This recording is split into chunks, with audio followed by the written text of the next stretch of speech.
morning, everybody. I gotta say, this is not what I'm used to, but it is what it is. I did manage to get a little bit of sleep earlier, so hopefully things will gonna be alright. We do have tonight to take a look, or I should say this morning, oh my god, to take a look at Goal by Library going against their opponent, Civ Australia. We haven't had the opportunity to actually see one of those games, one of these games, and definitely we want to take a look at them. They're still getting into the lobby, but the reason I actually started off earlier because we do have the draft. The pick and ban phase is starting off slowly over here.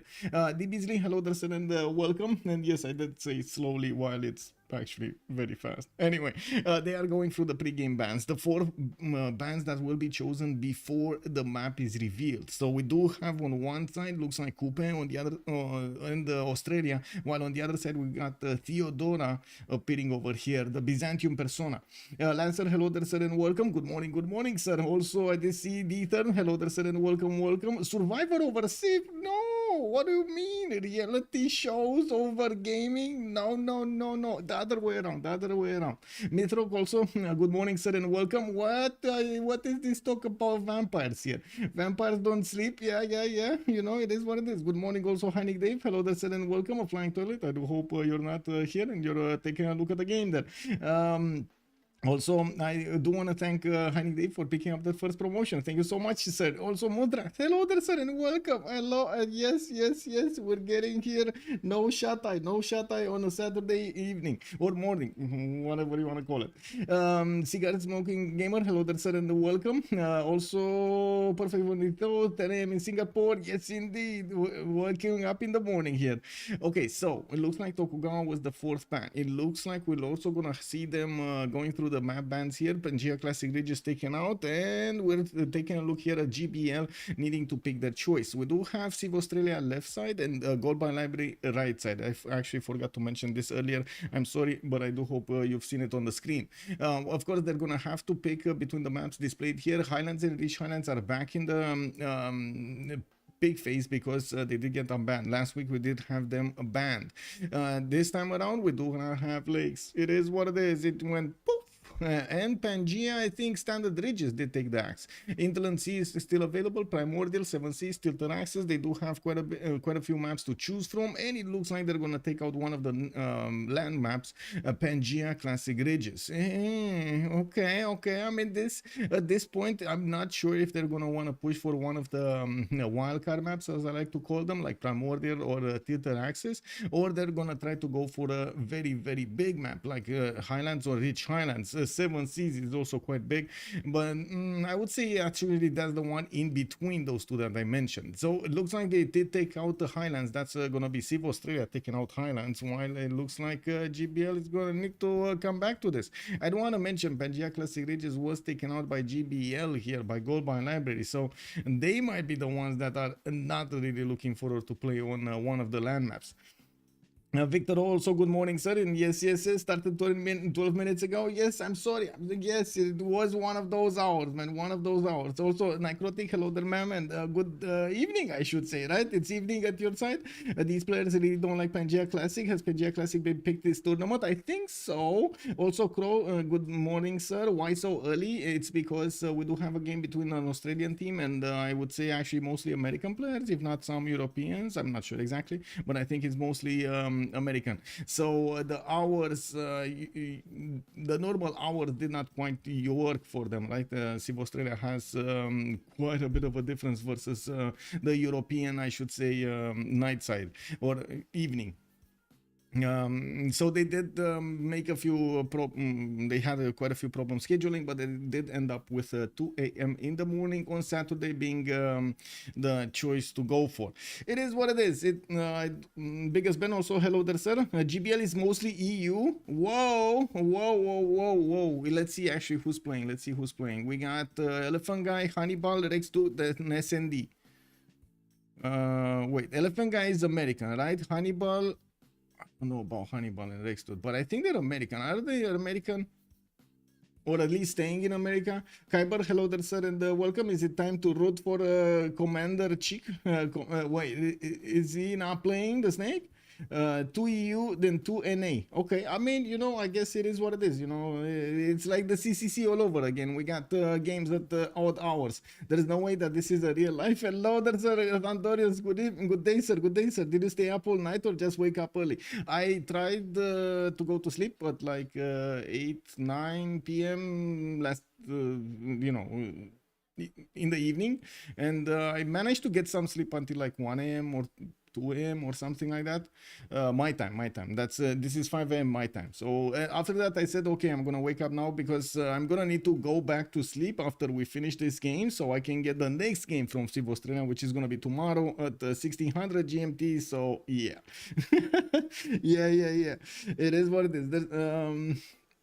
We do need to take a look how they're gonna go through this map. Rich Islands is gonna be the choice. Of course, we do have more players joining it also in the lobby. I see Damori has joined, and I gotta say, Rich Islands is gonna be quite a big map. We gotta prepare ourselves with a lot of coffee. We gotta prepare ourselves with quite a bit of patience, and we're gonna need to see how the things will evolve here. Slow map for the start of Saturday. Yeah, they selected the longest duration map. Well, I'm not sure if it's gonna be the longest duration map, as in, yes, there's yeah, no sleep for me. It is what it is. It is what it is, right? Well, I mean, we don't really have the CWC happening like, you know, all of the time of the year, so might as well, when it's happening, try to how to say, do the marathon, right? Do the marathon. Are you going to cast another map on evening? Yes, I am. 1600 GMT tomorrow. We're gonna have another game. Yeah, let's actually put up the map here also on the screen. Give me a second. Pangea. Oh, sorry. Wow. In my mind, Pangea was the map chosen. Kick. Rich Islands. There we go. I was hoping. Can you imagine? My mind was so much hoping that it's gonna be Pangea. I actually wrote Pangea. Prepared with lots of medical. Well, let's see. Cree over here on GBL looks like they're not gonna let him in. Of course, it's one of the powerful simmers. I'm a bit surprised they did take out Mapuche, even though yes, we've seen how much it affects the map. It's still Rich Highlands. It's gonna be one map for Oromos. I gotta say, when are Oromos? Are they actually gonna pick? Is somebody gonna pick Ethiopia here and gonna do what Mapuche had to do, or is not gonna be allowed to do?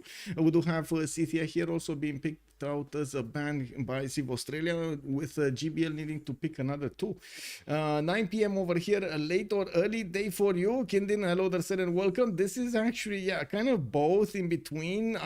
It's 5 a.m. right now. It is what it is. Both actually, exactly, like the busily saying, yes. Kick W. Gold by Library is one of the teams I usually cheer for, so perfect. Yeah, let's go. I actually was excited because I didn't get to see these teams that much for some time now. Like it's been quite a month, I think, a month since we've actually seen any of these teams. So I was looking forward to see how they evolve, how things are singing over here, especially in the CWC. And we also need them to catch up on the game from last week, right? They didn't actually get their game. Oh, did they? I think so. They do have two games to play this week, right? This one and the one on 1600. So definitely it's going to be important what they're going to go into the fourth week with, what kind of scores they're going to come out with. If they will manage to get over there to secure their first, second position, or it's still going to be quite a trip to get there. Of course, we do have a few more bans. Looks like a Basil the second is going to be taken out, so both Byzantium personas are not going to be available in the game, while Julius Caesar is going to be the last ban from the first ban phase. No, he actually chose Rome. Trajan, the other Rome.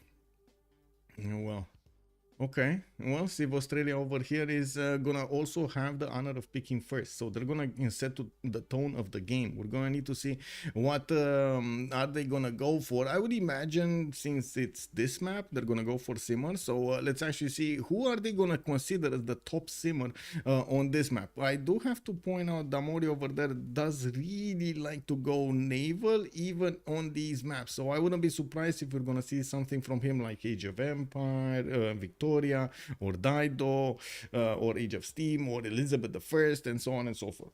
but far from must ban. City are not bad on Rich Islands, I think. Yeah, I don't think it should be a must ban. Yes, I don't think it should be a must ban.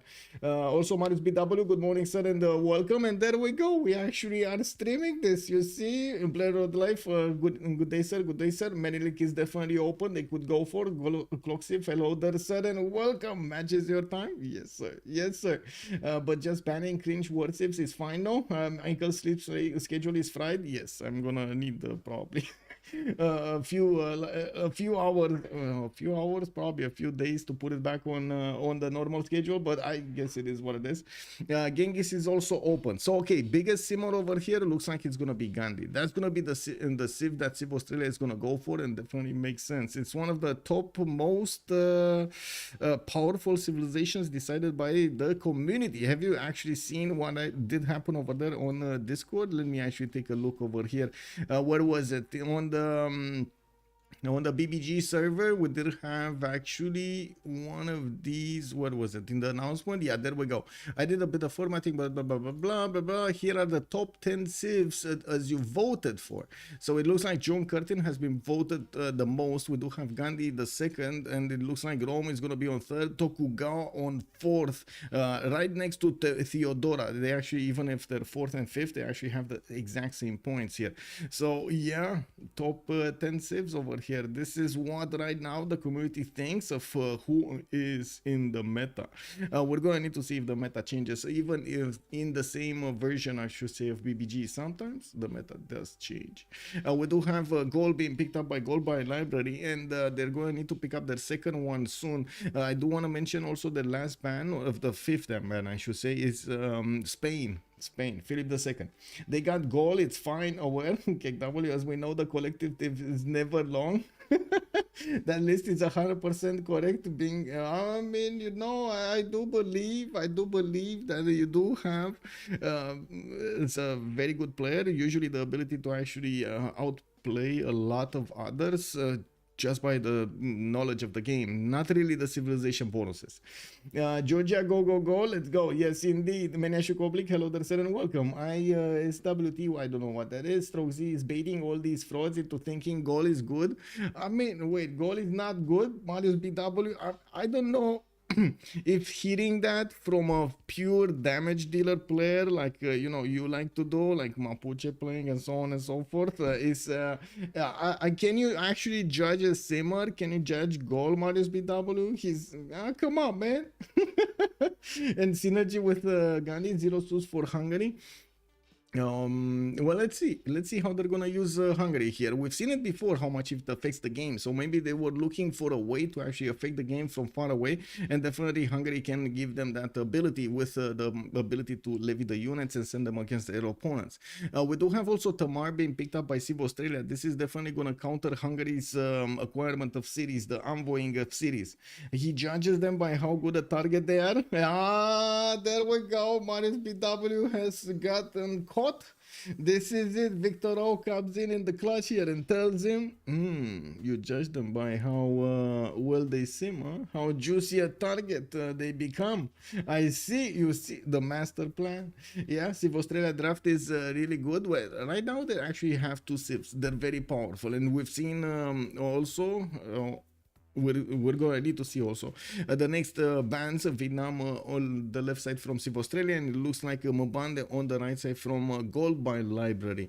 I gotta say on the side of Civ Australia, they will need something to get that gold in, you know, to get the ding ding, because right now they don't really have gold makers, right? They have Gandhi, Holy Side Civ, Tamar, World Civ. Is that actually a thing? Is that actually a thing? Wall Civ, because it's kind of a wall Civ, right? You want to rush masonry, you want to go for TKs. Anyway, I don't know if that says much. Whoa, Marius BW, not for the immortals. Whoa, I don't know why every horseback Andy, my two favorite civs are like Spain and Nether.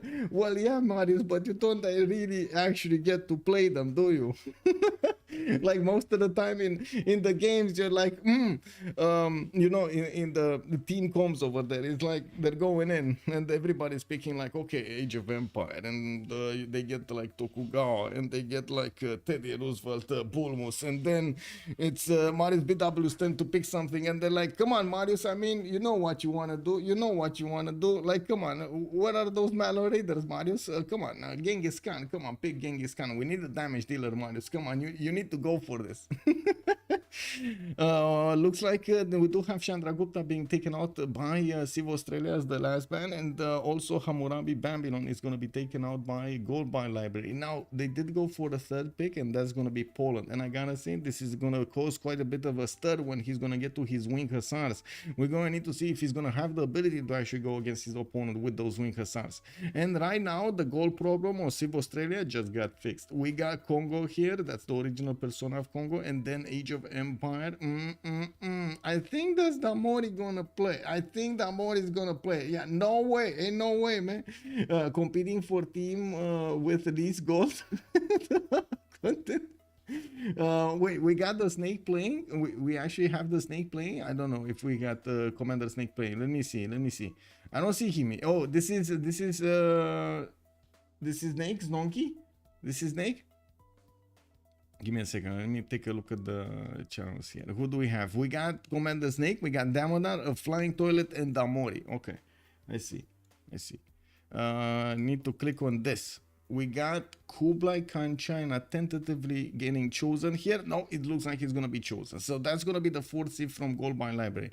We do need to actually move back to the lobby, and hopefully everybody's going to join here, and we're going to get this going. Now, we do have one more player to join if my eyes are not deceiving us, but let's actually back out and rejoin really quickly here, so you know, we don't actually get into any kind of zero MS problem. I would rate Eleanor over since Congo can feed. Wow, Congo can feed. What can he feed? What do you mean Black Queen Corsairs is so strong? Yes, it is. They are strong. And why do you call Marius cooked? Is he cooked, or is he the cook? Because, you know, he might be cooking some strategies here. I think he went Age of Empire for Redcoats and easy admirals. I would also say the ability to get that very, very good sim later on in the game with a lot more cold than most of everybody else in the game. Yeah, head chef. I see. You're pulling a Dr. Green Thumb on us. I see. Marius BW over here. Come on, man. We live long. We have some years on us, you know. Cold beer on a Friday night. Let's go. Big man, good day, sir. Good day. Good morning, I should say. Wait, cold beer? Oh, wait. It's night for you. So good evening, I should say. I was thinking to myself, cold beer, 5 a.m. in the morning. Whoa, you're starting off early. You know, it is what it is. I mean, you do you, bro. Okay, it's a stable game. A little circle next to all players is red. Is that a bug? Oh, I see. Hannibal already trading shots over here. We do need the toilet to actually move away from the spectator slot. And it looks like Elephant Guy is going to have the first position here. We do have Damodar on the second, Rex on the third, Hannibal, Toilet, Damori, Snonky, and SND.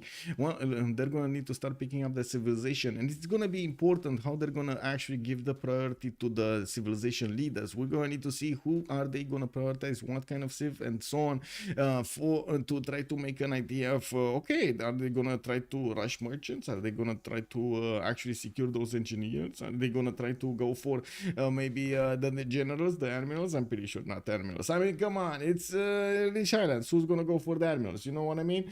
Didn't expect to see you so far late into the night. Yes, stupid raccoon, it happens. Hello there, sir, and welcome. Necrotic also asking, I had to walk away for a few. What were the drafts? We did have, give me a second so I can, so on the left side on Civ Australia, we got Gandhi with Tamar, Congo, and the Age of Empire, Victoria. On the right side, we do have on the Gold Bar Library side, Gaul, Hungary, Poland, and Kublai Khan, China, being chosen by them to be the leaders here. We're gonna need to see them pick, and I do see Hannibal is getting a bit overexcited here, picking Alexander.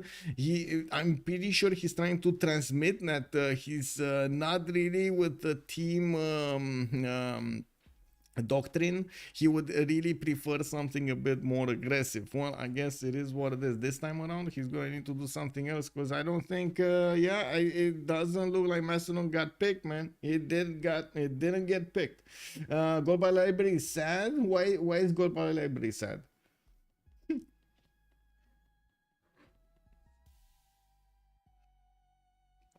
A pair of jeans that fit just right. Okay. We got music in the background. I think we are actually seeing the players take their slots here.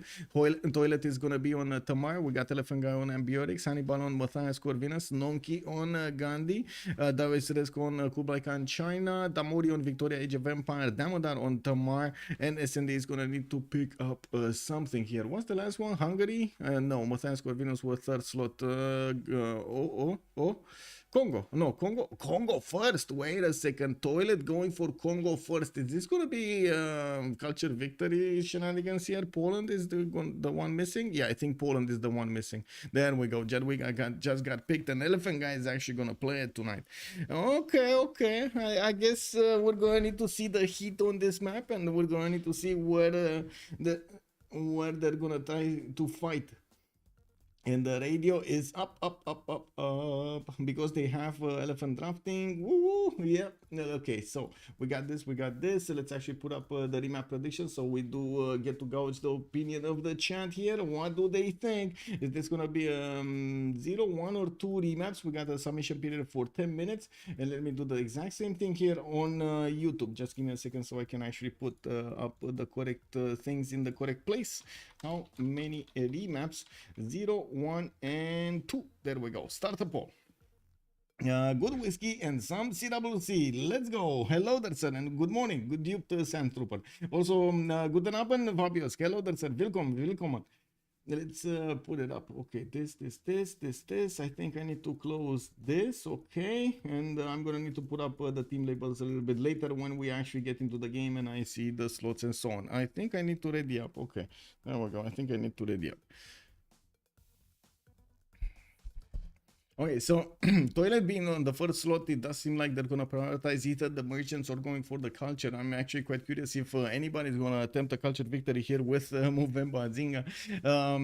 Hannibal is also going to have quite a priority here. Ambiorix, I'm pretty sure, engineers and majority engineers is going to be the priority for him, and later on scientists. We're going to need to see their position on the map and who's going to actually have neighbors that he could go against next to him and who's not. We're going to need to take a look while we load into the game here. We got a few more seconds to see the first iteration of the Rich Highlands. I don't really expect a lot of remaps, but it's definitely possible because they might not first of all see their opponents. They might not actually have international trade routes on the water and so on, which is actually quite important for the health of the economy to have those international trade routes. So, okay, this is the moment chat starts to direct, and it looks like immediately Necrotic is saying, we go right, man, we go right. Stupid Raccoon also, I was supposing so. I wonder if Gandhi tries to deny railway credits from Poland, or if Poland tries to deny, well, first, yeah, I guess we're going to need to see. Yeah, tries to deny PayPal from Tamar. There could be quite a few denies. Well, taking a look at right here, Movemba Zinga is going to be the first one that we're going to take a look at, and let's actually figure him out on the map here. Where is he? Where is the big bad boy here? Toilet. Where oh, I think we found Toilet. We got Congo here, not on a river. He's going to be on a lake, and it looks like he's going to have quite a few rainforest tiles next to him. Not a lot of tutus. He's going to need to grow or buy them. And yes, he could definitely move away, try to settle somewhere else, even though it doesn't really seem like he's going to get better stuff from there. It's a lot to go for the city on the Cantle tile. That's probably, I really like that city center, but unfortunately, it takes him like 1, 2, 3, 4, 5, 6, 7, and 8 turns to settle. No, well, maybe 7 turns if you actually go on the coal tile. We definitely see him with more cities to the east side. He's gonna get the banana city to the east, next to the mountains, and yes, definitely one to the northeast towards Ikil. And now looking at his neighborhood, he has to the northeast Poland, which might actually get to hit him at the Winkersar timing. And I do see to the west side, we're gonna have also SND goal that's gonna be quite close to him, but not really in. Well, I guess it is. It is in striking range. I'm pretty sure goal over here is gonna be in striking range of Congo, but I guess it's gonna depend how Congo is gonna plan out his city spots. I'm pretty sure he's gonna want to stay on this side of the river, on the right side of the river, not left side. And I'm pretty sure he's not gonna settle that many cities to the northwest. So you know, oh, that's actually London. That's Damori. That's an ally of his. Well, now let's actually take a look at Gandhi here. Where do we have Gandhi, and what do we smell here? We do have Commander Snake. That's going to have the ability to actually go for another tile if he wants to. If he wants to actually go for that second set. Oh, he doesn't know. He doesn't know about the gypsum settle, no? Yes, he doesn't know about the gypsum settle to the south. Oh, that's a bit unfortunate, but you know, it happens. So I do notice he's gonna have a few chops in the capital, and yes, he's gonna have the river to the south to give him the extra housing that he definitely needs. We're gonna have him with a lot of territory here to get to settle, but he's also gonna have an opponent to the east side. That's gonna be Matthias Corvinus with the city of Buda. West side is gonna be clear, no problem. Beijing is gonna be far away to the southwest, but again, quite far away. Not really a problem for Gandhi. So it kind of looks like the only one that could affect Gandhi is gonna be Hungary here, Hannibal on the right side. I don't even see city states, not that many. At least Auckland, I guess, to the northeast, northwest that could get levied here. Maybe Commander Snake is gonna send a few horses there to show Auckland the way. You know, just show him the way. Congo remaps, you think so? Does anyone spawn on the river? KW feels like both teams will remap this. Let's see. We got Age of Empire somewhere on the map. There we go. London here is gonna get his no continent split, or at least not quick continent split. He's gonna need to move quite a bit to get that red continent to the south settled. He's gonna have Fountain of Youth to the northwest, and yes, quite a few cities that could be placed on lakes or rivers here, or I should say coast here. Reef tile in the capital. He's gonna go for the Bilver first opening. He does have actually quite a few tiles here that he could improve, but first he needs to get 2 of these water resources, so he could get a celestial navigation boost, and of course get those royal navy dockyards faster, get the gold faster, get traders faster, and so on. We do need to take a look at Tamar also, since I don't really see any natural predators here for Tamori. You do see on the right side, the elephant guy is going to be quite far away. He has an ally to the southeast, that's going to be Congo, and I guess to the west side you could call Hungary here a natural opponent, a natural enemy, a predator. We're going to need to see if Hungary is going to evolve enough teeth and bite and, you know, power to actually get to bite some cities off from Age of Empire. We do have Ambiorix to take a look at also. We've seen him earlier since he was quite close to Congo, and I do notice in the capital he's gonna have some dice tiles to take to work. That's gonna allow him to get not only the extra production but also the face generation going. I don't really like his oppidums though. Oh, I like this oppidum. Oh my god, what is this? I just said I don't like his oppidums, and boom, look at this, man. Look at this. What is this +8 oppidum here? I mean, I think we know where he's going. I think we know where he's going. And another +4 here, another +4 here, +4, +2. Okay, in the capital he's gonna have at least a +4, and when he's gonna put it on the sheep tile, it doesn't look like he's gonna have another place here for a +4, unfortunately. But still, +4 is very good, especially in the beginning of the game. A possible amber settle to the north, so he could get that extra culture going. Even though I seriously doubt that he's gonna put a city there in the second or third. I mean, I'm actually quite curious where is he gonna put cities here, because this city right here on the right side, it's gonna be quite expensive, and it doesn't look like he's gonna have a lot of food for it to allow it to grow. That's gonna be a problem in like getting the 7th population and so on. Oh, doesn't even have a way to get the hanging gardens. There's no river here. Where is he gonna put the hanging gardens? Under his religion, hello there, sir, and welcome. Stupid raccoon going to bed. Oh, good night, sir. Good night, sir. Yes, yes. Let's see how this game is gonna go. Okay. Looking at Hannibal on Hungary, we do have the city of Buda growing into a very useless tile here, the cotton tile. He's still going to have quite a few tutus around him to use, and I do see him going for his settler in 5. Yes, he does have his scout moving towards the southeast and another one towards the west side. He's going to discover probably India by the end of this. No, he's not actually. Wait a second, I just realized. No, he cannot discover India. It's too far away. Commander Snake is not sending his scout directly east, so they will not get to meet each other. They only have 3 more turns until they're gonna get the ability to vote if they want to keep this map or not. I do see Buddha is also gonna have 2 of these tiles to the south with the bonus from the Pearl of the Danube, the extra production that you get towards districts and the building in them. Very, very good. He's also gonna have more cities to place on the west and on the east that are gonna have the same amount of bonuses. Either 2 tiles or 3 tiles are gonna be available for him to get that bonus from. Not a lot of rivers though. You would say this is a lot, but this is not really a lot. Yeah. Oh well. Still, some bonuses is better than no bonuses. We do have Kublai Khan China also to the southwest of India. Looks like he's also going to be to the southeast of Krakow. Goldbar Library is going to have probably the free sim Darius Rex here. He's a bit too far away from India to affect him, and I don't really see another opponent next to him on the map that could do something about him. So probably we're going to see China over here try to get as many of these trade routes as possible and try to grow into the biggest empire. We do have Darius Rex also getting a settler out in 3 turns. He's going to have a lot of food, and I do see 3-1 bananas here, unfortunately lacking the second production point on them, while he's also going to have some to-dos to work in the south. Already grew to the 3rd population level here. Doesn't really seem it helps him that much. Well, I'm pretty sure he's going to want to get that 3-2 banana to the south. He has an amazing city to place in the north. The Coco Settle, for example, is going to give him a 2-2-3 place with access to a direct 2-2, or even can spend some more gold to get the truffle tile. That you can imagine how quickly he can get that gold back. Bulldozer, hello there, sir, and welcome. Can see Tamar. Where Tamar over here? Tamar is far away, man. Look how far away he is. I mean, we're talking probably like, I don't know, tanks or something to fight between them. Maybe calves, but still so far away from each other.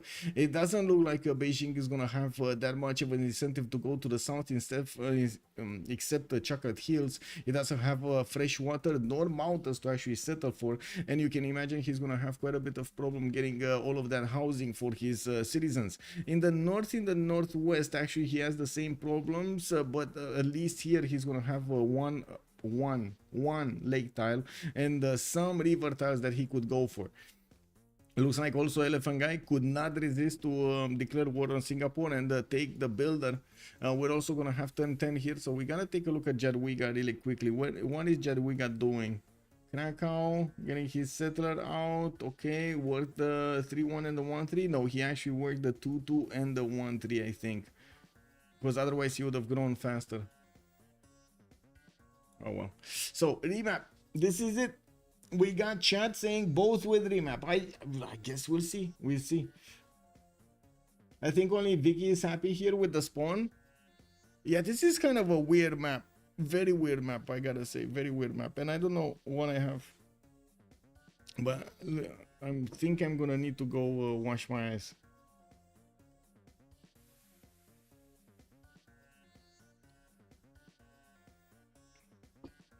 My lenses. My lenses. Can you show Tamar spawn? Yes, sir. There we go. Tamarian spawn. We got both remapping. Okay, this is it. This is it. I mean, both revamping. Let's actually close this up. Looks like chat also on YouTube was saying both will remap. They did indeed. They did indeed. Be right back. Let me actually wash my face.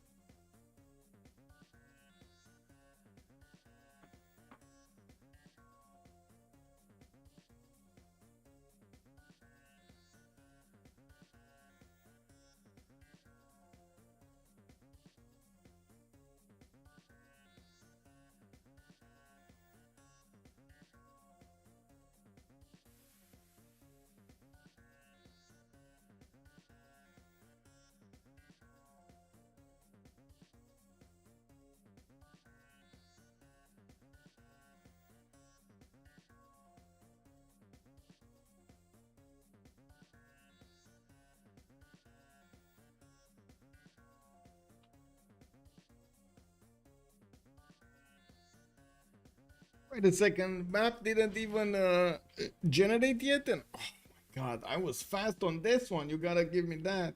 I'm on fire with predictions today, man. I should completely nail that. Let's actually see. Choose an outcome. Let's go for one. Okay, we got this complete prediction. There we go. There we go. There we go. Okay, okay. Let's see when we're actually loading into the map here.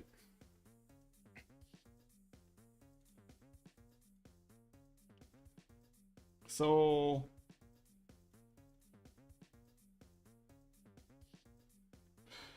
this time around, where we're gonna load into the map, we're actually gonna take a look at the spawns, but we're gonna take into account the strategic resources they're gonna have there, so we can make an idea of what they're gonna get to benefit from. Nycrotic already gonna get ahead of chat here and saying left. We're gonna go left this time. We're gonna talk about Elephant Guy first, and I gotta say we did actually jump over Tamar the last time. You gotta bring me back on those ones. Sometimes, you know, it is what it is. I'm focused on too many things and I do miss stuff. Okay, so Jadwiga. Where is Jadwiga? Jadwiga. Hello. Oh, there we go. Mama Jadwiga here. We do have him on March tile. Well, I guess that's going to be deleted. Looks like he's going to have quite a few to-dos around him. He's going to have some truffle or cocoa tile to the southeast. And he's going to need to improve so he could get the extra production from. But pretty good settles on the rivers to the northeast. And I do see the Naro River is going to be fine. A lot of also fresh water in the southeast and the west side. Not a problem to actually go for this lake. It looks like also he's going to have Hungary to trade with. This is a much better, like already this is a much better map for them. Hannibal and Jadwiga are gonna get to trade on coast. Ooh, that's perfect. We do need to see also if he's gonna have an opponent. Looks like Tbilisi to the east side. The Madar is gonna be there. That's also, he's also gonna be on the receiving end of all of those wing hussars. This is not gonna be an easy one for Georgia. Since they don't have any more remap tokens, they must pray that they will get, or I should say Elephant God must pray that he will get a flood or something, a phenomenal to lose a population point. I mean, tall ocean, big ocean, tall ocean, okay, okay. I think I'm gonna put that one. I do need to click back on these because, you know, I click buttons. Badly, poorly. Okay, looking at Jadwiga, we do have him also benefiting from horses to the southwest, where he's probably gonna put down one of his holy sites. Well, I guess we're gonna need to see how he's gonna want to get the holy sites down. This is a 0, so maybe he's not gonna put it there. No, well, yeah, he does also have an iron tile to the northwest, and yes, he's not gonna know bronze working for some time. So yeah, it is what it is. Both resources are next to him. He's gonna have continent split towards the south if he wants to. A pretty good settle on the cattle tile. Also 1, 2, 3, 4, 5 to settle on the cattle. That's perfect. With the banana tile, that city is gonna grow very, very quickly. Looking at Kublai Khan China, let's actually see where is China and why don't we see him on the map. He's actually to the southeast of Elephant Guy. That means 3 of them are actually close together. We do have gold somewhere else far away into the distance here. Anyway, now back to this. We do have the risk also with the Marshal that is his setter. Looks like he's wait, he moved? What?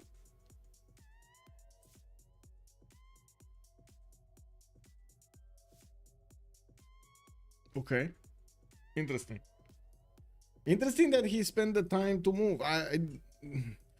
I'm not convinced that it's worth. I don't see settler. I don't see the movement on the settler. So he must have spawned here on the 2 base, right? 2 foot base. I don't think he spawned anywhere else. Oh my god. Or did he spawn on the march tile here? Maybe he spawned on the other march tile, but still, even that doesn't make sense to actually move to the side. Anyway, it is what it is. It's for the other settle on the lake. Which lake? Which lake? North? He could have settled both. Right? He only knows about this one and he could have settled both. Yeah. Anyway. It is what it is.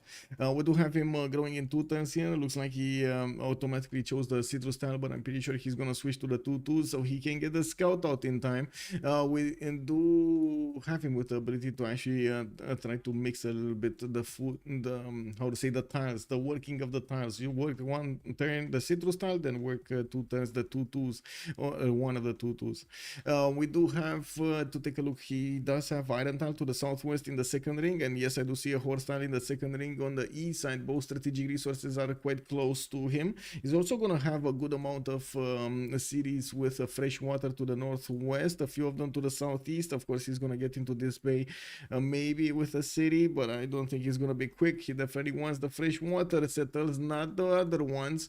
Elephant guy to the north might have the opportunity to send also a city to the south, so he could trade with his Rex and of course become bigger. They could just keep feeding Krakow here with traders to just get his muscles bigger. Now we do have to move towards Matthias Corvinus, and yes, I do see that he's gonna be on the other side of this Adriatic Sea from Poland. We do have Buddha getting a scout out in well, right now he's working at 2-3 deer tile, and I do see him still needing to grow to the second population level. He's probably gonna put another scout in production so he can get the visibility over everything. A nice continent split for him. He's gonna have his own continent here. No, not really, actually. He's gonna have white continent for him, and then he's also gonna have Zealandia to the north. That's gonna be the green continent, which Poland is sitting on. We do have him also with pretty good settles to the west side. 2 bonuses for Pearl of the Danube. He could get another one here. He could put a city on the 2-1 and get the 4 though. Let's actually see how he's gonna try to mix that up. To the southwest, he's also gonna have the May settle, and it looks like he's not gonna settle the coast anytime soon.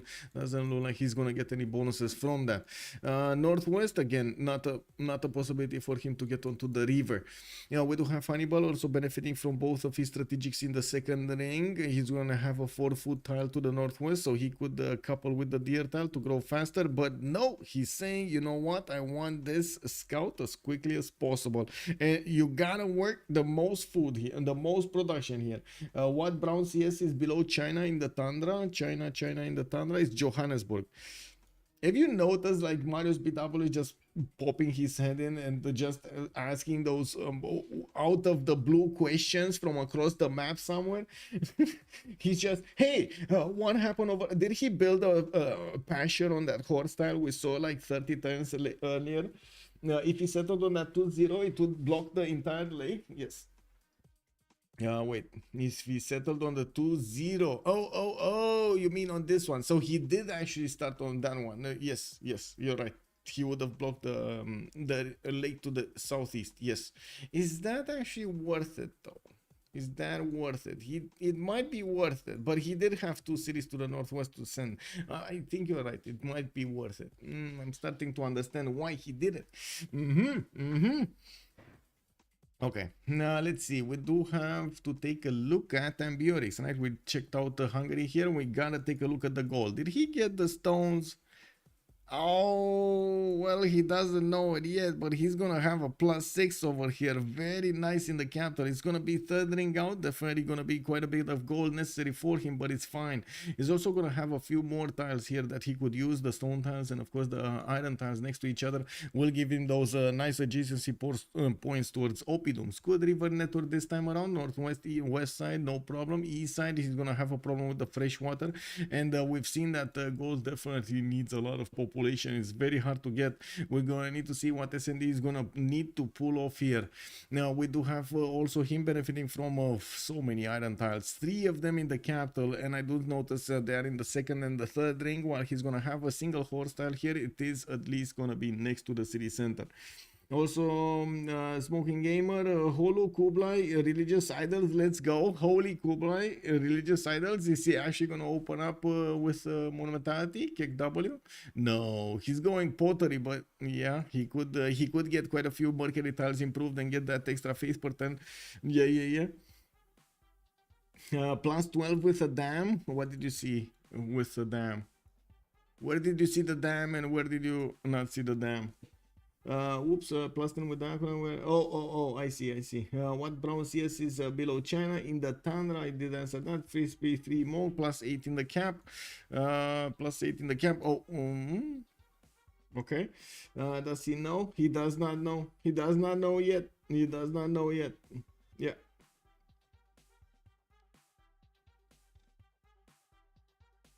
Oh, you were thinking of putting it over here on the 2-2 tile? Never mind. Okay, never mind.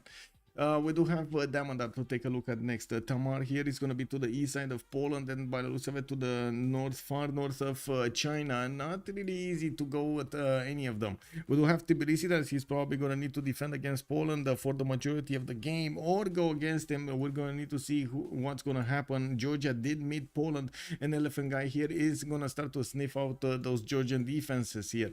We got the settler coming up in 2-10s, and in the counter city he's going to have his 2-2 with multiple other 2-2s. He did grow into one to the southwest, and of course into the sheep tile. That's bringing him some odors and also a lot of wool. It is what it is. I mean, you know, they come together at some point.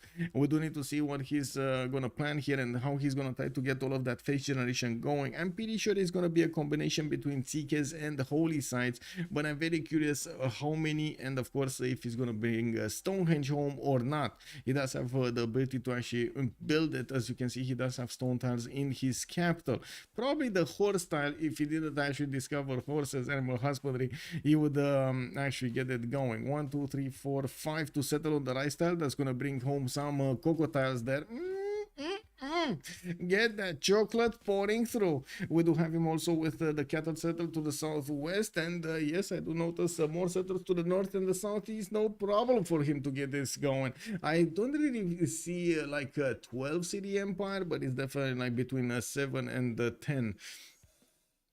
Now we do have also Tbilisi benefiting from that horse in the north in the second ring, and yes, an iron tile is going to be in the second ring of Tbilisi to the southwest. We do have the settler popping out, and it's going to start moving somewhere. I would imagine south next to that cocoa tile is going to be his first choice, but I mean, I've been surprised before. You are joking? Okay, we got this. Okay. We do have Damori to take a look at. Damori, east side of Tbilisi, London, gonna get the settler out to the west side, another settler in 5 moving towards the north, and benefiting from a seal tile from quite an early stage of the game here, giving him the extra culture. He does have 1 point more than everybody else. And we do have him also this time around not opening up with a builder, even though he could get the improvements on 2 fish tiles. He did not get it in the water yet. We're going to need to see how quickly and where is he actually going to choose to settle. Is it going to be the niter tile, or is it going to be somewhere around here? I would imagine niter tile, right? You don't really want to settle on this corner, or maybe, you know, he does want to settle on that corner. Now we do have him also benefiting from a few one-tile lakes that he could get to settle, one here to the south and one to the east side. Actually quite a few more on the east side, but quite far away. Volin is also going to have a river to the east for him to go and settle, but unfortunately it doesn't look like the ice is going to let him go and settle all of these cities to the northwest.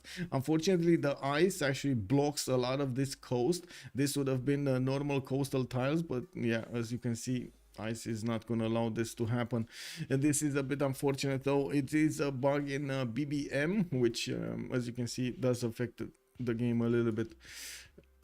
And we do have Damori also with a continent split. That means he's going to get a free trader capacity whenever he's going to settle on that other continent. And that is going to be his second city. That's going to be pretty poke for him. To the south, he has Adoatoka to attack into. I believe that's going to be one of his opponents. And as you can see, he's actually getting quite close up and person with the Gallic City to see what is he doing. What is he doing? He did actually settle Manchester here. He's going to go for the number of cities, not really the better cities. Okay. Let's see his strategic resources here. He has iron in the second ring, horses in the second ring, a builder coming around. Looks like he did buy it with gold, and he's gonna get his fish tiles improved there quite quickly. That's gonna give him not only the celestial navigation boost, but also so much food coming out from those tiles, and a little bit of gold, just a tiny bit. You know, petite gold is good.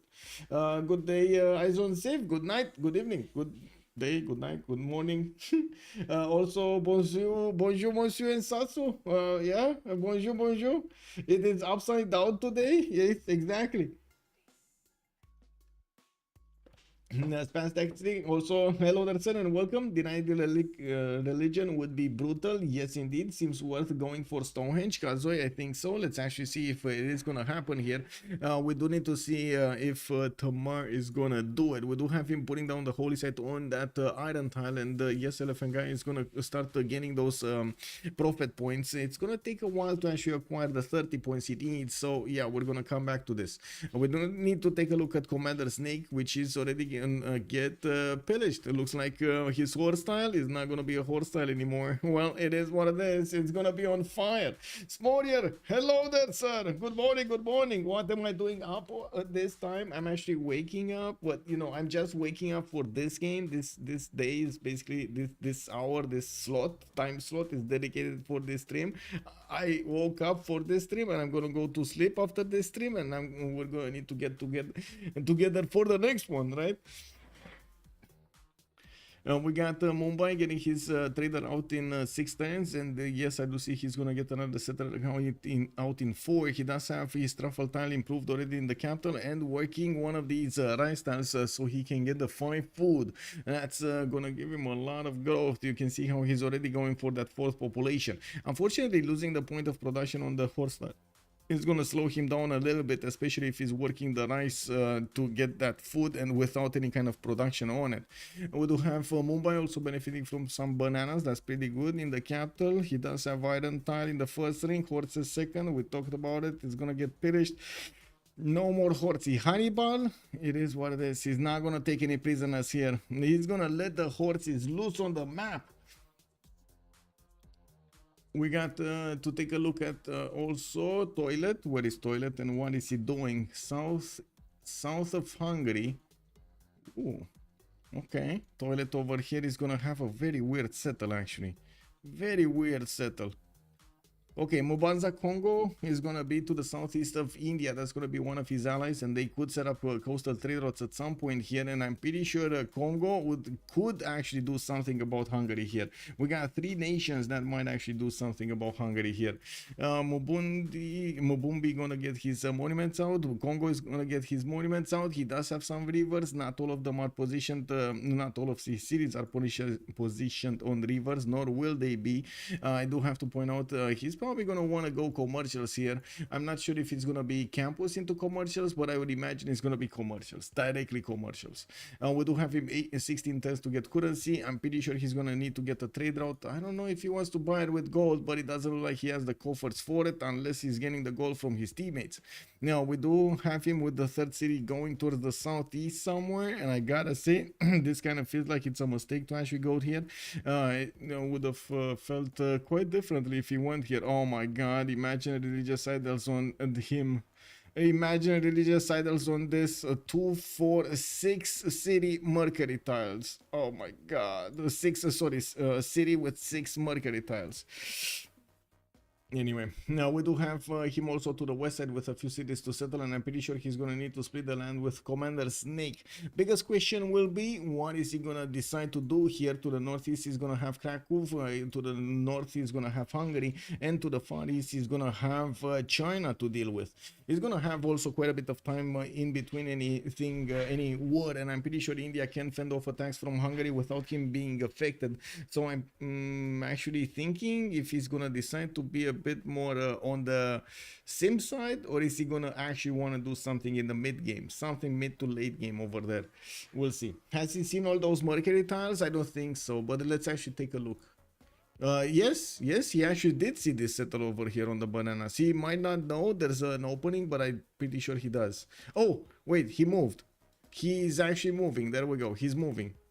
So he went to stone tile first, and then he moved on the 2 forest, rainforest. So that slowed him down 1 turn, but still, it's better to go for that better city than a city over here. The problem with this city is not that it's coastal, it's most that Congo doesn't go harbor, so he doesn't get the extra housing from the lighthouses, and if you want to get the housing, you need to build a granary, which is kind of icky. So yeah, nobody wants to do that. Nobody wants to do that. Commander King, also good evening, sir. Weird to see you stream at this time. Yes, sir. I mean, it's very early, very early. As you can see, the sun is rising. We're gonna get to see the sun rise together. Oh, I would wish I could put a camera out so you can see the sunrise. Chinese warrior want to monopolize some Mercuries. Yeah, he wants to get there. He wants to get in there. Though his Rex is quite impatient. You see already he settled Guangzhou. He did manage to get religious settlements as a pantheon, and I do see him starting to get his traders out. Well, trader out. We do have him also going for animal. No. Though his Rex going for currency here. He still didn't get his trader out, so he doesn't have the boost at the moment. And we're going to need to see how fast he's gonna manage to get it. I'm pretty sure he wants to get it as quickly as possible. We do need to take a look at the city states since we finished most of everything, but I do want to double check what's going on here. So okay, campus opener on Hungary. I'm pretty sure we're gonna have Royal Navy Dockyard opening here. We do have the goal starting to upgrade his tiles here, especially the gypsum. Is he going south? Where is he going? He's going here on the 2-1 tile. Interesting. Okay. Why is he going there on the 2-1 tile? No. Instead of the cattle tile. I'm pretty sure he's going for the cattle settle. I'm pretty sure that's the cattle settle. But he needs to buy out a 3-ring tile so he can get a +4 oppidum. That's going to be expensive. Oh, that's expensive. There is an English scout also coming towards him to sniff out his trader. We're going to need to see if S&D is going to be successful in fending off attacks, even though I'm pretty sure, especially with the slinger coming out to fight that should be fine. 2 more builders coming around, and his Gesate is opening up the fog of war on the east side here. Okay, city states. We're turning city states. We got Ayutthaya, Kumasi, Vilnius, and Rapa Nui for the culture city states. Bologna is going to be the only one for science. Mogadishu is going to be the only one for trade bonuses. We got Mexico City and Johannesburg for the industry. Volin, Preslav, Lahore, and then Gazagamu are going to be the ones providing some military bonuses. And that's about it. And we're missing faith city states. There's no faith city state in the game. Tardigrade, hello there, ma'am, and welcome. Wow. Bonjour, bienvenue sur mon stream. I can't believe this is so early in the morning. Wait a second, did you wake up now? Or did you not go to sleep? Is this you coming? I really hope this is you coming from a party or something, you know, like it must be something like that. It's, you know, it was Friday night, so. Where is Kumasi on the map? Marius BW asking. I should take a look. Where is Kumasi here? Now we got Kumasi getting his granary. Okay, I do see it in between, right? In between these civs. Gol, Tamar, and China. We got Gold, Tamar, and China. Yeah. Okay, Tamar is gonna go for his Stonehenge. We do have holy sites from Batumi in 2 turns, and by the looks of it, we're gonna see Poland getting his projects out as quickly as possible. He's also gonna need to defend his trader, and I do see he put down his holy site but did not stand to finish it. He definitely wants to protect himself from the Georgian warrior more than he wants to get the religion in his second city. It's very important to get the religion with Poland. You kind of need to get that relic, right? Tardigrade, it's a 20. Whoa, 2300. Oh, I see. You're not in France. Oh, I see. Oh, okay. Got it. So it's evening. Oh, now you're going to the party. I got it. You know, it is what it is. Join the cast. Let's go. Where did Congo settle that 3rd city? Congo. He did non-freshwater Kinshasa. We got Daoist Rest here opening up with a granary in the 3rd city. Oh, wait, he got bullied. He got bullied by the Chinese warrior. He got caught with his pants down, and there was no way he would have actually made it intact on the river. So I guess, you know, kudos to him. Zen, good day, sir. What do you think about USA Lincoln in a 4v4? It's pretty good, but not so much lately. It has been, I should say, pretty good. Wow, Marius BW already calling it out. It's really bad. Don't listen to this guy. It's really bad. He knows no way. He does not know. He does not know what the players know. Slay, hello there, and welcome. Probably asked a lot. Best multiplayer guide you found. I figured you would know best since you cast competitive. I cannot actually say there is a best multiplayer guide around. I cannot say it. I'm sorry. I cannot say it. I would gladly send you somewhere to a guide somewhere, but I did not actually get to vet them. Poor toilet. Yeah, toilet got bullied. It is what it is. I know some content creators that are starting to do a lot of these tutorials, like especially Herson, for example, is really doing well, explaining a lot of the mechanics, for example, that we're using the multiplayer, how the difference is in between the multiplayer. So you might want to check him out, but honestly, I did not actually take a look at all of his videos. I watched some of them, but I did not watch all of them. So asking me to vet them, as in send you to the best one, I can't do it. What I can do is send them to the guys that are doing it, and I don't know if that's the best or not, but Herson is doing it. So you want to check out Herson probably first of all. Best multiplayer guide is just watching competitive games and learning their moves. That's also a good how to say, a good mention over here from Clockciv. Thank you for pointing this out. I do want to mention that a lot of the times, yes, even if you do have some guidelines that the players are going to go for, like in terms of what is their opening, what are they going to go for the district discounts, or if they're going to go for the district discounts and so on, and maybe some clear lines. Ooh, we had, okay, the trader is still alive, the great prophet. Congo is sitting here, is not letting elephant guy get his religion. He's like, no, monsieur, you stay here, no problem. I mean, what, you want to be faithful? No. You see these buildings? Poof, no more buildings. What you gonna do now? Be faithful? No.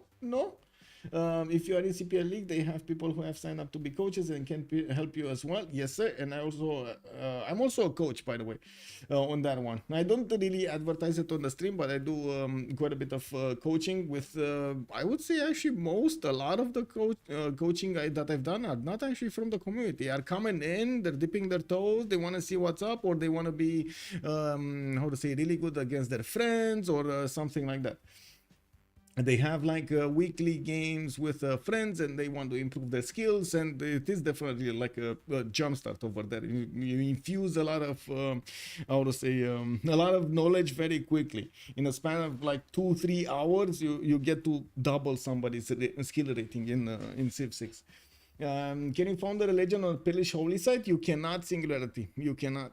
No, it needs to be there. The people actually need to watch a wall and, see writing on it or something. TCAT, thank you so much appreciated, sir. Thank you for the gift. We got Marius BW now with the biggest emotes. Oh my God, we're going to see a transformation over here. It is one of this. Yeah.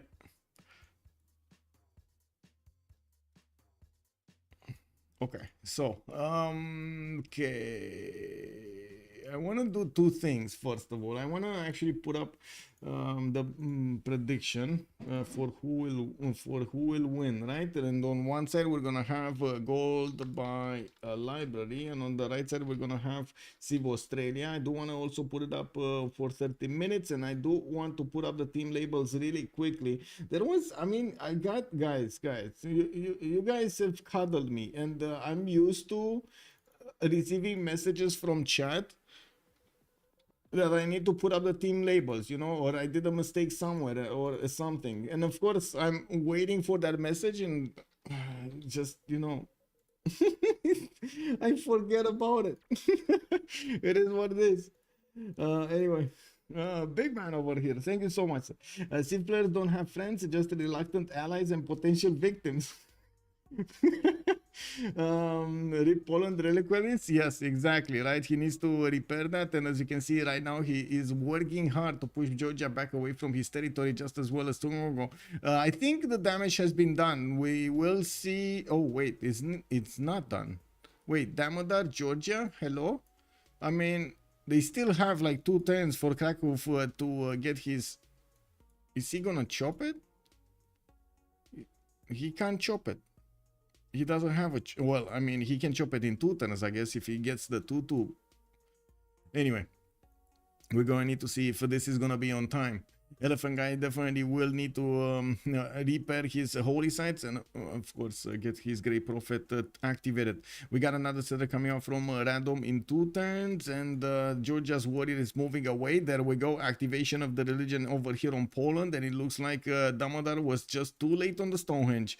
We're going to need to see the religion being picked up here in just a few seconds. The elephant guy is definitely thinking what to pick. Papal primacy, he got it. He took it away from Tamar, snatched it, did not let it go. Reliquary is also his go-to religion over here, so he gets the triple yields from his relics, which he already has more benefits from because of his him being Poland. We do have him also benefiting from 1 free relic whenever he's going to get the establishment of the religion, and another one when he's going to finish the religion. We definitely need him to have temples before that, so he actually has a slot for that relic. We got Moksha establishing in 2 turns. More settlers coming around from his cities, and we definitely need to move away here to see what everybody else is doing on the map. Magnus in the city of Buddha, settler coming around. Okay, can I check the golden age? Yes sir, but it's still premature, right? It's 1024. It doesn't really seem that we're gonna have problems with the golden age. Elephant guy is on 18 points. He needs 1 more point, and Commander Snake is gonna need 3 more points. Elephant got derailed by a warrior. Really? Well, not really. No. I don't see him Irel. Why do you say he's Irel? He got his religion and he got to push back his opponents here. It's fine. He's gonna be 4 cities. He's fine. Over here, Damodar is not gonna get to use his amazing ability with papal primacy, but he does have Kumasi and Vilnius actually quite close to him, so I wouldn't really worry.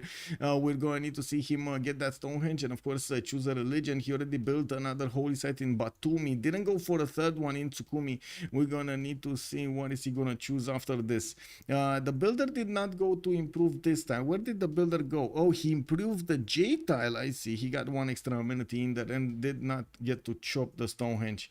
Well, it's fine. In 3 turns, he's gonna get stuff. He's gonna get a lot of stuff in 3 turns. Yes. We did see this. We did see that. We did see this.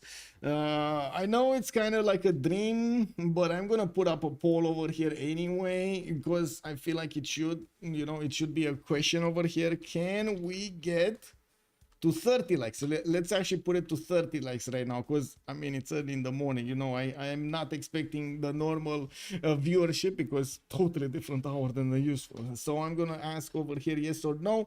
If you do like the content, please leave it a like over here, and of course subscribe to the channel. Thank you so much for it. It does help me put that bread on the table. Thank you. You can see the winkers are timing. Let's go. I hope we're actually gonna get in there. We do need to take a look on the west side here what has been happening in the other cities. Hannibal opening up with a campus is going to have a +3 and a +2 campus here next to that geothermal fissure. Could have had bigger, but I mean it would have been expensive and he would have needed to wait to get masonry. Just wasn't in the cards.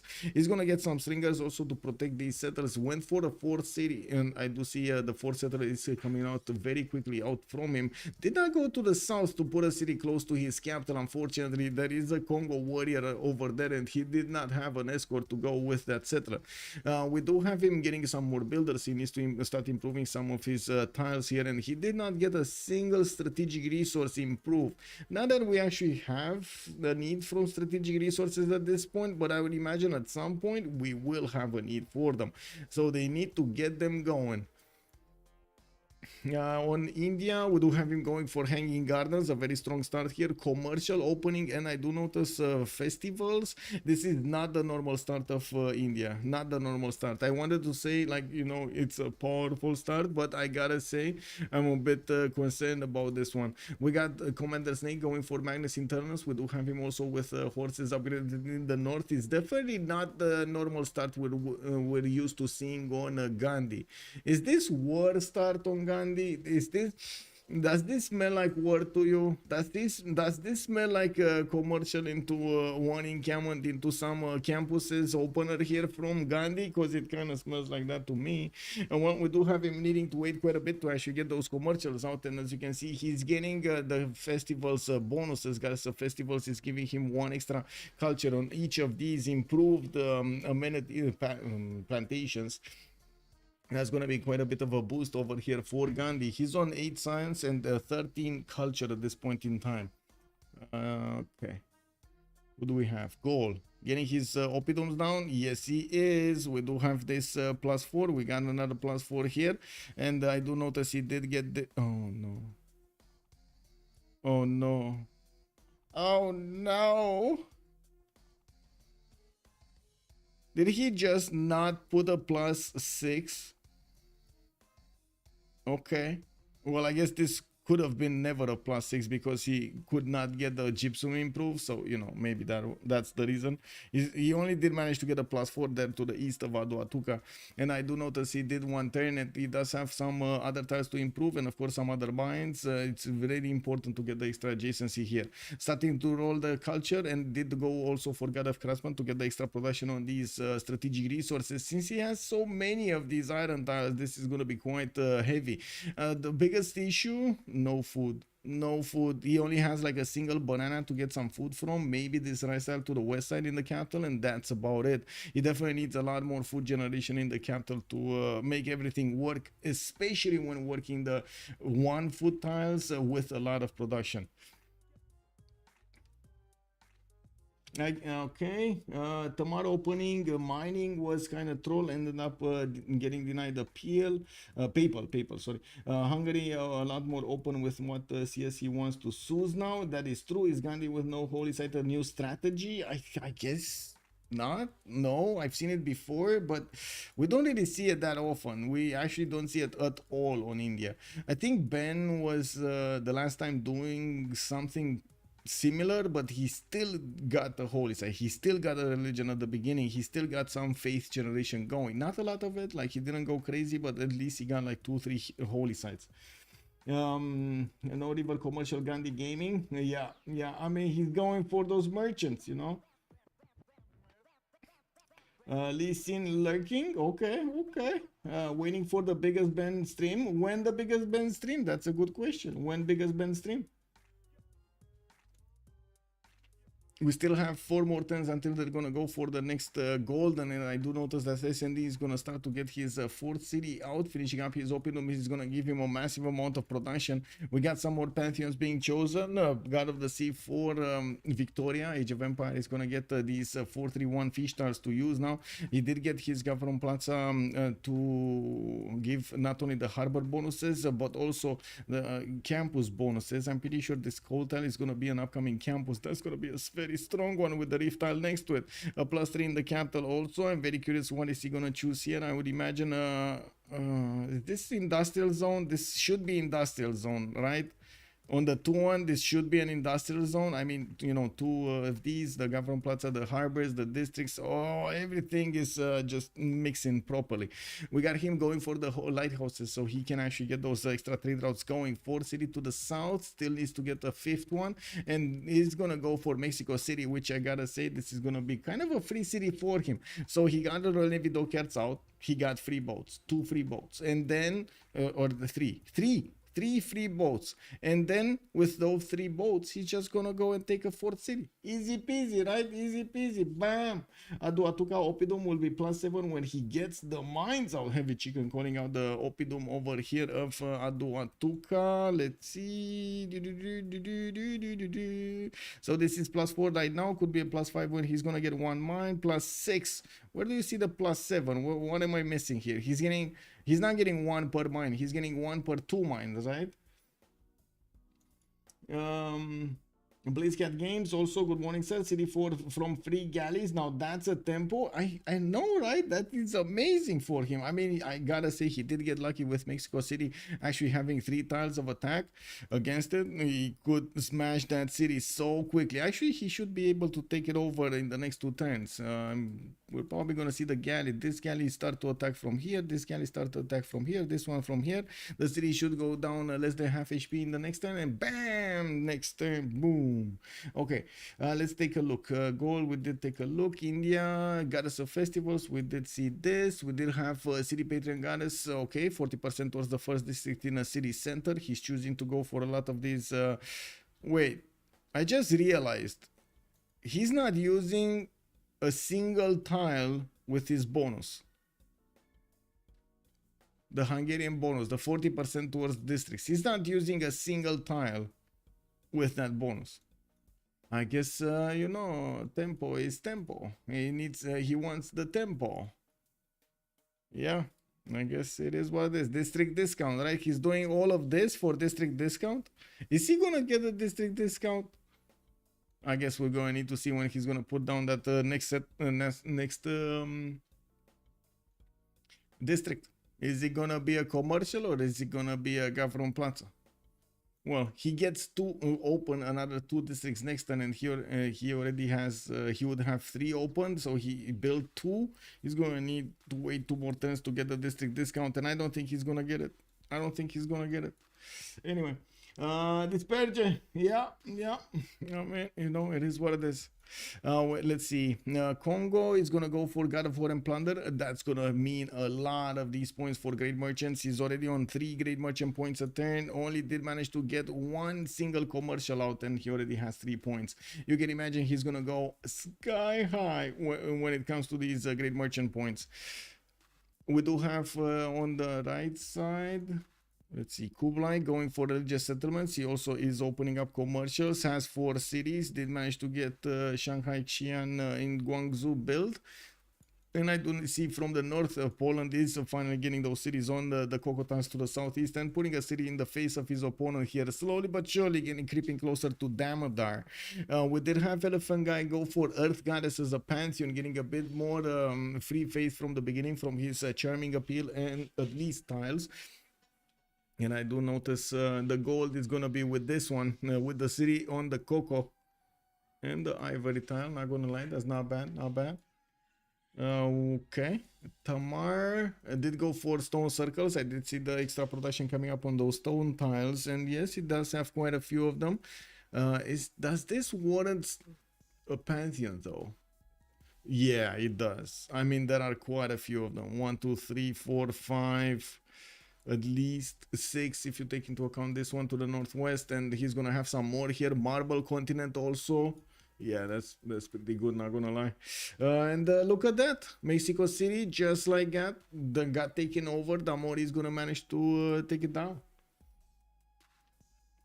It's actually not bad in my opinion, since districts get more expensive. Putting later districts with part of the Danube can yield more. It's maybe worth if the campus adjacency is higher.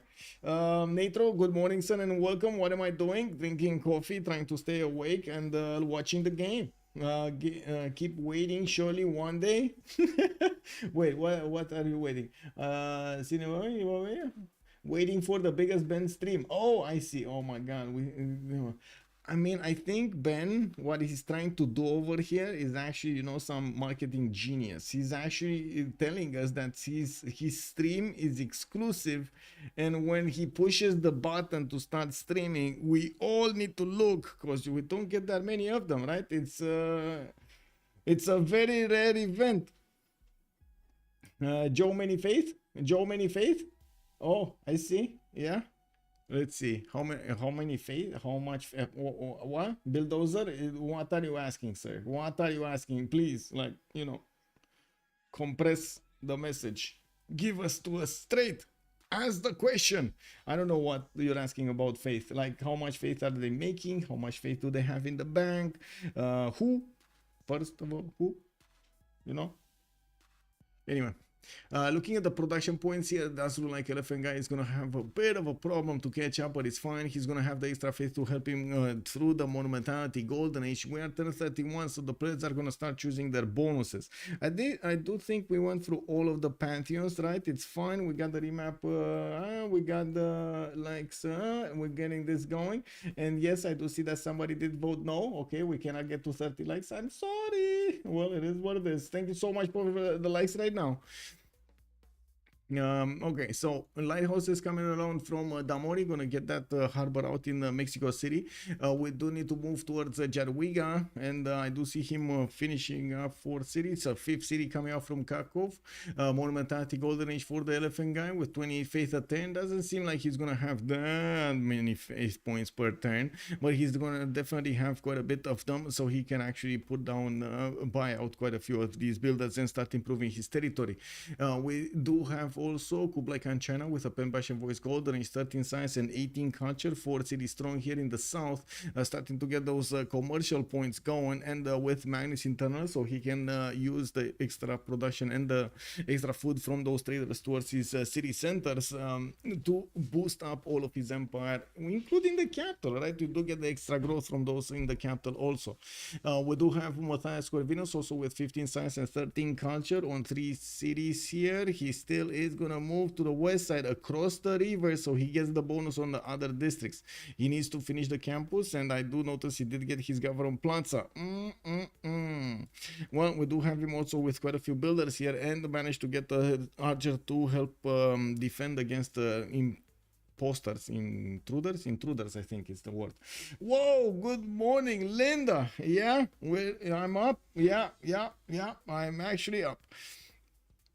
We do have here Moksha establishing in 2 turns in his capital, not going for, no, sorry, in the 2nd city. He went for Magnus in the capital here in the city of Buda. I'm still very much surprised he didn't actually put cities to the southwest of his capital here. But again, he didn't really have an escort for them, and he probably did not want to creep closer to India to give him possibility to take out something here for free. We do have SND also, Pen Russian Voice Golden Age, 10 science and 27 culture. That's a lot of culture. He did manage to get to 60 production already, and you can imagine that's going to be quite important, going for more production points, more settlers, and more improvements in his cities with mines and so on. His government plaza is also going to beef up 2 of these districts, 2 of the oppidums, and I do notice he's starting to expand quite far away into the east, but that's gonna put him closer to Gandhi, and I gotta say Gandhi over here is gonna prepare his empire to explode to get the ancestral hall going. He's gonna be quite late versus everybody else to get the cities out. That's gonna slow him down quite a bit, and since he doesn't have the monumentality to help him through this phase, that might actually be quite a problem for Commander Snake in the mid part of the game. We do have to take a look also on Damodar. He's on monumentality gold, 8 science and 14 culture on a 3 city strong Damodar Georgian here nation. He's getting his monuments out for the extra culture and going for the government plaza from his capital. He's gonna have a nice adjacency theater square set up with Stonehenge there, and I would imagine we're going to need to see how to say him get no more cities out. Unfortunately, another one coming up from Batumi next turn. It's gonna take a while to get to his settler location. He does have his 4th one actually moving towards the cattle tile in the southwest, and we do have Poland starting to get quite close to his cities with more cities. Ooh, okay, campus next coming out from Georgia. He's gonna need the science going, and I'm pretty sure that's gonna mean he's gonna have a problem with the gold. Damori here, Pen Russian Voice Gold, and she's not gonna have a problem with the gold. Already on 23 gold at 10, 15 science and 24 culture. Did manage to get a free settle with his boats, and I do notice a Gallic scout is trying to pillage his tiles. Well, he did manage to get the cattle tile there. With the traders he's gonna have, and the Governor Magnus is also gonna have. You see here already has 3 traders. That's quite big. 55 production from him, not that far away from SD's output, and yes, we do have him with a lot more gold and a bit more science and culture. We're going to need to see if those bonuses stay with the times, or if the difference between them will just get bigger. We got also Commander Snake here, Pen Brush and Voice Golden Age, 10 science, 23 culture, 29 gold at 10, opening up with commercials and campuses and hanging gardens into Government Plaza, Ancestral Hall, 3 cities. Okay, getting to 210 settlers here, 410 settlers from other cities. That's quite fast, and before the Ancestral Hall bonus. Every time he's gonna put up a city, after he's gonna finish that Ancestral Hall, he's gonna manage to get 1 free builder from it. I'm really seriously doubt that he's gonna get feudalism before he's gonna get these settlers down, but at least he's gonna have that at some point. We do have him also quite close to toilet to the east side, which he could set up some coastal trade routes with. We're going to need to see when if he's going to get a city on the east side to start that trade route going. We will need to come back. We will need to come back. Looking at Movember Zinga, we do have him with Gafron Plaza next turn from Ubanza, Congo. Looks like he's going to put it up to the southeast, where he's going to get a setup for campuses from quite a few cities. I do see Magnus internals for him, but only one single trader right now, even though he's working on his markets for some time and he's making a lot of these merchant points. He didn't manage to get more trade route capacity. Well, I do notice Themistocles just got picked up by England. We do have in the center screen no Hypatia. Nobody's gonna get that early bonus, and I don't see anybody going for generals that fast. Georgia did put the card in. He's working 2 general points for some time, well, for a few turns, and we do need to see if Damodar here is gonna put down the encampment to try to make that faster. Audience chamber in 3 turns from him, definitely going for taller cities. No wall of strong though, and he definitely will need the production and the gold per turn. That's a problem. Elephant guy is here. He's in, yeah 5:18 a.m. here. Finalfin, hello there sir. Yeah, good morning. The other GPL players are European. Yeah, I understand from Ben, he said that they're 2 and 2, right? We do have like 2 European members and 2 NA players.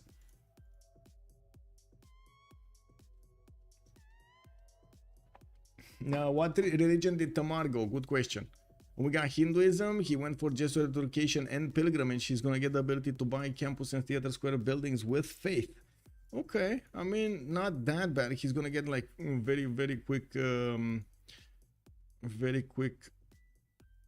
science here. I'm thinking if there is a possibility for him to rush Kefsurs and attack Elephant Guy and destroy Elephant Guy here. Because the Kefsurs are not going to get stopped by the hills and they can move so fast with a general. If he does manage to get that going and mask his intentions to Elephant Guy, he might actually get the surprise, how to say, enough of a surprise that he could take at least 1 city. I don't know if he can do more though, because, you know, it's still a 4-man effort. They're going to have a lot of resources to keep pumping into him to get the units out and defend himself and so on. I guess we're going to need to see if Damodar here is going to be that quick, and if that's going to be his go-to method. We got Bronze Working coming out next turn from him, and Games and Rec did finish. We do have also more Tsiges coming around, so he can get that faith generation going. He's already on 40 faith a turn. That's a pretty good result with only 8 science and 16 culture, but that's about to change when he's going to get not only Pingala in the city of Batumi, but also this campus, a +3, and Tsukumi is going to get a +2 over here, and I guess we're going to have Rustavi go for something. We don't know yet. I would imagine this is going to be in Camon City. Is Rustavi going to be in Camon City? Rex must be a North American then. Yeah, Hannibal is German and SND is maybe Dutch or another European country. Yeah, I think so. I don't know exactly where SND is from, but I think, oh wait, aren't they on the Civ6 World Cup website? I know I did the profiles, but to be honest, you can't really expect me to, you know, actually remember all of the profiles. Give me a second. DGS Germany, Chad Broski not submitted. Rex Dude is Canadian. And SND did not submit. Okay, so we got, and Hannibal is from Germany. Yeah. Elephant Guy is also US. This and this. There we go. Okay.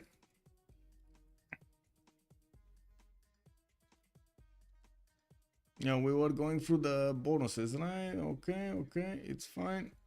We got some more settlers coming up from China, and I do notice is even though he's gonna have some scouts poking around, he's not gonna have that much of a problem defending this. With the commercials coming around, it's gonna take a while until he actually gets enough merchant points to recruit one of these. Looks like China is making 3.4, India is on 4.6, but Congo is woo! Woo! 9 points a turn here from Congo. Can you imagine if he gets Oracle? That seems like a bit overkill. He's also doing a commercial hub investment, wants to pick off every one of these. And we do have him also managing to get Coleus here as a great merchant. Okay, not bad. Odin Chamber as his choice in the Mubanza Congo. Doesn't seem like he's gonna want to fight anytime soon. And I do see India is starting to finish up his campuses. We do have bronze working coming out next turn with 12 science and 23 culture at the moment, getting more settlers out from Delhi and Panna. He did finish his ancestral hall, so he will get those extra builders coming out from each of his cities put down. Ooh, nice settle to the northwest next to the bananas and Mount Baron there. Not bad, not bad. He could get the extra food going. Another city to the west side also, southwest. Not bad land, not bad land. I'm actually a bit surprised he did not choose to go for the monumentality and just spam everything. Debrecen is gonna go for the encampment here. We do have him getting hit quite a few times by the volcano. Can you imagine this city actually put out? How many times did it get hit? This city is 1 pop. This city was at least 4 pop because he put a second district down. And right now it's down to 1 pop. Wow. Gandhi has Giga Chikanitsa. Yes, indeed. Close to 5:30 here in Germany. Yes, it's very early, very early. Yes, yes, very early. It's 6:24 right now here. Okay, more commercials coming around from him. He did build them quite quickly using the bonus from across the river. He definitely needs to get more food in Buddha so he can get to the 7th population, and we're going to need to come back to see what kind of districts is he going to choose to go for in that one. He has quite a few chops, and of course with Magnus he's going to get a 50% yields, more yields from each chop. Very, very valuable to get those settlers out. Okay, campus is coming around from Elephant Guy. Unfortunately, it's gonna take a long time until he's gonna build them, and he did go for some non-freshwater settlers here. Poznan is gonna need to build a granary to get the growth going. Roklo gonna get the Pingala in, gonna finish his monument, and did finish one of these campuses, a +2. That means we do have Elephant Guy still on 10 science and 14 culture, while on the other side, Damodar 12 and 20. It does seem like we're also gonna have Temple of Artemis finish here in Tbilisi quite soon, giving him a lot of growth in the capital city, while he's finishing the Tsikes in the other ones. I'm actually a bit surprised he didn't want to chop the forest for the Temple of Artemis, but maybe he knows that he doesn't have competition in Temple of Artemis yet. Yeah, more of these campuses are gonna get finished over here, and he's also gonna get his monuments out. You can imagine we're going to need to see him put down his encampment. He did finish bronze working, or was finishing bronze working the last time we checked. I don't see it put down yet, so you know I'm a bit skeptical about the general rush. Anyway, we do have Pingala also establishing in the city of Congo of Mubumbi. That's his second city where he's going to put a theater square. And that's the first theater square we do see in the game. Doesn't look like he's going to get any kind of faith adjacency on it. He's just going to get more gold from his commercial, and that's about it. Mubanza Congo also going to need to get to the 7th population. You can see how it is trapped right here on the 6th population level because it just doesn't have housing. He did not went commercials. Yeah, didn't know. Yeah, he did not. He did not. How many alarms did you have to set to arouse yourself awake? Fantastic. Good evening, sir. I think it was more of a challenge to make myself go to sleep a lot earlier last night, because I went to sleep at like 8 or 9 and then woke up at like 1.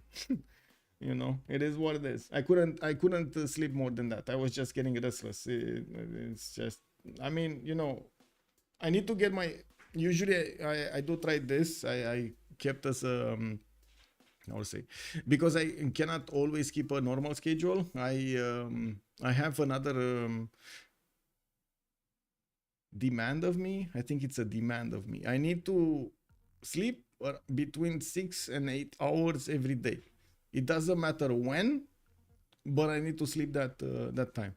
Like that's basically what I'm going for. Sometimes I do feel like totally disconnected though, like especially when I have like I would say 4 days linked to each other that are in weird times. Whenever that happens, I'm gonna be a bit disconnected. Oh well, it is what it is.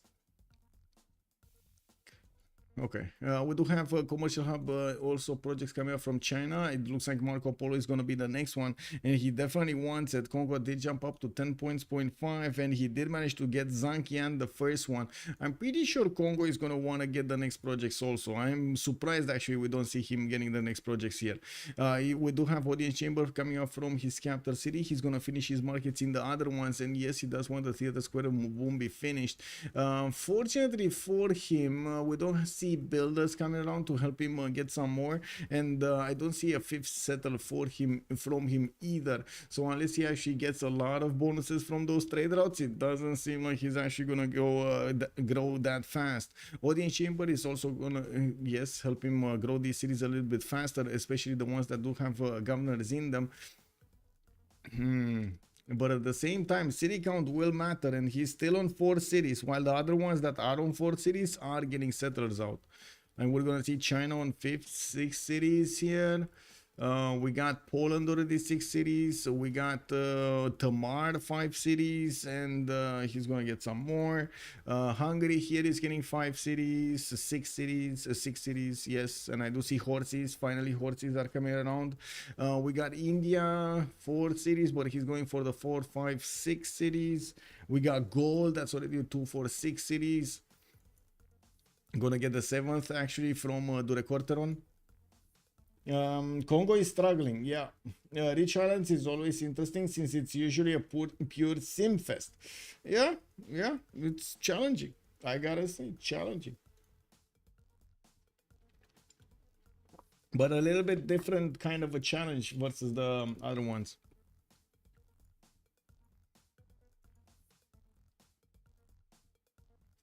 Okay, Damori gonna get his Pingala in Sheffield there. I do notice he's also gonna get an army of builders. We do have Damori 20 science and 36 culture with 82 production. He's managing to make on England without a single industrial zone the same amount of production as Ambiorix is making with a lot of Opidums. Remember, he does have a lot more traders, and yes, he's also gonna get a lot of bonuses from Governor Magnus.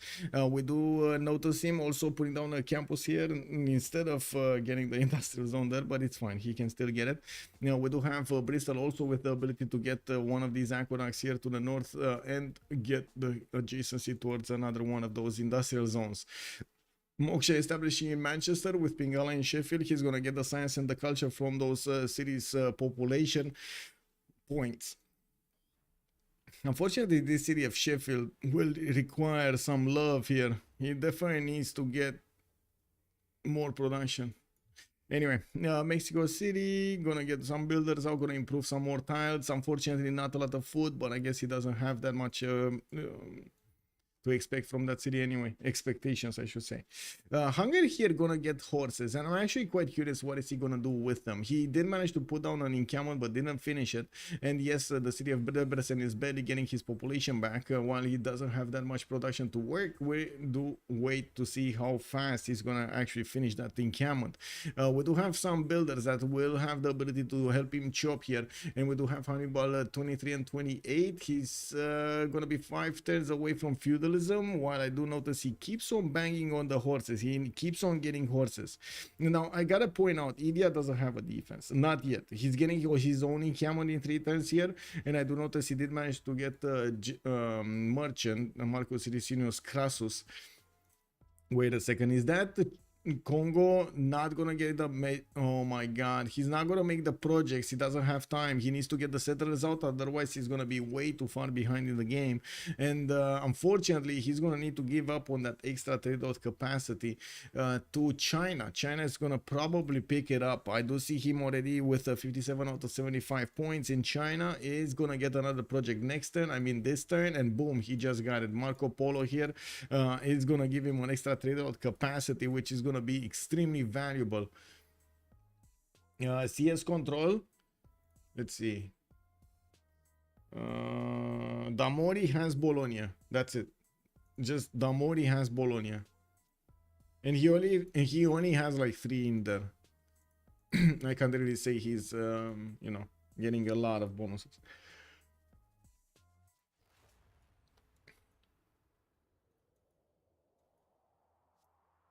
Okay. Okay, so Damori here getting big. We do have to the south goal that's getting very close to Damori, by the way. I did not pick this up earlier, but SND does look like he's starting to put more and more cities towards the north, and England is going to start touching the borders of England there somehow. We do have him also starting to get his libraries up and getting his science up. Definitely them being so close in production capabilities, I wouldn't imagine they will outspam each other. I don't see them being that far away in the science or in the culture screen. So if except in the case that one of them is going to make the, you know, big mistake of going for industrialization when the other is going for cuirassiers, I don't really see that much happening over here. We're going to need to take a look, of course, how they're going to manage to get the aggression going. I'm pretty sure there needs to be some aggression between SND and Damori, just so they can keep themselves on their toes. Yeah, but at the same time, I don't really see it happening at the moment. Not at the moment. You know, they did manage to get some extra defense on those garrison cities, and that's it. We got Congo getting cities, Poland. Okay, not that big. Georgia is gonna get his shrines out, and yes, I do see him not buying his campuses, not buying his libraries. I mean, the last time I actually asked about when do you want to use the Jesuit education faith, and or I should say ability, most of the players actually responded they want to use it in the second era, not the first one, in the second era, because in the first one you want builders, you want settlers, you want to improve your territory and so on. In the second one you want to go fast on something. Well, we do have Damodar here on 29 and 30. I do see Elephant Guys on 22 26. Doesn't seem like, again, that much of a difference between them. Both of them do have Pingala established, and both of them, well, actually no, Elephant Guy is gonna go for his libraries, while I don't see Georgia going for his libraries. That's a bit unfortunate. How much is a library? It's like 90 faith a library, if I'm not mistaken. It's like 80 or 90 faith a library. And we do have, so basically we got Damodar here making a library every 2 turns, or 1 turn and a half. Okay. It's 70, 75 faith a library, 70. Oh my god, that's even cheaper. So he's about to start making enough faith to buy a library every turn. Kick W, man. Why not just gold by library? I think he wants to change the doctrine into gold faith by library, you know. he got forced into the situation. It is what it is. Damodar, he's gonna show gold by library the way. Okay, Kublai Khan China, 2-4, still 5 cities. Gonna get that one to the west side, quite far away. And I just realized I actually forgot to shave today. No, I need to shave. Anyway, markets in Xi'an. Yes, Tau is coming up here. Okay. Encampments from Roklo. Sukienice is also coming up from Poland in the city, so he can get those extra 3 routes going. Definitely also the 4 points for Era Square are going to be important. He's managing to settle so many cities here. Damodar did finish his Temple of Artemis, and now finally Tbilisi is growing quite nicely. He will still need to get his apprenticeship going, so he gets the extra production on these J-tiles, make them worth, while he's gonna get some granaries in the northern cities. He definitely wants the housing to keep those cities growing. We do need to see what's happening here, because it looks like between Hungary and India things are starting to get heated up, with encampments coming up from both of them. We do have Debrecen there struggling to get it down, while already we did have India managing to finish his from the city of Delhi. And that city is 8 Pope and growing quite quickly to the 9th Pope, and I'm pretty sure he's going to need a bit of housing. Builders coming around from his cities, those are probably feudalism builders. I would imagine Commander Snake did manage to get enough, yeah, there we go, enough culture. Most of everybody probably discovered feudalism by this time in the game. Yeah, I would imagine most of everybody did.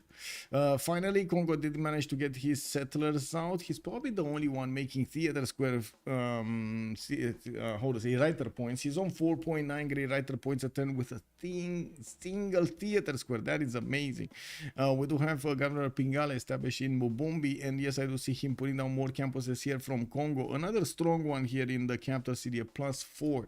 Well, right now, Toilet is on 77 production, and I do see him struggling to get more, but he's still over Elfenga and Hannibal when it comes to the production capabilities.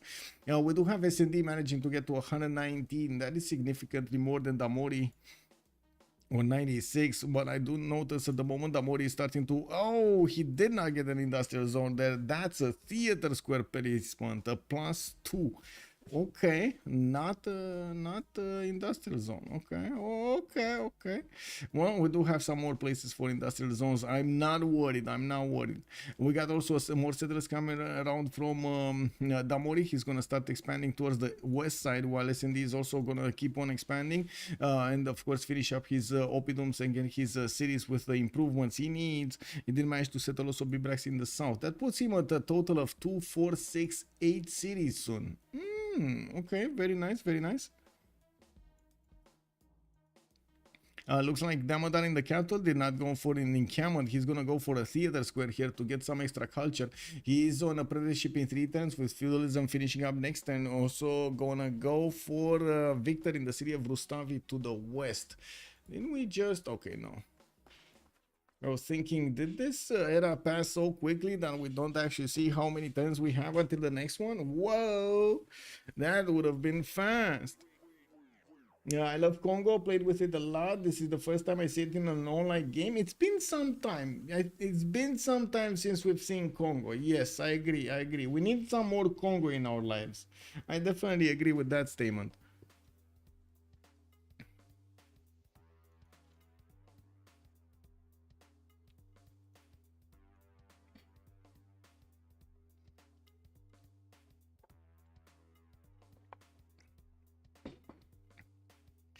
And guys, I think we might be heading into one of the biggest scandals with Intel in the next few months. It looks like things are heating up. Do you guys know about it? You want some extra information about it? Oh my god, man, you don't know what's going on in the Intel scene over there, in the CPU scene. Unbelievable.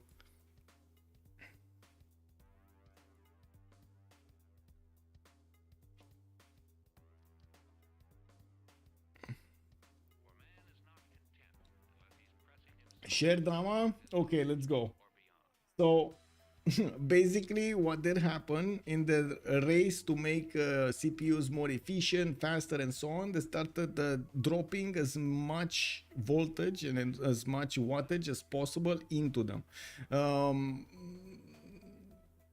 We don't know exactly, and that's where the internet is right now, trying to figure out exactly who's at fault with this one. But the latest generations, the 3900s and the 4900s, actually are built to withstand 100 degrees and more than 100 degrees, actually 105 they close down, but they can stay at 99, 100 degrees temperature.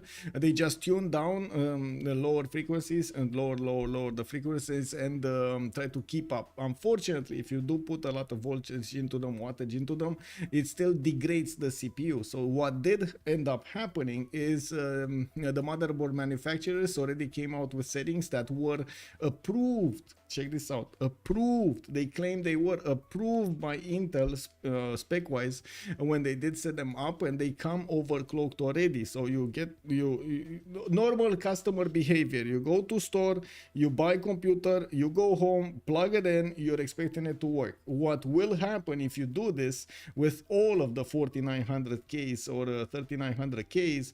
They will all sit at 100 degrees most of the time that you're going to have the PC on.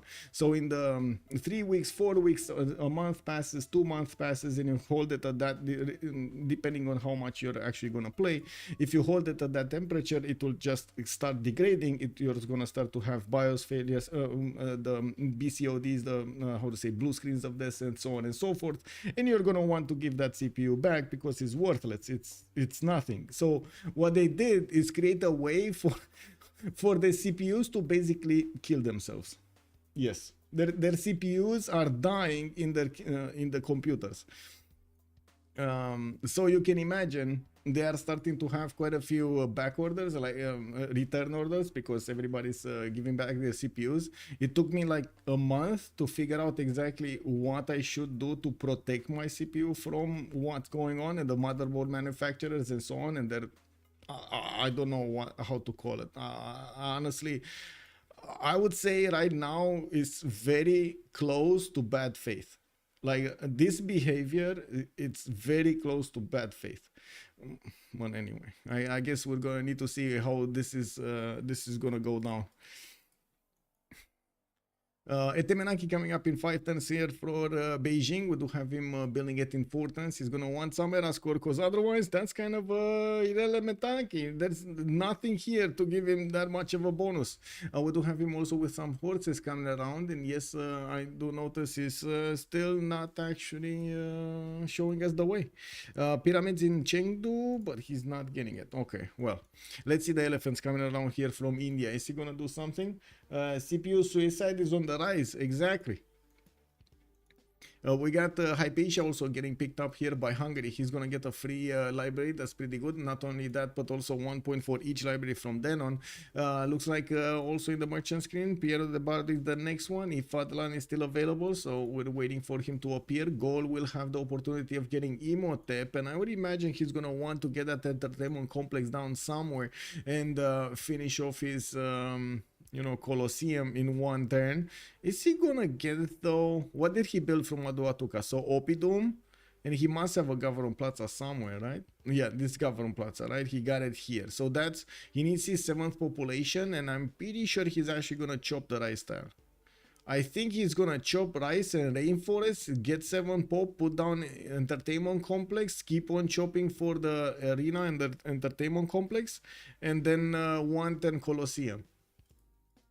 So I would imagine in the 5-6 turns, 5 to 7 turns, he's gonna have the Colosseum finished.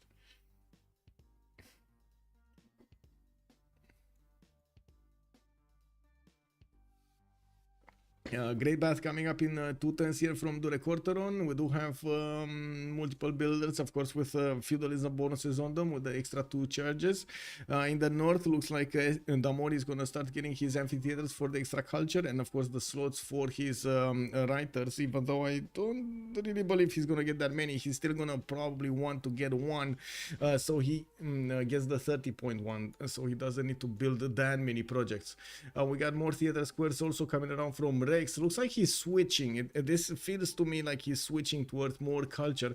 A bit surprising that he's using Pingala in a city that he doesn't have a campus on. Kek. I was really expecting him to have a campus somewhere where he puts Pingala. Anyway, Sukenitz is coming out here. More harbors on the west side. We did have Poland dipping his toes on the western seas, and I do have to point out that elephant guy over here is going to be the opponent of Congo. Congo is on that coast in the north with the city of Kewila, and we do need to see if he's going to actually do something about Poland. He could actually get a few galleys and try to discover cartography faster than his opponent, smash those cities down, and rip apart the empire of elephant guy there. Well, in the meantime, I do see Toilet is also going to finish his builders and going to get more cities. Finally, 2, 4, 6 at the moment of the count. He's actually still behind his opponents here.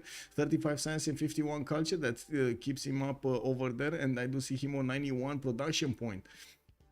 Now it's rest 98. We do have Commander Snake also on 120 production. Very strong here. We still didn't see any units coming out from Hungary to shake a little bit the Indian defenses, and I do notice that Hannibal is gonna go for his feudalism builders right now. He did manage to get his general from the city of Győr. I do want to check if generals did appear here. George, oh yeah, yeah. This is it. This is it. Guys, you know what's gonna happen, right? You know what's gonna happen. Like, this is gonna be Kevsur attack. So right now you're caught up with the Intel drama. Do you want to hear more drama? Because there's definitely a lot more drama in the internet happening.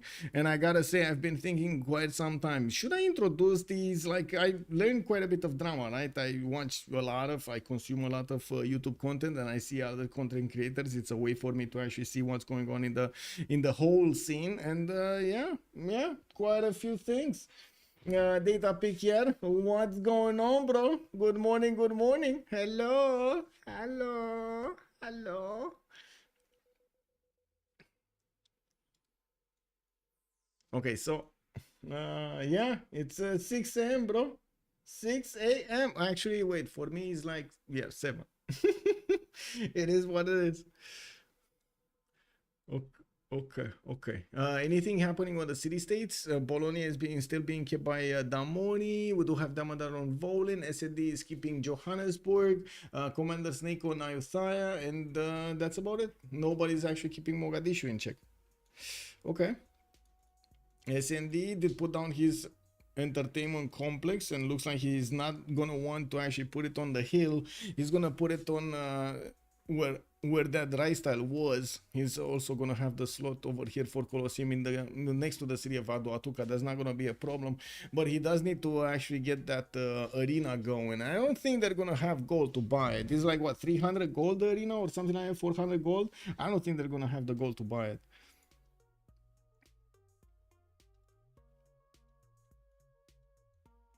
Anyway, okay, so Damori moving to Lake Redba. Looks like he might be looking for some extra era score in there. He's on 54 to 55.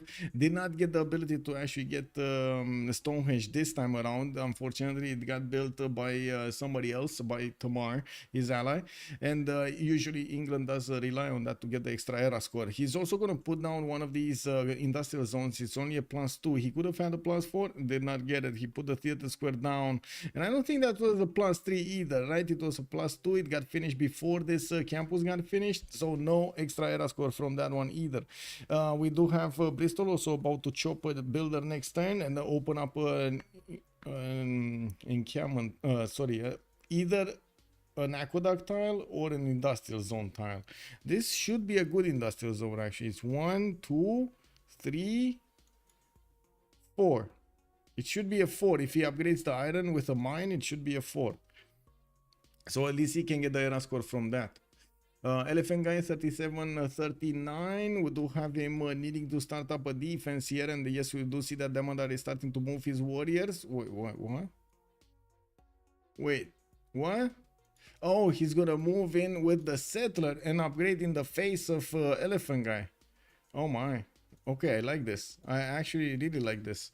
Let me actually take a look over here at the vision. So he sees the scout, he doesn't see the horse. This scout sees the archer, and he doesn't see any of the warriors.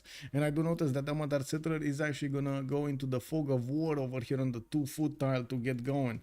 Now we do have Elephant Guy also with General on his side. I did not see one on Damodar, nor did I see him actually finishing up that encampment that he was telling us he's gonna go for. Is he gonna get one? Oh, he's getting one next turn. Look how beautiful this is, by the way. Look how nice everything actually synchronized at the same time. India is really shaking your cage. Woo! Yeah, India only making 5-8 is kind of dramatic. This is ridiculous. Get me out of here. Oh my god, that should be sorry, that actually should be, let me actually clip this, because I think this should be an emote. I really think this should be an emote. What does chat think? We make this an emote?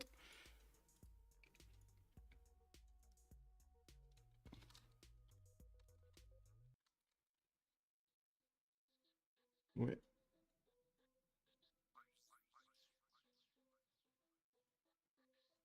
Yeah, there we go. There we go. There we go. Yes, yes. Okay. We make this an emote. I'm sure Sasu will be very happy.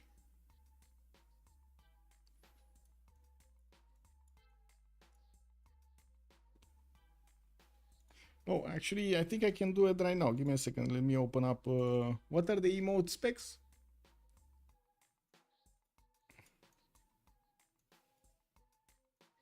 Oh, wait. I don't need the Photoshop. I need the After Effects. Hey, Brody Barhead. Thank you so much for the Prime, sir. Much appreciated for the 7 months. Thank you.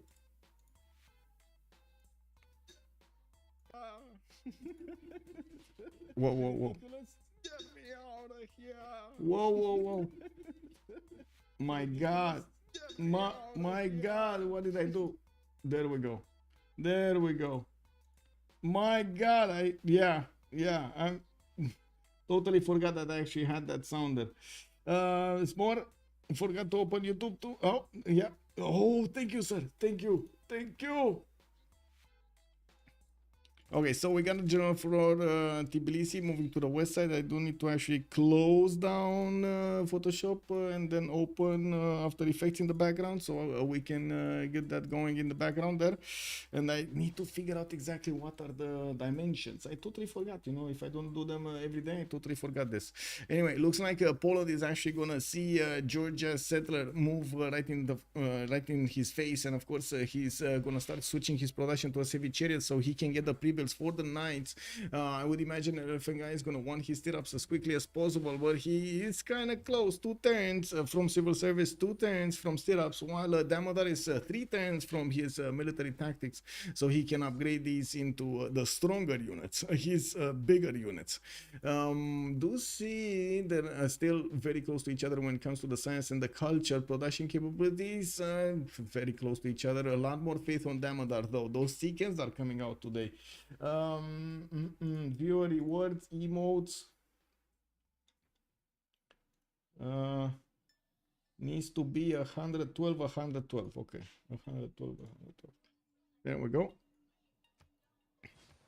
We got 5 more turns for the players to actually get this going, and it looks like they're gonna get the Elephant Guy on 4150. He's gonna need 9 more points. That's not easy to get. He's getting a boat out from Plock.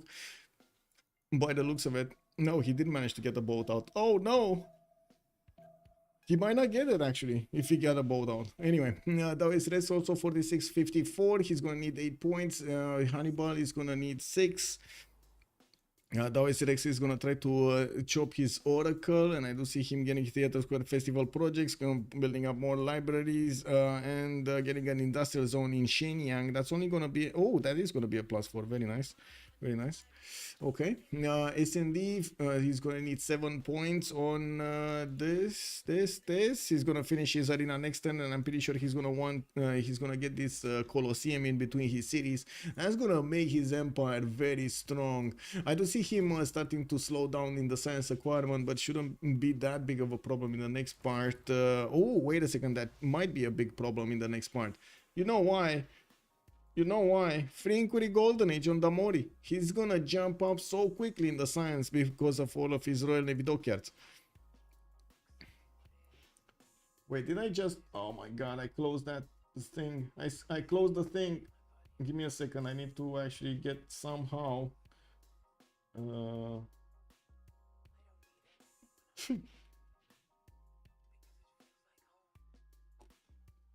the clip. I need to get the clip. Download. There we go.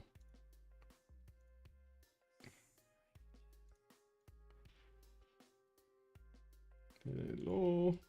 Okay, new composition. Whoa. Okay, there we go. 14 frame rate.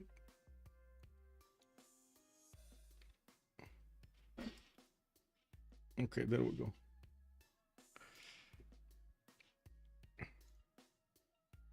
Actually, I could do this.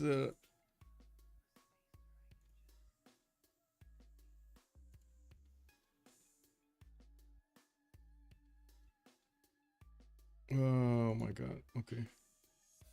Let me catch up with this and then take a look at that one. Received another message there from somebody. Okay, so Damori getting his Theater Square Festival projects going. Definitely wants a little bit more culture. 2 10s for China to get this going. Damori still needs 4 points, by the way, to get his golden, and I don't see him actually getting it very quickly. Okay, well, we'll see. We'll see. He has what, 2 more 10s? 4 more 10s. It's fine. He has 4 more 10s and a few more points. Maybe Divine Right. He's gonna get there. Commander Snake. He's gonna get his golden age. I do see Toilet also 4 points out from getting his golden age. We do have Hungarian Black Army starting to appear here. Not a lot of them, but I do see a general with 4 of them getting ready in Seja to go against somebody. They might catch Commander Snake with his pants down. That might be a problem. He's gonna get caught over here on the toilet. Yeah. I mean, he's literally on the toilet. Look at that. He's on Congo, right? He's on toilet.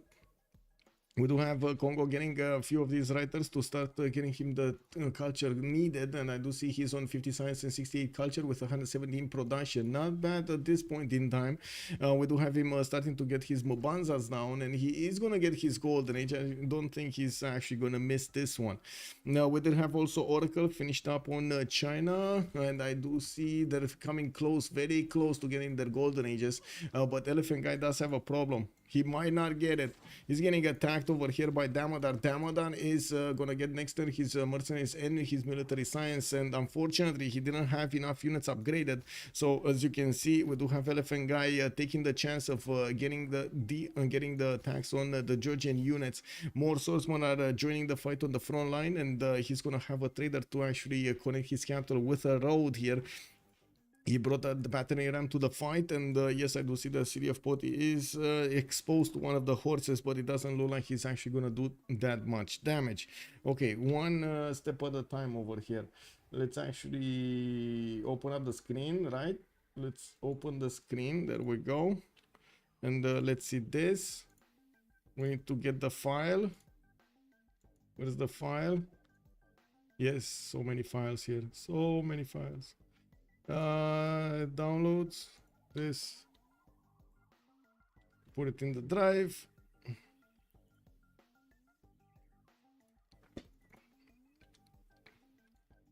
Let's get this going. This, put my face. Where my face? Where my face? Whoa. That makes me fat. That makes me really fat. Okay, we got this. We got this. Is this it? Is this it? I think this is it, right? Let's see. Like this. Ridiculous. Oh, let me actually turn off the sound. Yeah. This is it. Yeah. This is it, right here. We go like, wait. I think here. What is it? 1 second, 1 second, 1 second and 1. Okay, 1 second and 1. We do this.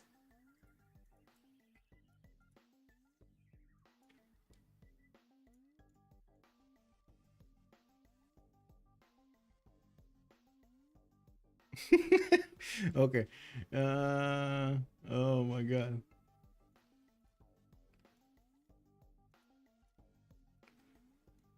Kick W, man.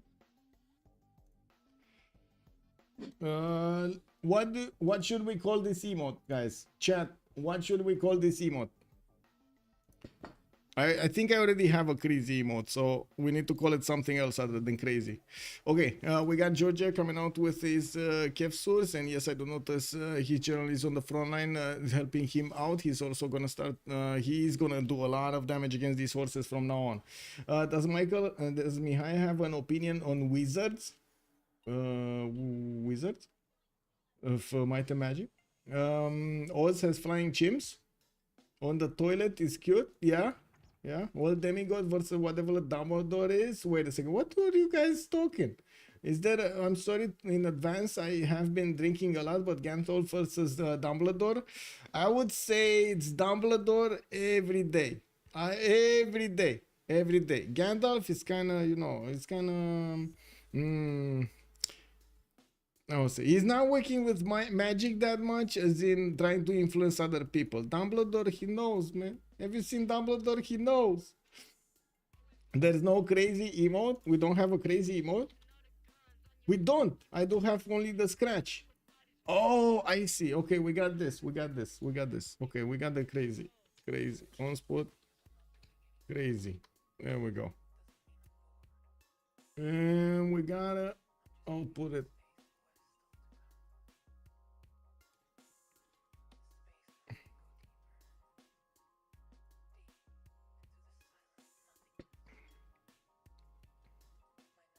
What was it?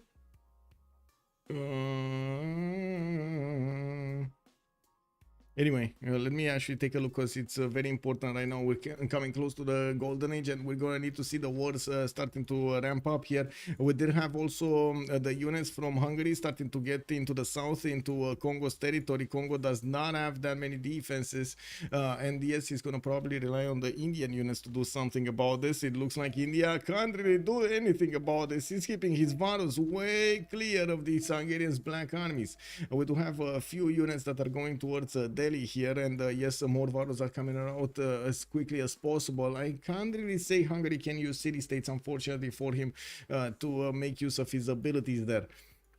And still, there might be quite a bit of damage being done to these units. It does seem like that's quite a difference in between the black armies here. One with general, one without. Oh my god. Okay, west side here, nothing's happening between England and Gaul. Did you just say Gandalf is sus? He's sus. He's very sus. Ponuki, hello there, sir. Gandalf doesn't need to actively cast magic. Yeah, I guess. Gandalf is like a demigod. You're not wrong. As the story now tells us, basically, right? We did have him in the, what was it, the Rings of Power. We did have him, was it the Rings of Power? I think it was the Rings of Power, right? Yeah, just dropping on the planet from somewhere. Yeah. Okay. It looks like Georgia is going to have the ability to actually attack into the Polish units next turn. We didn't have Jarwiga getting his upgrades here on the heavy chariots, but I do notice he did manage to get his general to defend the city of Wroclaw. I do notice Jarwiga is going to get his mercenaries out next turn, and still no stirrups inside here. He might actually click on it and switch so he can get those units. If not, these heavy chariots might actually die to the Kevsurs. These are very, very quick and strong against these units, especially on the hills. I mean, free movement units with no penalty on hills. Lublin dead pretty soon. Yeah, it kind of looks like the knights are gonna save this city, but I guess we'll see. Jarwiga is gonna get his knights next turn, and he does have Governor Victor deployed over there. I don't see if he has, let me see, does he have the defense from Governor Victor? I don't think he has the garrison defense. No +3 there in the Governor Victor. Okay, Madurai still alive. We got the units of Hungary going towards Congo, towards the south. Toilet is going to need to make some defenses and try to fend off attacks, while these Varus are crossing rivers to keep away these units from his side. Okay, we do have India's also Burikat general appearing on the front line, while from the north Hungary is pushing in to do more damage, force Snake over here to defend himself. Yeah, we will jump into the next turn and next turn, and I do see Elephant Guy got his golden age, Davis Rex got his golden age, Matthias Corvinus got his golden age, Ambioris got his golden age, Damodar got his golden age, Damori got his golden age, Commander Snake and Toilet got their golden ages. So everybody did get their golden ages. Woohoo! We got this. Does Tamar have oligarchic legacy? We didn't take a look. Let me actually take a quick pick. Yes.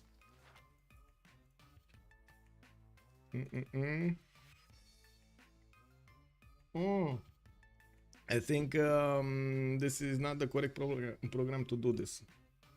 Actually, I think I need to click on buttons and send it somewhere else.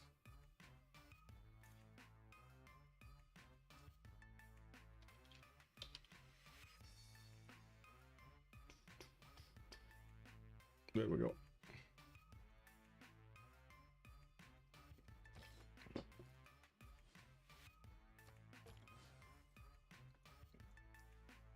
Okay, so that was a dead unit. By the looks of it, Georgia is starting to get in there and gonna start doing a lot of damage. These Kiev swords, as you can see, they move very quickly and they do manage to overpower the swordsman quite easily. And we do need to see also the gold per turn here. This is one bit of information we didn't actually have. And as you can see, unfortunately, on gold by library, we don't have that much gold per turn. 34, 13, 29, and 13. On the other side, we got -2, sure, on Damodar. But then we do have Damori on 62. We got the Commander Snake on 54 and the Toilet on 61. It doesn't seem like there's anybody coming close to Damori science. What is this Damori triple amount of everybody else's science happening here? 148 and 57 science on Damori. That is incredible. That's a rage quit right there. What? I today managed to get normal age out of a dark age. I just turned off game. That pissed. Yeah, I can imagine, man. I can imagine. Yes, rage quit right there. Oh my god, guys. Oh my god, guys. I went crazy yesterday. Okay, really quickly, because we got a minute until the pause. I really got crazy yesterday, man. I had to go somewhere with my car. I stood in a line for 3 hours to make a trip that was like 20 minutes before, not even 20 minutes before, like including stop signs and so on. 3 hours, man. 3 hours. I was like out of my mind.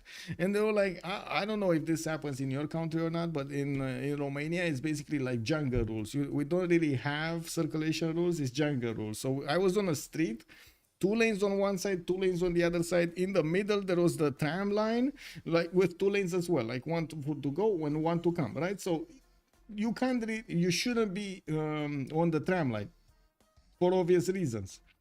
Police station 50 meters in front, nobody, like the road policeman in front, nobody was scanning that there were cars even on the opposite line of the tram on one side. There were like 4 lanes from 2 lanes. I don't know how this makes sense, but you can imagine this was like chaos, jungle rules, nobody cares. Okay, let's do this quickly, and we're gonna have a pause here for 2 minutes. There we go. Normal day in Belgrade. At least I know we're not the only ones, man. I mean, you know, it is what it is. Maybe your city is actually a bit more, you know, made by people that actually think. Because in my city, we don't have people that think here, or they think with their feet.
Okay, we're back. Were you checking Tinder and Instagram? No. I don't have Tinder. I mean, I do have Tinder, but it's a colossal waste of time in Romania. And Instagram, I don't have Instagram, and I'm not delving into that deep end ever again. Instagram and Facebook are a big no. They're like, unfortunately, I don't know. I can only say I feel much better in life without having Facebook or Instagram. I can only say that. It's just much better. A lot less information that I don't need, and I can actually pay attention to what I need in my life. That's it. Now we do have Georgia still trying to poke over here Poland. Unfortunately, with the Polish knights, it does seem like his attack is not going to go through. We do have also a few more units deployed to Roklo to try to fend off attacks. Elephant Guy did go for a second Pen Russian Voice Golden, and she's on 64 and 82, and it does seem like he's managing to keep up with his opponent, but maybe not for long. We do have Damodar here, 72 and 104. Looks like Daois Res on Kublai Khan, 70 and 70 on 2467 cities over here, China. We do have him with quite a few horsemen, but I can't really say he's going against somebody here. Looks like Matthias Corvinus, 87 science and 30 culture, 127 production, free inquiry golden age this time around for Hungary. He was going on the offense here against his opponent. It's more to actually force Congo to make a defense than anything else. And you can see it's slowing down Movemba Zinga quite a bit over here to get everything going. He got pillaged, his commercial got pillaged, his sword style, his theater square got pillaged. And yes, even if Congo is getting some units to smash this defense, this attack force down, Hungary is not gonna care. He knew what he was getting into from the beginning.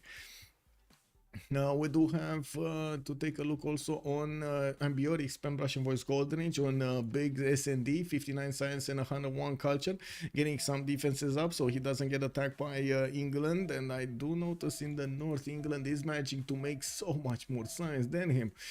We do have SND though with 238 points of production. That's far more than anybody else has in the game. He's gonna make a few more commercials, he's gonna get more settlers and finishing up his oppidums from the new settled cities, while he definitely needs to show us if he's gonna start to put down his encampments. Only has one, but he does have a barracks in it, and I'm pretty sure he can get a general whenever he wants to. We do have also Damodar, 71 science with 104 culture, Pen Russian Voice Golden Age. Now is the time that he will start investing into his libraries. I'm pretty sure he's gonna start getting some with faith. He did manage to get these over here. And of course, putting pressure on his opponent is quite something. He might actually get this going. Let's see. Is he gonna get to smash this? He should be able to smash this, right? No, not that one. No. I mean, is this a trap? This is kind of a trap, right? He can get a promotion on this one, right? But I was thinking he should get the higher strength one there, not the low HP one. That's gonna remain with low HP. Anyway, it is what it is. He's also gonna need to keep on pumping units if he wants to successfully do the pressure on Poland. And I gotta say, this is Winkersar waiting room, because in 2 turns Reformed Church is gonna finish, and Elephant Guy should have a unit stronger than the Kevsur. What happened to Hannibal? Why his culture so low? We're getting there. Damori over here on Victoria, we do have him on 167 science with 71 culture. He's in a free inquiry golden age, and he's gonna get a few more science points coming up from his commercials and everything, and his campuses. You do notice he's building some more. Aqueduct also coming around from Sheffield to get that industrial zone a bit more adjacency. And yes, I do notice, unfortunately, he's not gonna get that much in this one. A +5 still is good in the city of London. He never actually put that industrial zone from Bristol. He did get a Diplo quarter from that city center, and you see, I think that's it. Wait, really? He has only 2 districts in this city center? Because this is from Bristol. Oh, okay, this is from Bristol. Okay, this is from the south. He's keeping that +3 over here from London. It does need more. It's fine. We got him also on 192 production.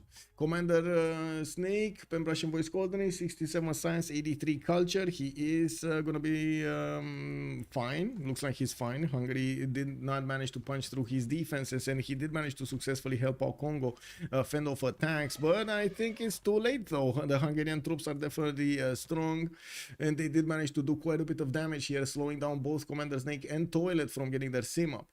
We did have also Toilet, 69 Science with 68 Culture, 97 Gold Attain with Pen Brush and Voice, 94 Gold Attain with Pen Brush and Voice Golden Age. He's gonna put a few more commercials down, and of course finishing up his unique districts if Mbanzas. Finally, more settlers also coming around from him. 153 production and 172 on Commander King doesn't seem that much, but if you compare them to his to their opponents, they do manage to make more than their opponents. Not as much stats, but more production. I do want to finish that thing though. Let me actually finish the thing. Oh, there we go. GIF. Okay.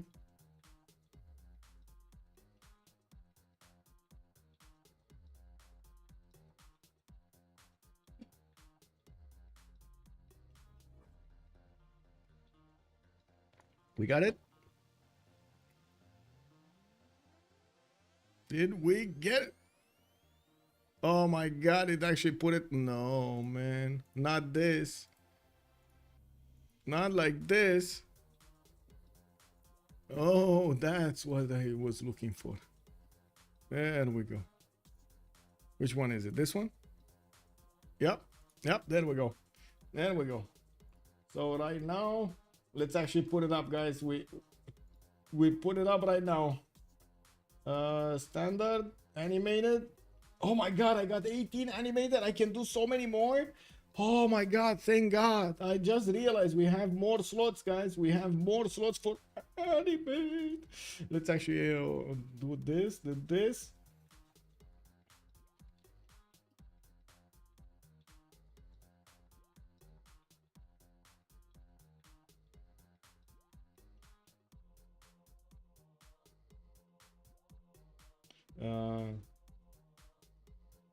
There is another crazy somewhere. Anyway. That's a problem. Give me another name for the emote, by the way. Guys, chat. Give me another name for the emote. What do we put it? Not crazy. Something else.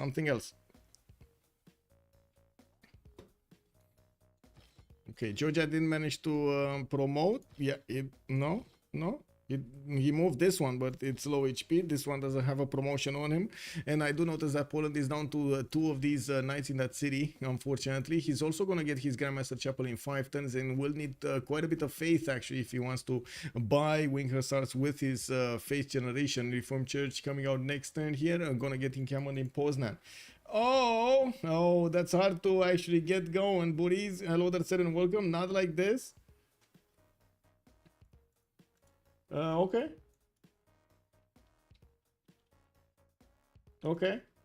We're going for with not like this. There we go. It's up and running. Let's actually refresh the page over here and try it out. OnSpot. Oh my god. Okay. Not like this. There we go. It's up and running. It's working. You might need to refresh the page though. Moonstrike, thank you so much for the tier 1 gift. Much appreciated, sir. We got Pyro joining us. Stay welcome, sir. Bonjour. Okay, what's happening in the Simmerland? We do have Goal, SND, starting to get his campuses going, and he definitely needs to play catch up over here in the science screen. He's only on 69 science and 115 culture.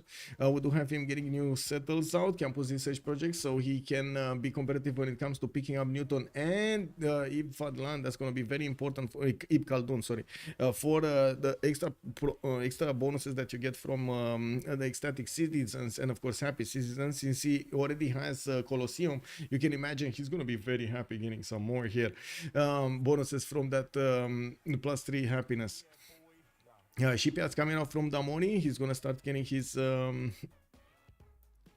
his production from them, but it looks like it's taking him quite a bit of time to build them. Industrial zone logistic project, so he can try to recruit Isodor. Looks like he's gonna have the ability to get it if there's gonna be no projects here from goal. Looks like no, so he's gonna get it. There was campus research project. Okay, looks like India managed to defend against Hungary quite nicely. He has a wall of Varus now. Those elephants are going to keep away these pesky black armies from his territory. And yes, he does need to recruit generals. Not only that, but also needs to go for the next tier units. 91 size, 93 culture, not that bad. 182 points, especially since he's next to Hannibal's 110 size and 36 culture. It does seem like at the moment Matthias Corvinus does have a few problems that he needs to solve, especially that culture generation.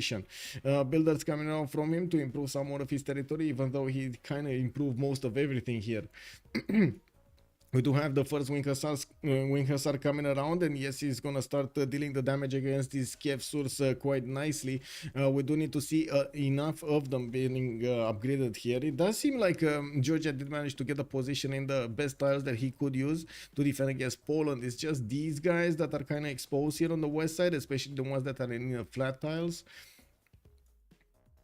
Yeah, we got some piemen coming on from Rustavi. Yes, encampment finally from Tbilisi. Oh my god, we have been waiting for this for some time.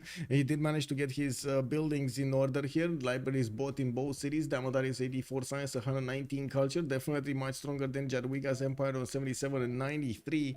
But now is the Wing Hussar timing, and we might actually see Elephant Guy managing to get enough strength to punish Georgia over here for... you know, for being next to him, but I find it doubtful. Am I the only one thinking that Poland did not have a good timing against Tamar here? Big Gamer be the most astute watcher tonight. Can you show what they're taking? Yes, sir. There we go. There we go. Oh my god, the lag is so long to game, Mr. Michael, like I wrote the message 10 minutes ago. Wait, really? I'm sorry. I'm sorry. 10 minutes ago. I don't know what's going on with you know how it is with the streams. At some point, like sometimes the chat is like immediate, and sometimes it takes like so long to actually get the message to me.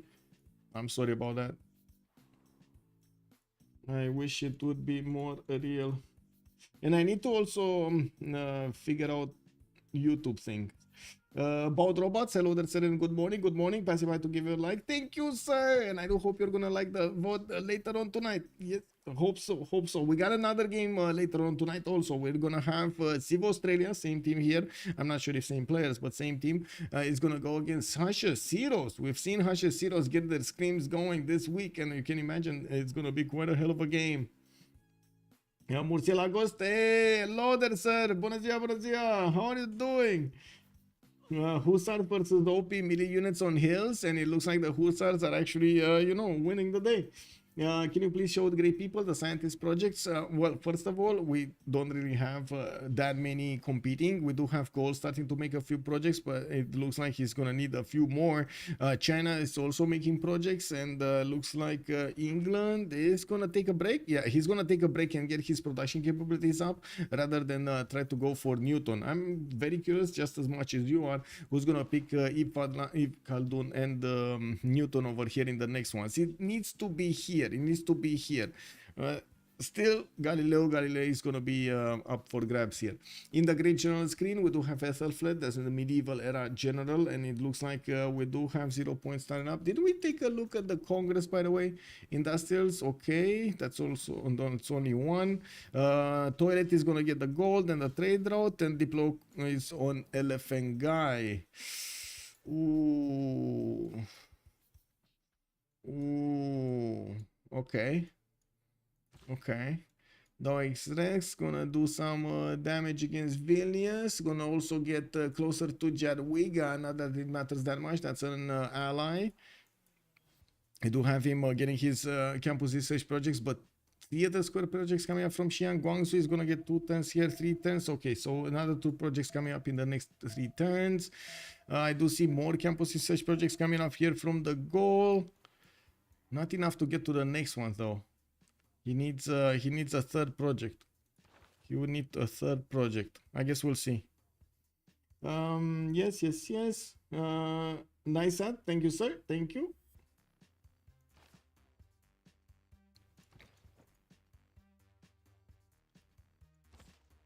Okay. Georgia's capsules are retreating. We do have also Trunk as general in the front line with Roclo having Timur. Okay, that's a good one for the Wing Hussars. This one is not good for the Wing Hussars. Trunk is just not going to give the bonuses, unfortunately, to these Wing Hussars. It's too early, right? Too early. They're Renaissance, if I remember correctly. Yeah. I do also notice Georgia did manage to get the 3 intel on opponent's movements. He did manage to get printing much faster than an elephant guy. While Jadwiga is going to go for his education, he still needs quite a few more science and culture points to keep up with Damodar here. We do have 100 points of production on Damodar, 128 faith. Looks like both of those are actually higher than his opponent. Not only that, but both stats are actually considerably higher than his opponent. We do need to see also if China is going to manage to get bigger. Though his Rex over here is right now on 100 science with 99 culture, but it looks like he's coming up on his university soon, and he's not building them, well, at least not at the moment. He's going to try to go for the scientist screen, and yes, you do see that next time he's going to have the ability to pick or pass Galileo Galilei. Is going to be quite important if they're going to manage to get enough projects and enough points to recruit those upcoming scientists. I'm pretty sure it's not a race for Galileo Galilei, it's the next ones. We do have Liang also establishing in Poti. Looking at Hungary, getting some more archers out. Hungary here is also on 108 science, 36 culture, a bit more science than Commander Snake, but not that much. And I do see he definitely doesn't have the same amount of production than Commander Snake. With 30% more production here, India is managing to keep ahead. And he's also going to start being way ahead when it comes to the science. You look at him expanding with 2 libraries, 1 university, and another campus. Oh, 2 universities. So 2 libraries, 2 universities, and another campus from Calcutta. Only going to be a +2, but still, that's an extra campus where he can put another library and a university inside. Love it. Yep. Well, loving it. Okay, looks like Congo gonna put his Diplo quarter in Bujimaji to the southwest. He's still struggling to get his libraries out, and he did make a few bows to show Elephant Guy that he's here on the coast, and he will need to protect his economy that he's making with Hungary, the connection that he's making with Hungary. That actually stabilized the goal points on their side, 61, 47, 82, and 16, while on Civ Australia we do have 14, 107, 83, and 117. Yes, more gold, but still it looks like GPL is going to have enough gold for their needs. We do have Poland managing to push back successfully the Georgian units from his territory, and as you can see, these Wing Hussars are managing to do the damage against the units that are in his tiles or near him. Unfortunately, whenever they get out of the borders, they seem like they're losing their strength here, they're losing their shine. There will be a 1-tile choke protected by a Kevsur in the city of Gori here in the north, and as you can see, it looks like in Vilnius we do have Rex actually sending a few units to take over that city center. He should be able to take it over in the next turns, but if he doesn't, Ancient Walls are going to finish, and he's going to be a sad Pantheon when that happens. We do have also Congo getting apostles. I guess he did get converted to a religion here. Calcutta did manage to get a religion. Wait, let me see this. Stewardship, Defender of the Faith, and Zen Meditation. Is this gonna be the way back? Is this gonna be the way back? Let's actually see. Congo should benefit from that, right? Should benefit from the extra 2 science that he's gonna have on the campuses, and extra 2 gold. Is Hungary not cooking up Hungary stuffs? No, he's not. He's not doing anything. I don't know what he's doing with his units there, but Hannibal is not finding a way for him to actually affect his opponent. Althea is not his. It's Commander Snake's. He has in Gazargamu, and Gazargamu is not really useful, actually. It's not useful at all. We do have him. That's it. That's it. He doesn't have a single other city state that could affect his opponents in some way or another. Hannibal free inquiry, yes, that he is in free inquiry, Cloxiv.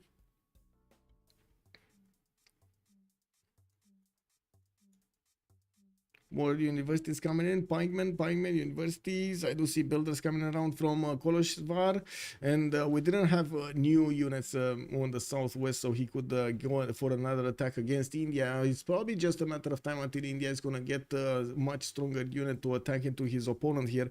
And I'm actually quite curious what Commander Snake he's gonna choose to go for. Right now, he's more focused towards getting his science numbers up rather than anything else, and still has a lot of buildings coming around here on the science screen.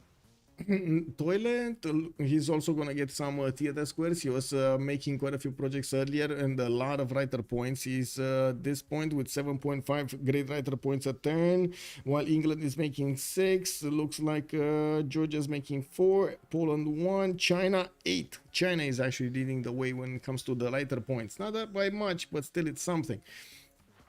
In the scientist screen, we do have China passing.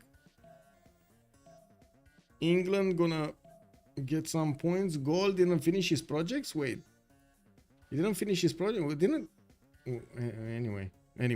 A mausoleum of Halicarnassus in Malaysia. We do have SND with an army to the north, fending off nothing. And I do see finally the shipyards are getting finished here. Damori is going to have Isodor of Miletus to help him build a wonder here. And I wouldn't be surprised if he's going to try to go for Colossus to get an extra trade route capacity. That would be very valuable. Very, very valuable.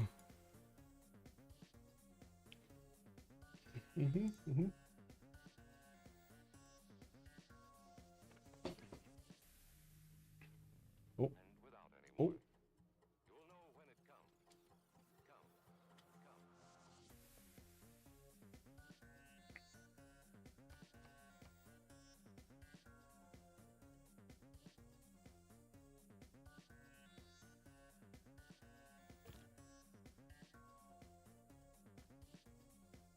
SND 355 points of production.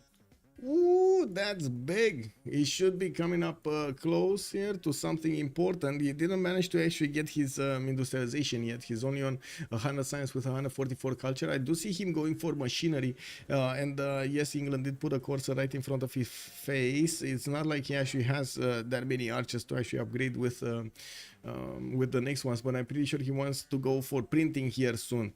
We do have him also managing to get a decent amount of population in his cities. Mausoleum of Halicarnassus finishing up in 3 turns from Malaysia, while in the north we still need to wait to see what Damor is going to choose to do with his Isodor of Miletus. China is also going to go for a wave of new units, and I do notice that he did not start and keep attacking into Vilnius, which actually stops him from taking over that city center and allows the city center to keep on building the walls. It's gonna be a very sad day if he's gonna finish the walls. Anyway, we do have a catapult coming in, and we're going to need to see if Vilnius here is gonna pop out any unit or two to help him fend off attacks, because otherwise the catapult is just gonna slowly take down that city. He can't put it under siege unless he actually gets a unit in that lake tile, which is definitely gonna help out Vilnius for some time now. Foreign Ministry also coming out from Tbilisi. Georgia is not going to go for his Grandmaster Chapel ability to buy units. He did manage to build a few theater squares here, got the amphitheaters in them, and as you can see, he has a strong amount of culture output with a good amount of science, 121 and 118. Definitely much stronger here than Jarwiga's on the west side. Now, we will probably see Jarwiga in a heap of trouble if he doesn't manage to do something with the Polish Wing Hussars. He's going to fall out of favor here in the game in the next part, especially with Georgia managing to outsim him. Okay. Oh, we got China walking in and grabbing Isaac Newton. Looks like SNE was a bit too slow on the buttons, and he did not manage to get enough of these scientist points to recruit that one. He's probably eyeballing like Khaldun here, and I'm pretty sure he's going to pick it up. He's going to pass this one, Emily du Châtelet.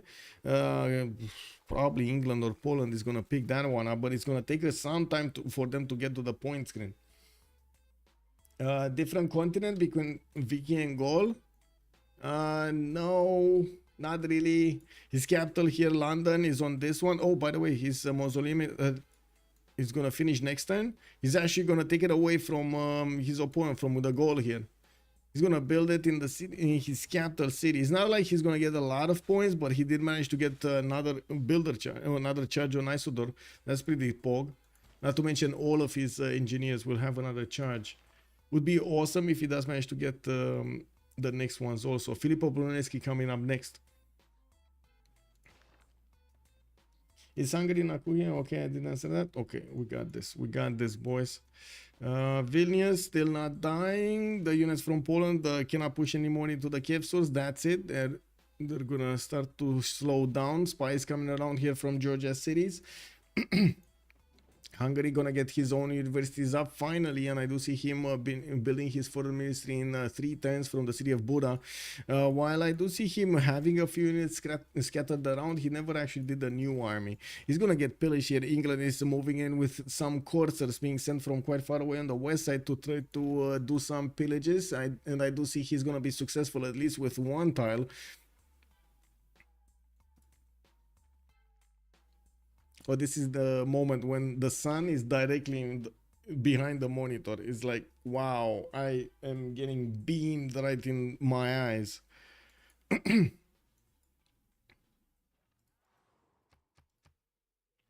Ooh, encampment coming up from Manchester. Very nice, very nice. Let's see, Industrial Zone Logistics, Campus Research Projects. He definitely wants to be on both. I do notice he's on 7 great engineer points a turn, but the goal is on 11. So we're going to need to see if he's also going to start to bring a few projects home. Still going for the Campus Research Project so he can actually get to Khaldun. And finishing up his universities very quickly, though, to turning them. I do see Commander Sting keeps outputting settlers from his capital. I would imagine he wants to be very big here. 2, 4, 6, 8, 10 cities already. He's going to go for 11. And he does have a strong settler to the west side, another one to the northwest. And not to mention, he did put a city right in the face of Hungary here, Kozhikode is to the northeast of Delhi, mean distance, but yes, in the face of his opponent. And we do have Damori managing to get a significant lead over his opponents with 237 science points and 96 culture. Looks like he's keeping up with the science requirements and has a lot of science with the culture requirements and has a lot of science more. Industrialization coming up next turn. That's going to allow him to get factories and at the same time get 1 point of production on each of his mines. That's going to be extremely important. Now we know you're not a vampire. Wait a second, Beasley. You do not know if my windows are actually coated with special stuff, so they don't let the killer rays in. They only let the good rays in, you know? How do you know? How do you know? Or maybe I wear a lot of sunscreen, you know? Yeah, 200 protection sunscreen right there. Nothing penetrates that one. Anyway, we got encampments coming around here from Damori. Gonna need to get competitive when it comes to the general if he wants to do anything about his next door opponent, the goal. And I'm pretty sure at some point in the game he's definitely gonna need to do it. Damodar here keeps getting his science numbers up over Poland, and he did manage to slow down any kind of Polish incursion into his territory without ranged units. Poland could not actually push through the Kiev source, and he did not manage to get enough of these archers out to actually upgrade them. He did lose quite a few of them to the one shot of the Kiev source earlier. Yeah, we do have Damodar still needing to put a lot of his cities with production. As in use that production. I don't see him actually doing that much there. China gonna get new campuses, finish university. Vilnius looks like he's gonna get the walls. That catapult is going in, but it doesn't seem to do enough damage. Yeah, we do have Rex also starting to get those cities northeast. 2 more settlers, 3 more settlers coming in. A bit late though, but I guess it's better late than never. Big game, all business, no BS. He gonna watch him a Civ game, yeah, and he not gonna care who knows it. What? That doesn't really make sense, man. Does this look like an early CC because they don't have science? Clock save? Good. I was thinking of that because it does seem like Civ Australia is managing to get all of the bonuses in the game, but at the same time, I don't think they're actually gonna put it like get a CDC down right here. They're still gonna try to make it work. They're still gonna try to find a way. There is the next. In the next 10 turns, we're gonna have the rollover of the era, and there's gonna be no more free inquiry golden age or a pen brush invoice for that matter. We're gonna need to see how the numbers stand at that point, and I'm pretty sure that's another benchmark that they're looking at. I would say a line that they want to see how they're gonna do when they cross it. They do have enough production, I should say, but it does seem like Civ Australia is managing to get those advantages on their side. They have economy, they have the science, they have the culture, and they have the production right now, and they probably have the food. No, actually, oh, wait, yeah, they don't have the food. It's the food is on GPL, I believe, or no, 193, 159, 189, 153 versus 164, 143. Yeah, they have the food also. They have the food also. They have everything. Can you please show how much gold is in reserve? Not that much, to around 300 here from GPL, and then around 100 something, 150, 160 on Civ Australia. It doesn't look like they're actually gonna keep the gold for some upgrades here, but from what I do see.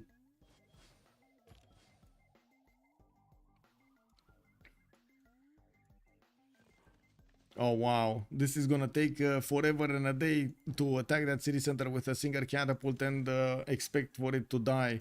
That's probably why Poland is gonna send a single wing hussar to finish the job. An elephant guy is right now looking at Dao's Rex, is telling him, just watch, okay? Just watch. This is how you do it. Look at that damage, man. Vilnius is not gonna know what hit him. GPL might have production lead. You think so? Let's actually take a look. We got GPL 407, 162 with actually, you know what? There is a calculator here. Why am I not using this? 179 plus 191 plus 162 plus 407, and that's 939. And on the other side we got 170 plus 351 plus 206 plus 211, and we got 938. There we go. Actually, by a few points, we do have Civ Australia getting that going, getting the production going. Hey, good morning, Golden. Or I should say, wait a second. It's evening at your time, right? Good evening, sir.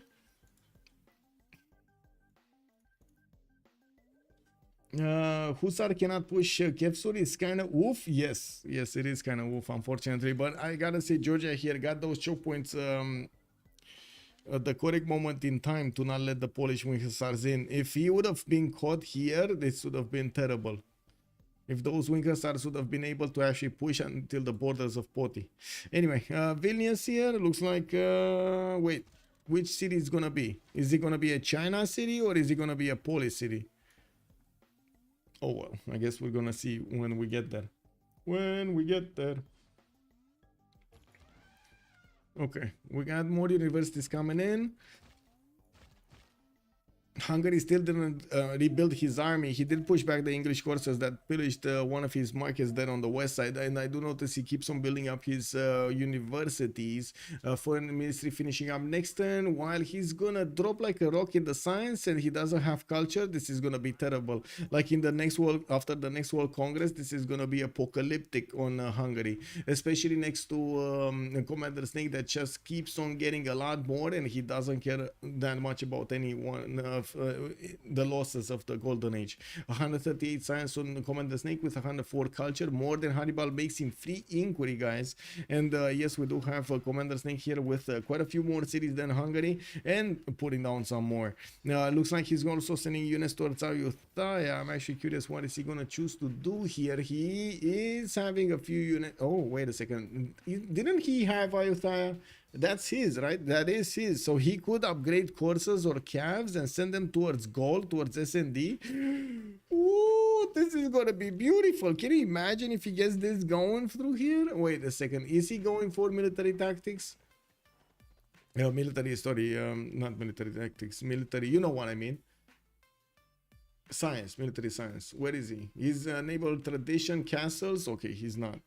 He's not right now. He's getting castles at least. So he got castles, so he can upgrade the coursers.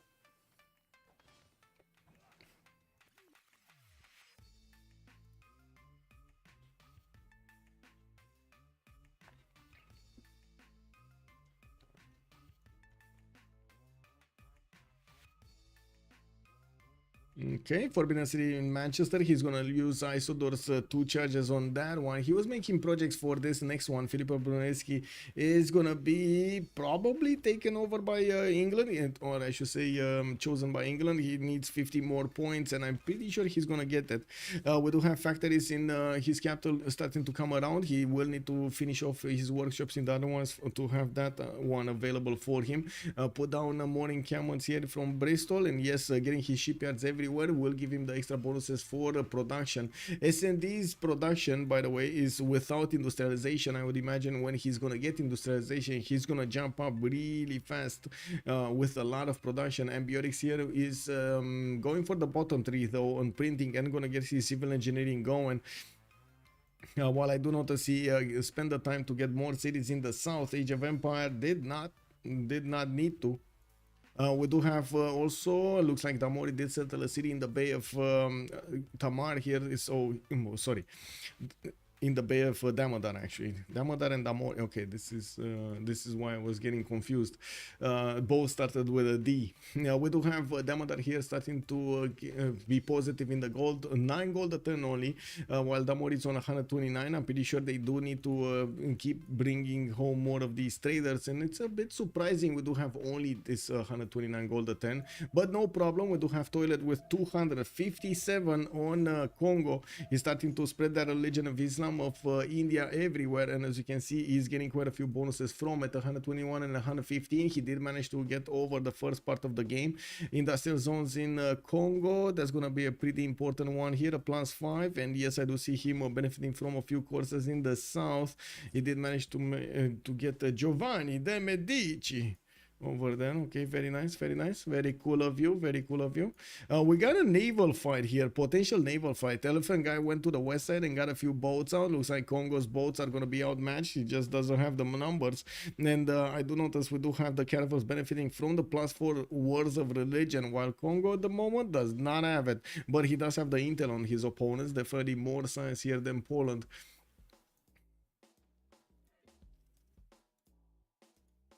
What is everybody doing?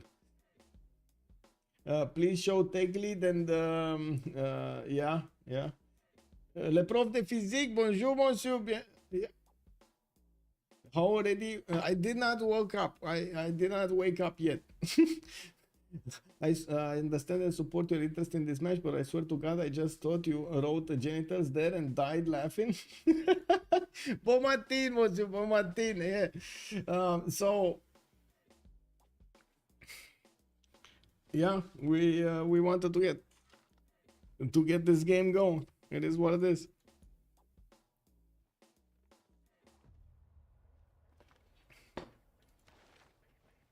So they got both of them. Let's see.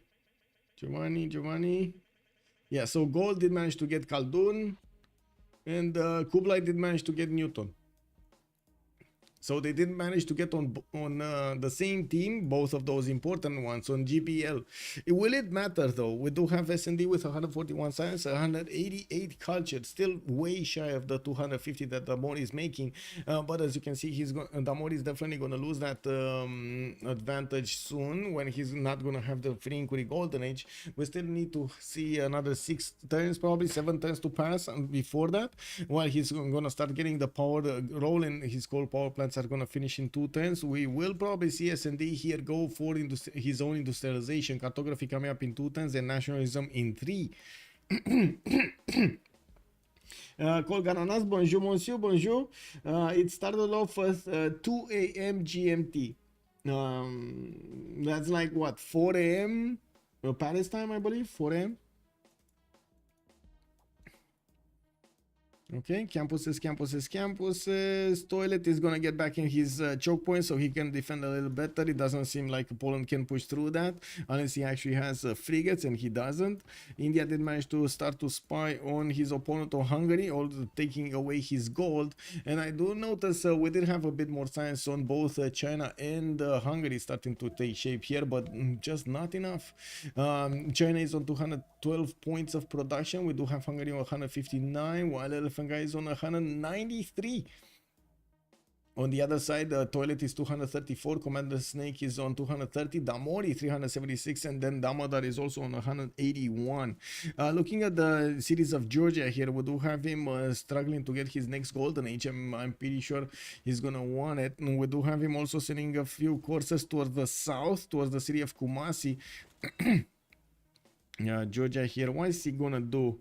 And we did have that sneaky move here, right? Is this happening? Is this Commander Snake actually gonna do it? Is he gonna pull it off? He did upgrade his courses, but I'm pretty sure he wants military science. He doesn't want this. Yeah, there we go. He's 3 times military science. He wants the calves. Then it makes sense. It makes sense. And we got some pikemen coming around here. Is there vision here? No, okay. Srinagar also on the east side did get placed so he can trade with Congo. Congo gonna have quite a few big trade routes there through the city of Sevilla to the north, from the north. Okay. Poland. Did Poland manage to get more science? 102 and 120. Okay, a little bit more, but not a lot more. We still have Georgia keeping ahead in the total tab. You do see that Damodar did manage to get 2300, while Elephant Guy still is holding on 1800 points. Not as much as you might think.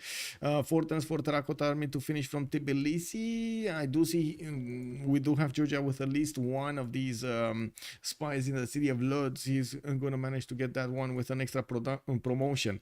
And it looks like Vilnius did get the walls up and upgraded the trebuchet. That actually makes it significantly harder to take that city down. You do see that Poland did need to deploy another wing hussar because the first one was just not up to the job. He wasn't up to the challenge. You a French monsieur? A big monsieur, yes. Monsieur. Oh, he is? Yeah, he is. He is. Kolga is definitely French. Hey, we're about to hit 30 likes, 25. We're at 25 right now. If you didn't hit that like, let's go for the 30, guys. Click that like button. And Marco Diablo, also bonjour, monsieur. Bienvenue, bienvenue. Hello, hello. Okay, Isodor did manage to finish Forbidden City here for England. I do see that Damori did manage to also recruit Filippo, and he's gonna get another 2 charges on that one. Dam coming up from Sheffield, so he could get the extra adjacency towards this industrial zone, and he will be able to put another one from Liverpool. That's gonna be a nice +4 here. And we do have him finishing up his universities, and of course this is before he's gonna lose the extra science he's making from his Royal Navy dockyards towards that from that free inquiry golden age.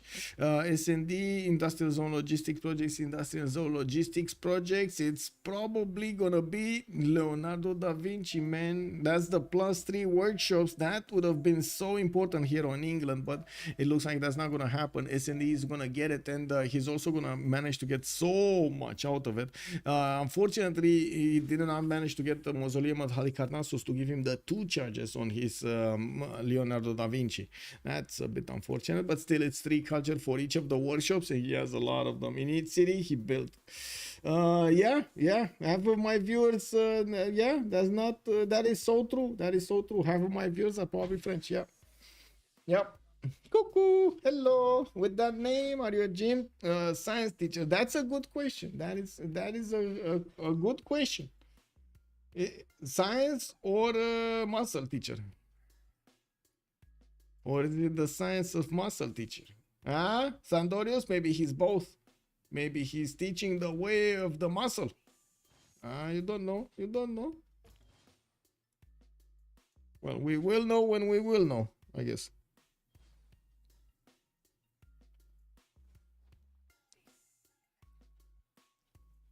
Okay, Hungary is gonna start getting a few more black armies. He didn't manage to seize that many cities, so hussars are not gonna have that much of an extra damage. And I do see that Hannibal is still struggling to get a lot more science. 150 science in a free inquiry golden age, just not gonna cut it. We do have Commander Snake 180 and 120, and he's in a pen brush and voice. We do have him getting quite a few new builders here, and did manage to get his capital city to 13 population. We will need to see if he's gonna start putting down a lot of encampments and start going for those military academies so he can output immediate tank armies. That would be quite nice, quite amazing. We do have him also without faith, so unfortunately he's not going to get Grandmaster Chapel and do what we are used to seeing Gandhi doing, buying a lot of units and demolishing opponents. We do have also the Indian troops to the south of Ayutthaya getting ready over here. Commander Snake is going to get his horses upgraded into calves quite soon. He does need to get the technology though, and as you can see, Damodar is... oh no, he needs military tactics. No, well, I mean, he doesn't need, he wants military tactics. No. Hungary upgrades next turn. Where though? What does he upgrade? What does he upgrade next turn? It doesn't really do anything here. Oh, you mean hussars? Yeah, but I pointed out there are like very few black armies, and the black armies he has, like the hussars he's gonna have, are not gonna have that much bonus because he doesn't have cities. He only has a single city. That's only a +2. With the little thingy under the sea. Ah, français. Oh, with the cedilla. Yeah.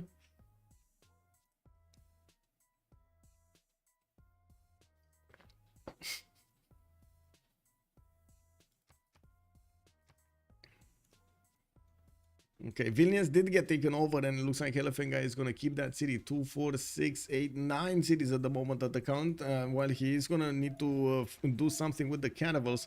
Looks like he only got the ones to fend off attacks in the south and did not take a look at the Hungarian units in the north. He could... no, wait a second. Oh, wait a second. He is protecting his trade routes. I don't know. For a second there, I thought... never mind. I got confused for a minute there. Yeah, Congo is the one that would have needed to actually get into this seas and seize the moment. Okay, got it. Entertainment complex in Mobumbi. We do have more universities coming in, and it looks like the destroyer has arrived. Athena. She has arrived. Oh my God.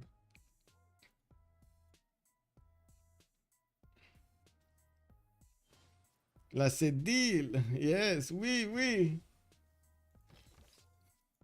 Okay, Damodar, I'm gonna get his industrial zones down. 2 more turns for Terracotta Army. We do start to see them getting those era score points. 4 more turns to get to the next Golden Age. Damori still needs 8 more points.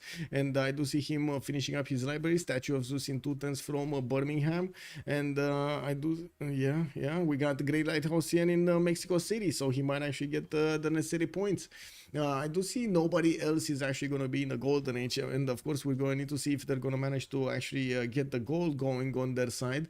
There's also going to be quite a bit of a problem with gold per turn here on the side of gold by library, because, well, if they don't get reform the coinage and they lose the gold from Penbrush and Voice, imagine they're going to drop quite a bit.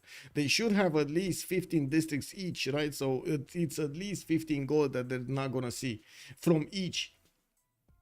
Wait, it's not synced with what server? With Twitch? It should be synced. Wait a second, it should be synced. It's like not like this. There we go, not like this. Yeah. But if you go there, it's an A for a reason. I think you need to refresh, Monsrath. Or wait, are you talking about the server on my Discord? Yeah, it takes a while to synchronize Discord if you're talking about Discord. Yeah. What is it? Not like this. Yeah, it's not here. No, not yet. I don't know when it updates, but usually it takes like a few hours. It doesn't take that much. So I would imagine it like updates like maybe 4 times a day or 5 times a day, every 4 or 5 hours.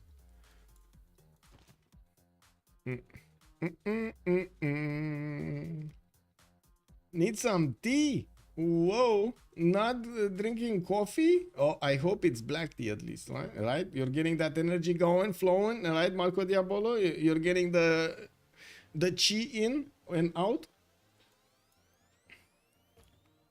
Yeah, there we go. Woo, woo.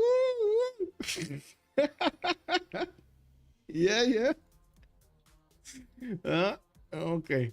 Damori. Is he gonna manage to get it? He's golden age. He still didn't get the points. Okay, we're waiting for it. He did keep Bologna though. That's still his city state, and I'm pretty sure it's gonna give them quite a bit of an advantage keeping it. They did manage to get across the board a bit more science than their opponents, and when the next turn hits, well, I should say the next turn hits, they might actually get a bit too much.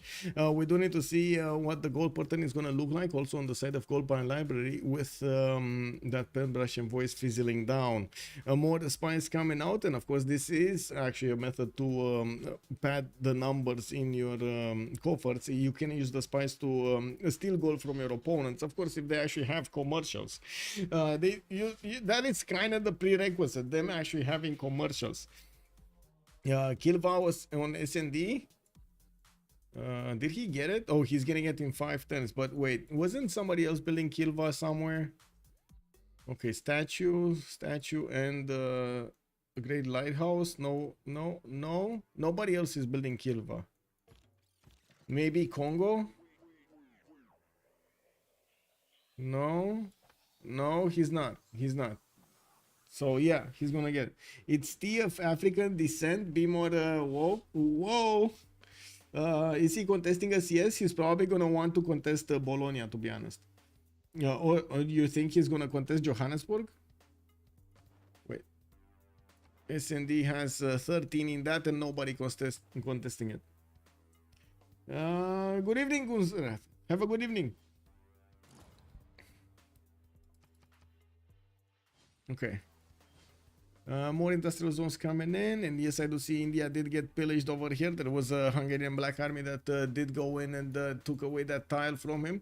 SND did manage to get to 170 science, but in the total tab here, you do see a different picture. We do see Damori is about to hit double the numbers that SND acquired in science in the game. We do have Damori with 39 technologies, while SND is on 30. He's 9 technologies over his opponent here. But I'm pretty sure SND is not going to be far away from getting his industrialization. He's going to get that extra production he needs to get everything built quickly and manage to catch up. And that's the question, is Damori going to allow him to catch up or not?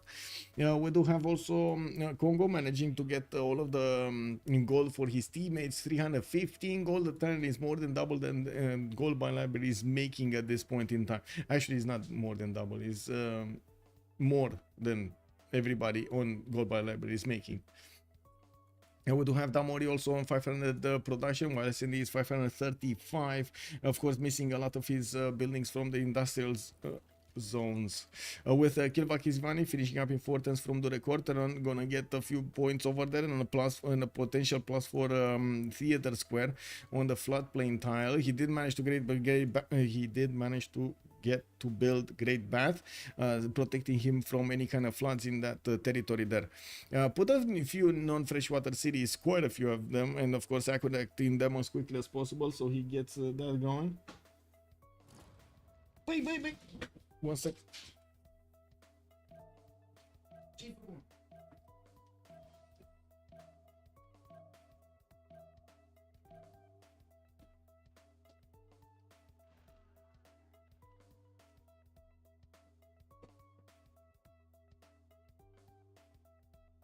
Yeah, she picked up one like plastic thing over there, and I saw her like putting it in the mouth, and I I had to take it away so she doesn't eat it. It is what it is. I'm sorry. Athena, the destroyer, is trying to destroy everything. She has like I would say a little pig like this that she keeps on nibbling at the sides and slowly tearing it apart. She's like slowly tearing all of that rubber apart there. Unbelievable, man. The patience. The patience to destroy something. Anyway, now we got Georgia with a few calves being sent towards the south towards Kumasi, and by the looks of it, we might see actually China being on the receiving end. Yeah, we might actually see Dao's Rex over here getting attacked, while we do have calves upgraded from Commander Snake also. Looks like Dao's Rex is going to help him scout a little bit. And yes, we do have SND with a few pikemen being deployed towards the southeast, so he fends off attacks there. If any push comes from India, he's trying to actually protect every one of his tiles here on the north and the east side. Now we still need 2 more turns to see the truth over here of the matter, when they're gonna lose their pen brush and voice and free inquiry golden ages. Where are they gonna stand when it comes to well, in respect to their opponents? We don't actually have anything happening on the seas. Toilet is going to be patient over here. Only got 2 galleys, but he does have his capital with the ability to get boats out in the north. He does have a harbor from that city center. More chanceries, archaeological museums, okay. I would really prefer if it knew your favorite strategy board game. I know you play some. When I was young, I played a lot of Risk. Strategy board games, like other than Risk, I didn't actually play. I played a lot on computer. I actually played a lot more on computer. Guys, when I was young, I didn't really have neighborhood kids. So I didn't really get into this board game thing and so on. Like, I was so happy I was managing to get how to say, to get dial-up connections to play StarCraft 1 with one of my neighbors from time to time, basically. And I, you know, Risk, yes, Risk. I played in school actually with a lot of my colleagues. We were playing those card games. I don't remember exactly how they were called, but because it was very fun. But anyway, and strategy games. Did we play strategy games? I guess we were playing Sing My Battleship, or how is that called? Oh, yeah, we did play that one. The one on the, how to say, you make the grid and you put your battleships and then you choose every turn where you're gonna shoot and so on. No, not the Magic the Gathering. No. I mean, this was way before Magic and Gathering. Did you ever play Command and Conquer Generals? I played all of the Command and Conquer. Tiberium Sam, Generals, the original one. Yes, I played all of them. Future Risk, I did not check it out. No, I do not. I did install it at some point on the PC, but it felt like it's so easy on the PC without, you know, and it's not the same fun as the one in real life. Well, when you have actually the dices and you throw them, it feels like it's a bit more luck based than it is in the game. Oh, Risk 2010. I didn't 2210. I didn't see it. No. Okay, Cavs are starting to move out. Yes, they will manage to actually attack the pikeman, and I gotta point out, Goal over here is trying to build himself some time to get new units out if how to say, if he's gonna be in emergency. You can see how he's sending this pikeman quite far away. He's gonna lose the ability to upgrade them, but at the same time he's gonna have the ability to build new ones if necessary. S&D is gonna get industrialization next turn, and that's actually gonna boost him significantly in the production. He's 541 right now. He should jump over 600. Ooh, 563 right now. 223 science with 248 culture, but his economy is in shambles. He's on -8. Hannibal is making 100 points. We do have Darius Risk on 80, but I gotta say, Hannibal over here, it might not make 100 points for that much longer. We do see Commander Snake managing to keep ahead of him when it comes to the science numbers, and yes, he does have a lot more culture, and I'm pretty sure in the next era, when Hungary is going to lose his free inquiry golden age and not going to have that much, he might not get it. Okay, We got a break request here from Hannibal.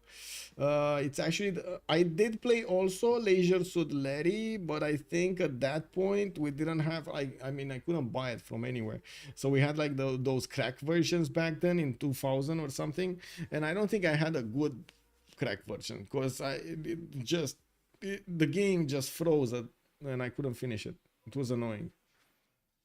But yes, you get a space gem and an aqua gem with space and aqua cards corresponding. Oh, very nice. Take lead, it's Damori with 40. Over, what was it? SND's 31. Still 9, still 9, still 9 technologies ahead. Anyway, we're gonna have a pause, so I'm gonna put a timer here. What is the timer? There we go. Let's put it for 9 minutes. It looks like the destroyer is fancying showing her face. Yeah. Be right back. Oh, wait, I didn't actually put the timer on here. Ooh, what is going on? What is this? It's the final countdown.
Oh, Damori reconnected. Uh-oh. I was wondering who disconnected and why. I saw a few extra notifications over here. Anyway, streaming 12 hours different than usual. Yes, Fortuna Belly. Good day, sir. Wait, is this evening? Fortuna Belly is this evening for you? Good evening, sir. Please Google risk 22. Yes, let me see. Risk 2210. Let's see. What is this? Reject all. Okay. Reject all. Yet another entry in the log series of risk variants set in a not so distant future. Battles are now fought with my machines of distractions known as MODs. For short, human commanders still need these mechanized troops, but these commanders each have special powers and abilities. Ah, it's a bit more complicated. I see. It's a risk with extra steps, but it does look cool. It does actually look very cool. Nice. Oh, look at these robots. Very nice, very nice. The walkers. I always wonder what Michael is doing back then. Like, do you think he's practicing yoga or interpretive dance? I mean, maybe, right? I wouldn't put it past him. I mean, I need to move my feet, man. And I gotta say, it actually did wonders. I guess you do see me squirming around. It's because I want to keep the blood flowing in my feet. That's why you see me moving from one butt cheek to the other one. You know. I see Civ Australia. No wonder this time. What? What do I mean? No wonder he does. They do. What I mean, look at this guy, man. Damori, statue of Zeus. He has Machu Picchu, Forbidden City, Mausoleum. Come on, man. And yeah, that is toilet playing. He's in an awkward spot though. A toilet over here is basically the gold generator of his team. Okay, we got a team plus from one team. I think I just need to turn off the countdown, right? Yeah. We turn it off right now. Also, Chris Mo, hello there, sir. I wanted to say something I didn't actually get to say the last time we did have a stream. Thank you so much for joining the channel on YouTube. I did have 2 joiners. Basically, it's the subscription method of YouTube compared to Twitch. Thank you so much. It's unbelievable. First 2, Baxter 100, and I don't know who the second one is, but if you can tell me, I would really appreciate it. Thank you so much for the support. Thank you.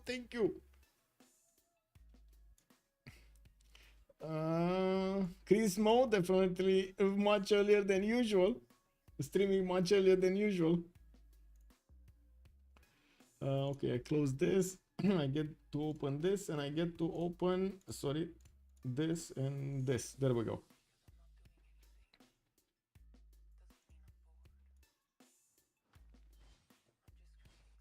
Okay, we got a game started off, and I do want to mention we're 1 turn away from getting the golden age, and we did need to see if Damori is going to manage to get it. Yes, he did manage to get it. Damodar also did manage to get it. Does look like nobody from Gold by Library will manage to get it. We do have Damodar still managing to keep his edge against Jadwiga. He did manage to also keep away these pesky wing hussars from his borders, and it kind of looks like Jadwiga's time to shine is slowly fizzling out. We did have also light infantry coming around here, upgraded by Georgia. This is going to make for a much more powerful unit than we hussars on the defense. What is the tech lead? 9. 9.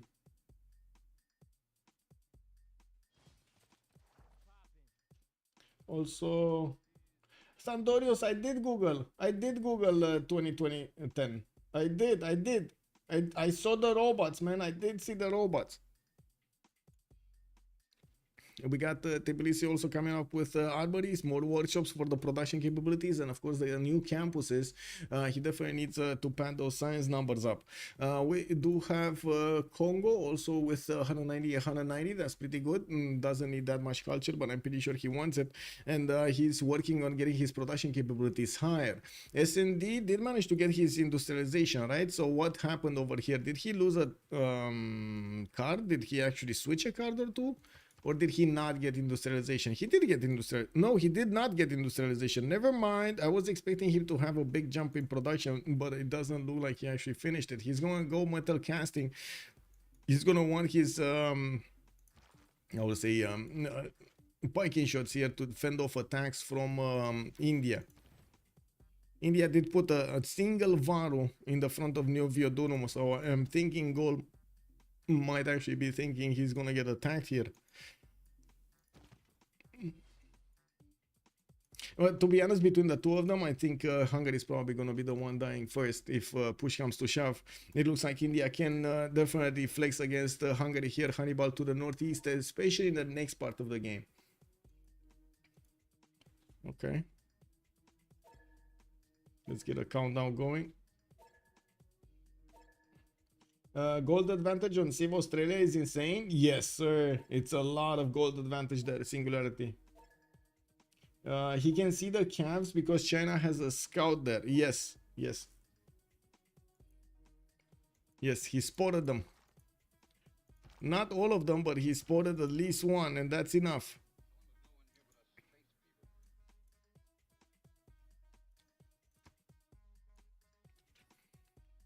We do have Commander Snake also starting to get his armories going. I'm pretty sure military science is going to be on his pathway, and he does need to put a few more of these encampments going. They're actually asking for a relobby after all over, okay?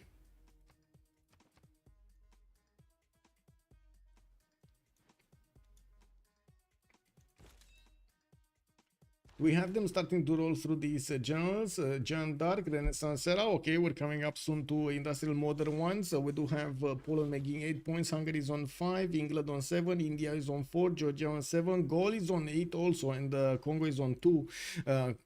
Gaul over here is starting to put down quite a few of these encampments in the north. He definitely wants to be ready when England is going to start pushing him. We did have also Great Library coming out from Ratumakos in 210. He did finish his Kilva. No, somebody actually got Kilva away from him. I do see he actually is gonna finish Colossus here, but he never finished Kilva. Somebody actually got Kilva before him. Who finished Kilva before him? Must be from his opponent. So let's see, one by one. Tamar. I don't see a Kilva anywhere. Do you see a Kilva anywhere? I don't see a Kilva. Okay. Next up, Victoria. Colossus. Oh my god, is he gonna take Colossus away from Toilet?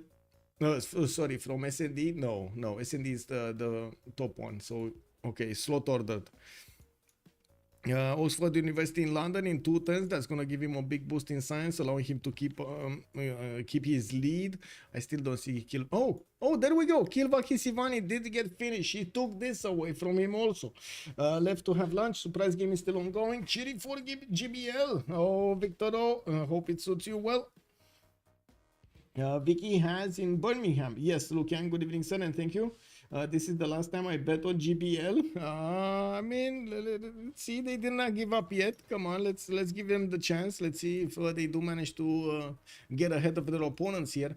Now I do see that only Damodar and Damori are going to manage to get their golden ages, and the goal per turn is insane. Look at that. After the pen brush and voice just went away here, it doesn't look like they have much gold to offer, do they? SND is on minus 32 gold a turn, Hannibal is 81, Daoesirex on 46, and Elephant Guy on 40. They're going to need to rely on their upgrades and maybe some pillages, maybe some spy missions to actually get the gold for themselves. We do have also Georgia starting to do some units to attack here. China Calves against Corsair Corps, not really the best matchup though. He's still gonna manage to do quite a bit of damage. Like, he's still gonna force China here to make defenses, make units when he definitely doesn't want to do so.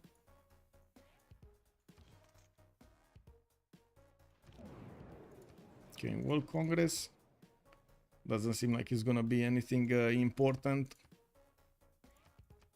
Let's go for actually format this one.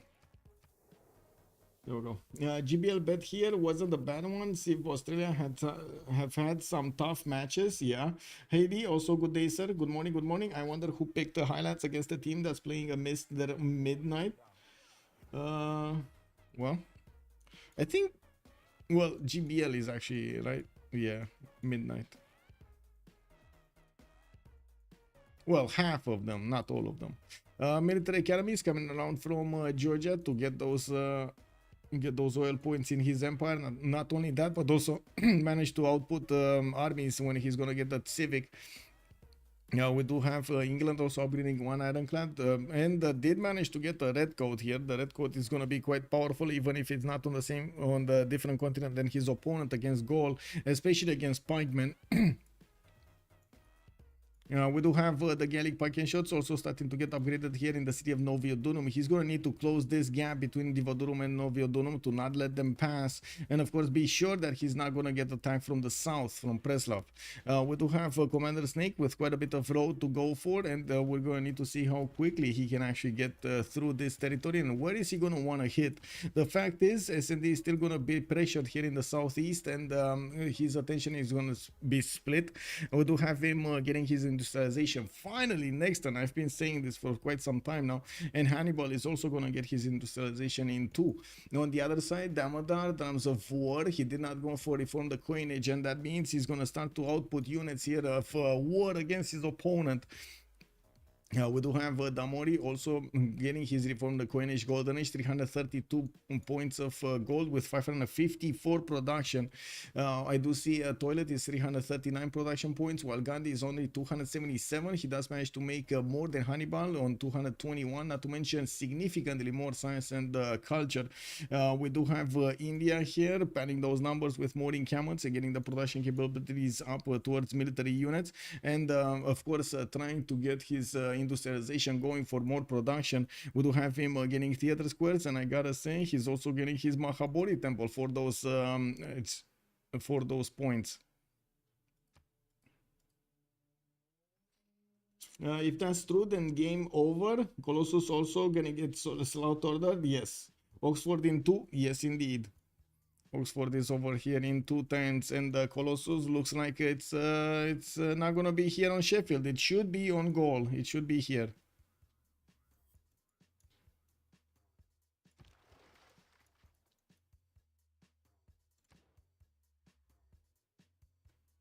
Oh wow, I lost. Oh, I see. Toilet 3500 ping. You know, just casually 3500 ping.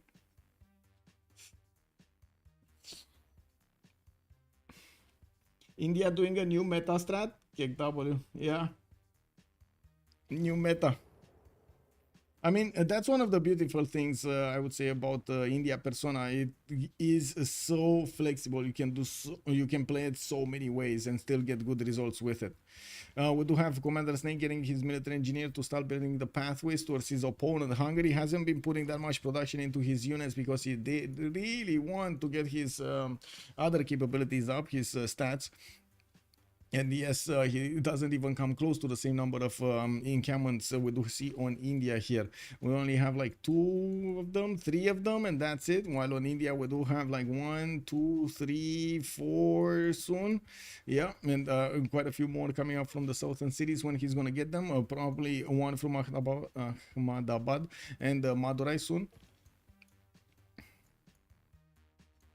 Okay, anything done here? Looks like Georgia will meet these Chinese scavs on the battlefield.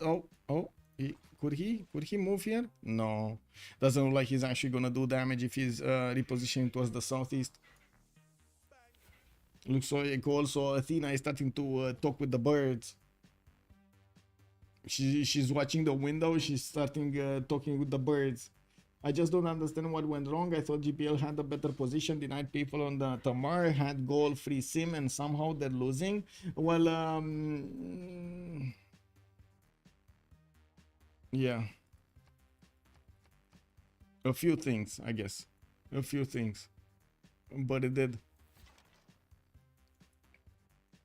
The push from Tamar on Poland was instrumental into taking away their abilities to actually fight, taking away their gold and getting those tiles and so on, what they needed. We did have also Congo managing to take away those merchants at the beginning of the game, and did fight a little bit for those writers. China slowed down quite a bit at the early beginnings. He didn't get that many cities, and it took him a while to grow.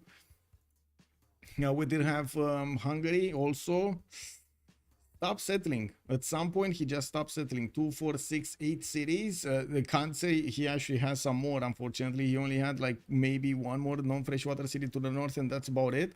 And maybe this city over here in the bay, but that would expose him to Congo's units. So I'm pretty sure he didn't want to do that. Not to mention also India's units. He did try to pull off the attack on India, but unfortunately could not ever manage to get the same stats as India. So yeah. When tank strength Nihangs, yeah, yes, I've heard Trinda talk about how flexible, really good in FFFFA, tough with teamers. No, tough in teamers is not tough in teamers. No, it's the other way around. It's very good in teamers.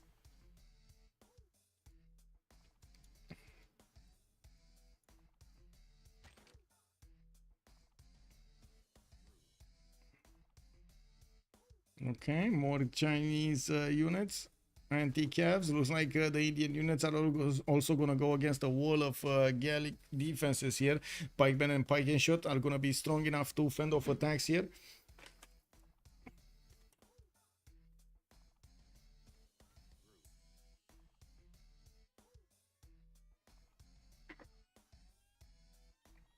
Angkor Wat also coming up importance from gold, so he's gonna get 1 more point of population each of his cities. That's gonna be a lot of new districts that are gonna come out.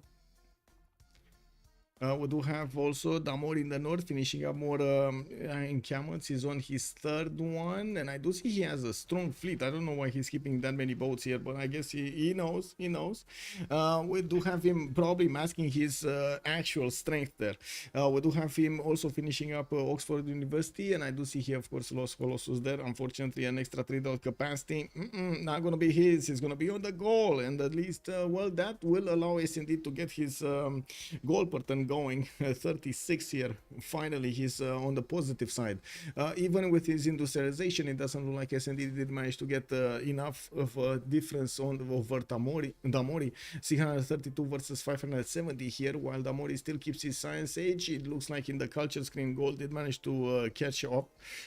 India does have a level 2 spy on the goal here, and we will need to see if this will give him the necessary points against the goal. I don't see a spy from the goal in his city, so he should have a +6. He should get a +6. Who is England going to attack with his navy? Himself in the economy. Yeah, he's not going to attack anybody else than himself, basically.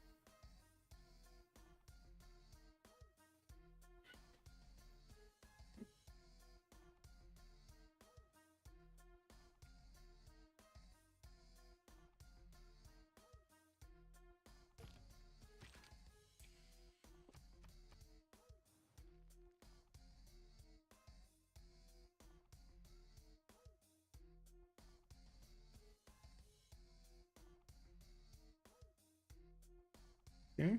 Mahabharata Temple also coming up in 410s here for India will allow him to finish his religion, right? He does have Defender of the Faith, Stewardship, and Zen Meditation, while he does have an extra belief open for him to go for.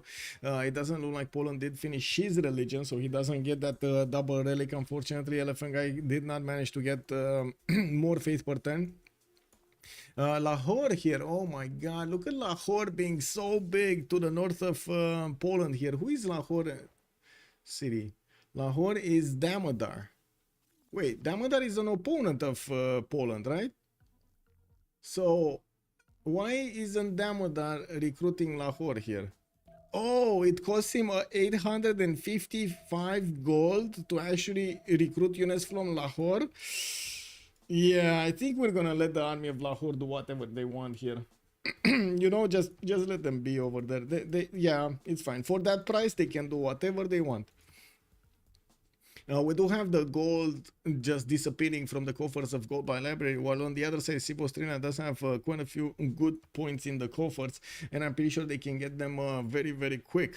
Spy army is coming out from Toilet. We got 3 spies getting out, and I'm pretty sure he's going to want to send them towards his opponents to try to start to break them down in points.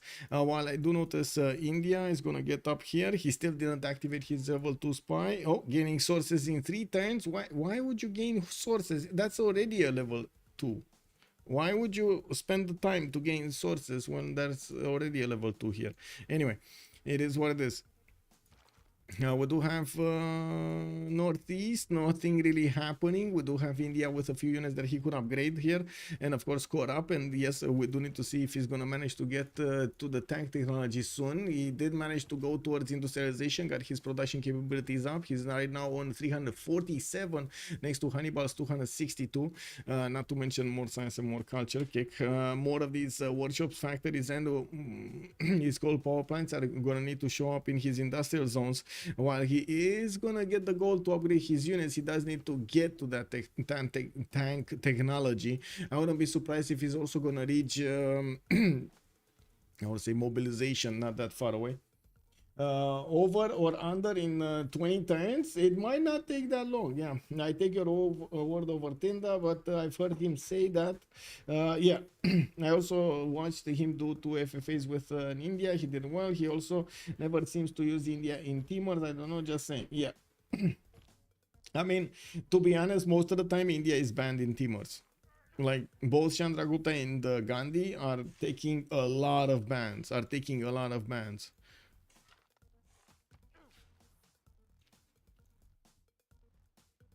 We got more holy sites. Wow, okay. Georgian units are just sitting around watching these wing hussars, not really doing anything against them. We do have the other units getting here close up in person with the Chinese army, but not really managing to do anything. Then force Dawes Rex to use his production capabilities in defending himself, not actually keeping up with his neighbor, and that actually hurts Kublai Khan in China quite a bit. 185 science with 107 culture next to Damodar's 211 and 134. It does seem like Tamar is managing to keep up quite nicely here. We did have also Damori 307 science. That's still significantly more than everybody else in the games. He's on 6,300 science, and we do see him with 44 technologies, while Ambiorix is on 35. Yeah, 44 versus 35. Still 9 technologies over his next door neighbor here. It's like Gandhi is the most busted Civ in duel, but you don't see it played because it's perma banned. Yeah.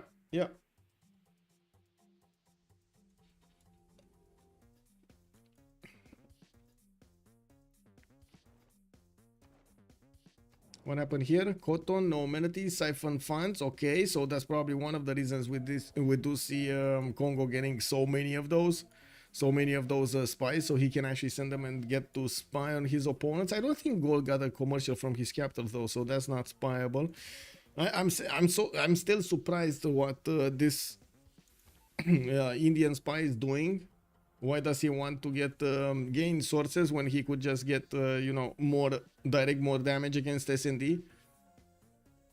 It looks like he's also managing to get with a few caps in the borders of goal. Did manage to go through those tiles where the Gallic units could not manage to close the gap, unfortunately. So, well, all of these Indian units are gonna have their way against the tiles of gold here, or at least a few tiles. He does have, for example, this market to go against, more mines coming around. Ooh, trade routes in Avaricum over here.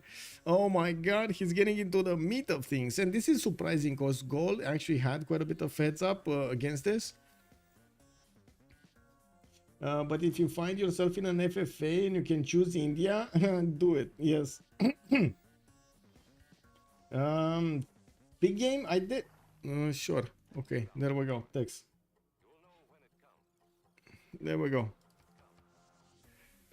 So SND gonna go for his military science. It looks like he's also trying to find a way to defend his city in his tiles. India is still gonna have his way against these mines, no problem for him. Of course, he's not gonna take over cities, and I don't think that was the point of these caps from the get-go. But still, we'll see. We do have him also finishing up his sim in the capital city. We do have Hannibal spying on the city of Delhi here, siphoning funds, and we will need to see if India is going to manage to put a defensive spy in there to not allow his opponent to do this unpunished. While we do not have that much of a military from India and from Hungary, it doesn't seem like India at the moment is building units there, but he will, I'm sure of it. I'm sure it's just a matter of time until we're going to see stronger units coming out from Commander Snake. He's not that far away from discovering his combustion. He's on rifling, so he needs his steel, he needs his refining, and then combustion. 3 more takes and boom, he's ready to go. Finishing up more encampments in the southern cities, getting his zoos out, and of course making his people happy, while he is managing to get his economy going. He's on 153 gold a turn. Not bad at all, not bad. We got gold here, putting the city of Turones to the west side and to the east of China. He will probably try to get those trade routes going through that city center so he can bring more gold home. They are desperately trying to fix the problem of gold. Looks like also the units of Georgia are managing to find some weak points in the Chinese defense here. Interesting. We got some Nihangs. Okay, we do have also, oh my god, this is so problematic. We got Lahore pushing in through the north of Elephant Guy's territory, and Elephant Guy just doesn't have the units to push him back. Like, this Wing Hussar is probably gonna die a terrible death here to these muskemen, and of course the crossbows. Not to mention there's a knight here. Whoa. GBL has no gold. Vicky outsim gold.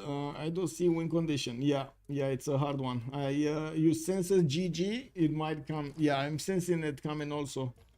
Yeah, my senses are tingling. Okay, we got some crouching tigers coming out here from the OS Rex. Probably once they are scored, not more. Spies, more spies coming out from Georgia, and he's gonna start outputting cuirassier cores. That means he's starting to prepare for his tanks. Refining coming up in 3 turns from Damodar, while Elephant Guy is barely getting his astronomy. You can imagine when the tanks arrive over here, Poland is just not gonna be ready. We do have Elephant Guy with 32 technologies, while Damodar is on 32 technologies. Look at that, they're actually close to each other here. Different pathways probably. I'm pretty sure Jadwiga definitely has a lot less science. Damodar has 1,000 more science than Elephant Guy. 1,000 more science, same tech number. Can you imagine that? Check.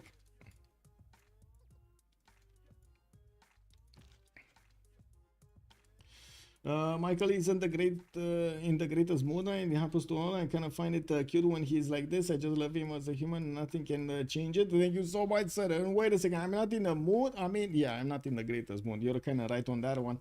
I did call him a vampire twice. Woo, twice? I mean, you just called me 3rd time. What do you mean? Anyway, her bonus needs to reach like 10 times instead of 6. Okay. Oh, the Maya bonus, yeah. I mean, it kind of feels like that would be too OP on Maya to have it on 10, not gonna lie. It's too many cities that you can do in 10 cities, in 10 tiles.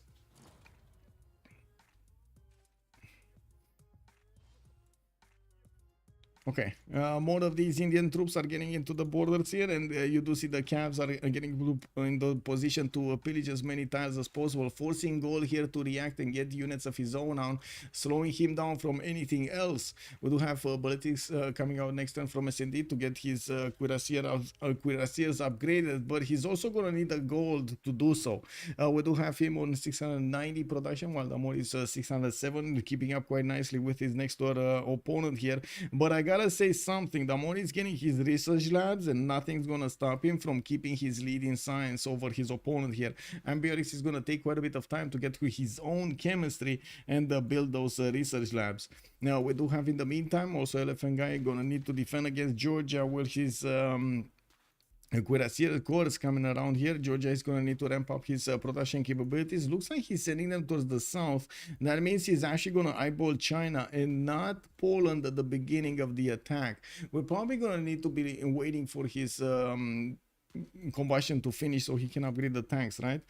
Same with India. India is refining in two turns. He's going to need steel, and he's still going to need to upgrade a few of these military academies, or I should say he's in camels with military academies. It will need a bit more time to finish all of his infrastructure up before he's going to start just pumping out tank armies from everywhere. Yeah. Facts. Whoa. Whoa. Yeah.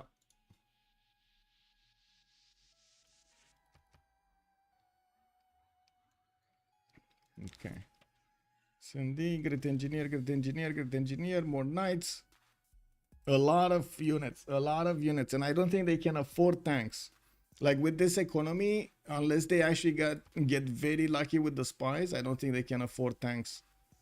Like upgrade tanks, I mean. They can hard build them, but even upkeeping them will be a problem. Like I don't see China or Poland being able to upgrade to tanks from their economy. We got India switching to listening post, and finally he's getting the +6 intel on opponent's movements. He probably didn't realize he actually did that.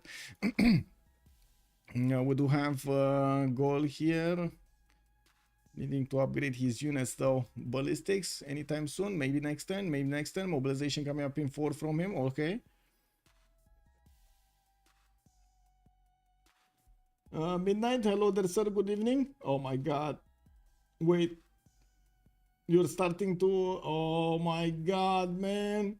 Is this the copy pastas joining us? Okay. Double with. Good evening, sir, and welcome. Good day. Good morning, sir. Anyway, wherever you are. Okay. Well, I'm gonna need to read through the copy pastas now. It is what it is. Bot attack, yeah.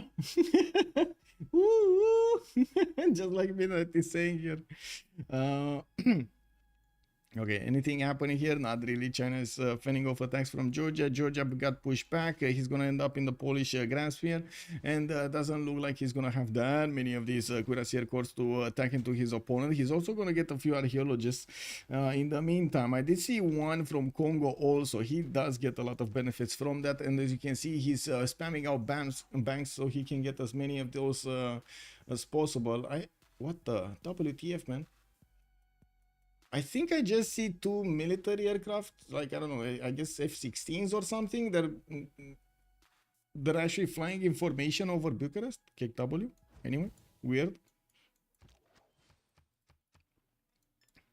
Anyway, more of these banks coming out, and Congo is going to get those extra points of gold. Very, very important at this moment in time, so he can allow his bankroll his allies' necessary needs to upgrade their units. I'm pretty sure India is going to require a lot of funds to actually get his stuff going.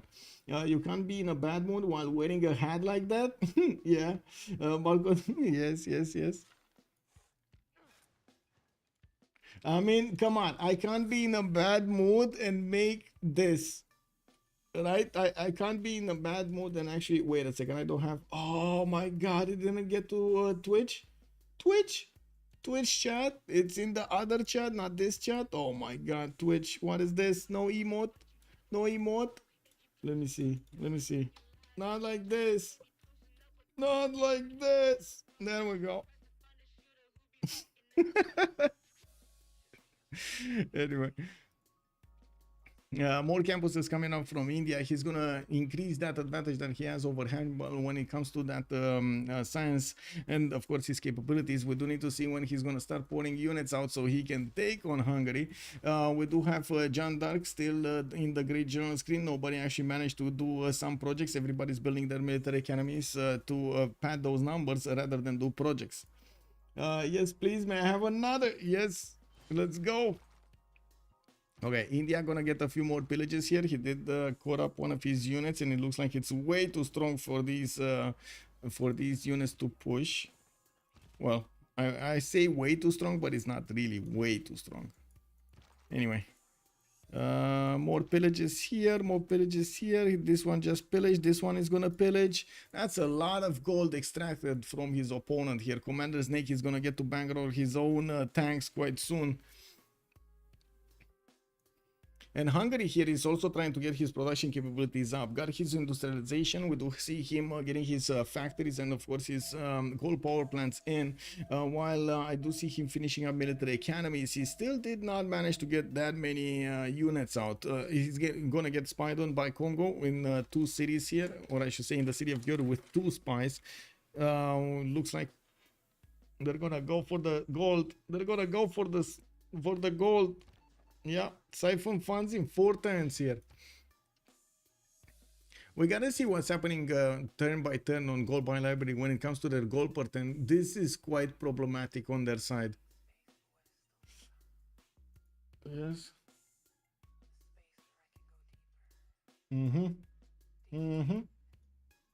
And we made it to 32 likes. Thank you so much. Thank you so much. I don't can we get some? Oh my god. I'm gonna put it some more. Check this out. We did it. We did it, chat. We did it. And you know how it is. When you do this, let's actually raise the bar a little bit. Let's see if we can go for 40. Let's see. I'm gonna end this poll. We got to we got to 30 and we did it. We did it, chat. We did it. Let's start the poll and can we get 40 likes? Yes or no? Yay or nay? So ironic that gold by library cannot buy a single library. Yeah, that is ironic. We did have actually Tamar from his opponents buying out so many libraries with Faith. This would be Faith by library here of Georgia. We got Morahiogix coming out from Georgia, and he's going to keep on outputting Cuirassier cores to turning them from Tsukumi while he's going to 3-turn them from Tbilisi. That's pretty good. Actually, 2-turning them from Tbilisi, I don't know. This looks weird. Getting more markets and getting an entertainment complex to pad those numbers of amenities up. We do have Elephant Guy going for his ballistics, but he's still far behind Gandhi's ability to get to tanks. Still walls coming out next turn from Commander Snake. Coming out in 3 turns, sorry, in 3 turns from Commander Snake, and he got refining, so he's starting to get the oil per turn. He's also gonna get more science quickly. Multiple libraries and more campuses are gonna be finished here in his territory. Very quickly. Yep.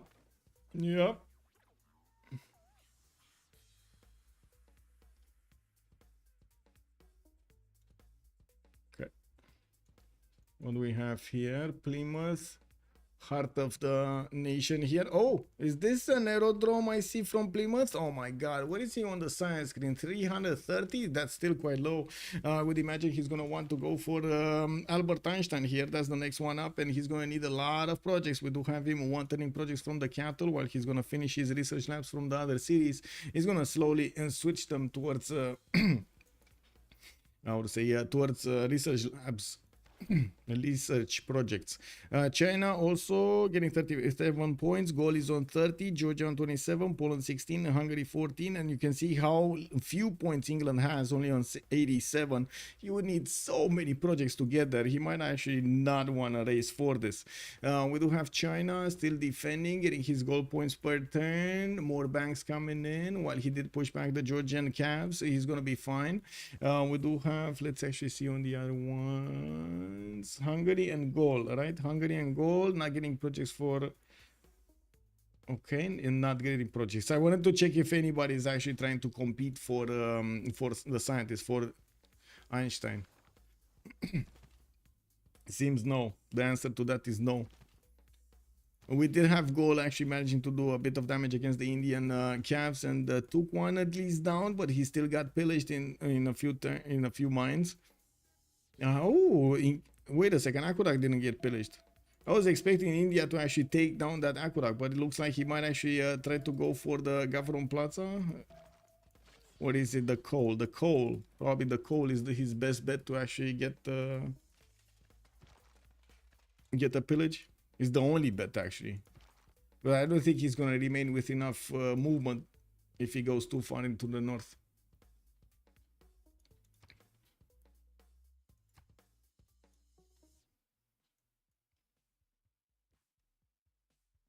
Yep.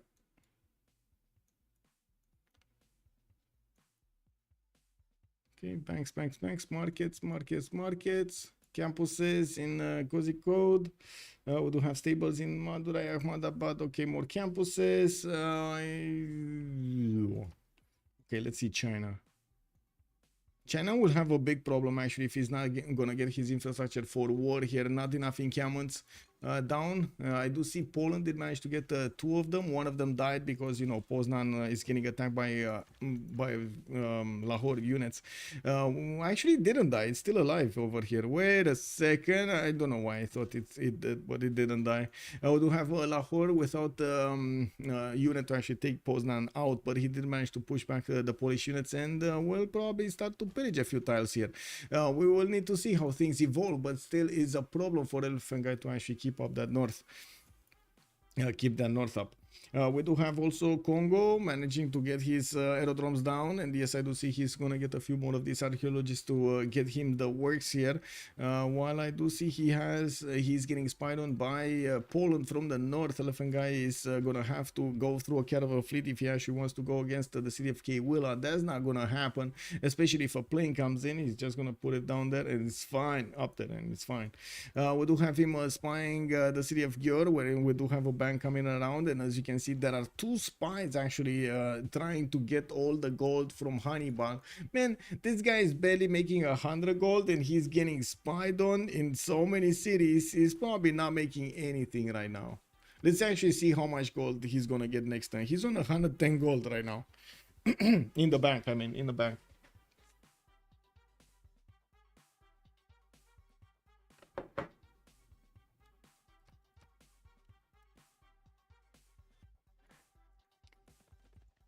Oh, guys, did you see Day 9 video about the chat of Artosis? Did you guys see that? Is anybody here actually watching Artosis or Day 9? I'm not watching Day 9, but I'm watching Artosis from time to time. Mostly actually YouTube content, not really his live stream. Wait, what time now? What is that game? Head Bonnie, good day, sir. Good morning, good morning. We're on what? It's barely 9 a.m. What? Normal day, yes, normal day. This is where we start stream. 9 a.m. The Aussies, yeah, the Aussies. They actually did manage to convert Damori. By the way, does anybody know why Damori is in Australia? I watch Artosis, but I haven't seen his most recent stuff. Oh, so I understand Day 9 is a very good friend with Artosis, and mostly Day 9 is raiding Artosis because of their time schedule. And at some point, Artosis raided Day 9, which has like a totally settled down chat, no nothing, no problems, no nothing. And then Artosis's chat comes in. You can imagine what happened. Harambe, hello there, sir. Good morning. How are you doing? Oh my God! Thank you so much for the raid. Thank you, thank you. Brothers, yeah, exactly. They're very, very close. They know each other from like early, right? Very early in life. Let me see. Wait, what did I want to say? Shout out, right? Let's shout out Harambe. Man, you need to play some more, Mr. Harambe. How is Raz doing? Day 0 and Day 9 and Artosis are literally brothers. Oh, really? They are actually brothers? I didn't know. But anyway, you gotta watch that movie, man. I did. I don't think I actually put it on my Discord. I can give you a link. It's unbelievable. You can watch it on Day 9. Who's winning this? It kind of looks like Civ Australia. We gotta see if Goal by Library with Goal is gonna manage to come back. The main issue we're watching is, first of all, Damori has kept his tech lead for so long, and also it kept up in production, while the goal per turn is starting to be extremely serious. Like the goal difference between them is quite serious. And we were thinking exactly how is this game gonna end. We do see both of them are trying to spy each other with the missions for the gold, and they did also send some calves to pillage each other here, but didn't really manage to make quite a bit of an impact. Goal was forced to make an army, and we're going to see if he's actually going to want to use it against somebody. India is finishing up his infrastructure for war, and yes, we will see him try to get to fascism at the same like we had mobilization first, then fascism, and try to get as many tanks out as possible. He started outputting with Russia cores. I'm pretty sure you can see where this is going, right? I mean, come on, don't call him Daddy Beasley. Come on, this game was not his game. I can agree with that. The real names are Nick and Sean. Oh, I see. They're actually brothers. I didn't know they're actually brothers. So thank you again so much that you told me. Give me a second. Do I have it here? I gotta say it cracks me up. Like every time I watched it like 4 times or 5 or more. Let me figure it out. Artosis day 9.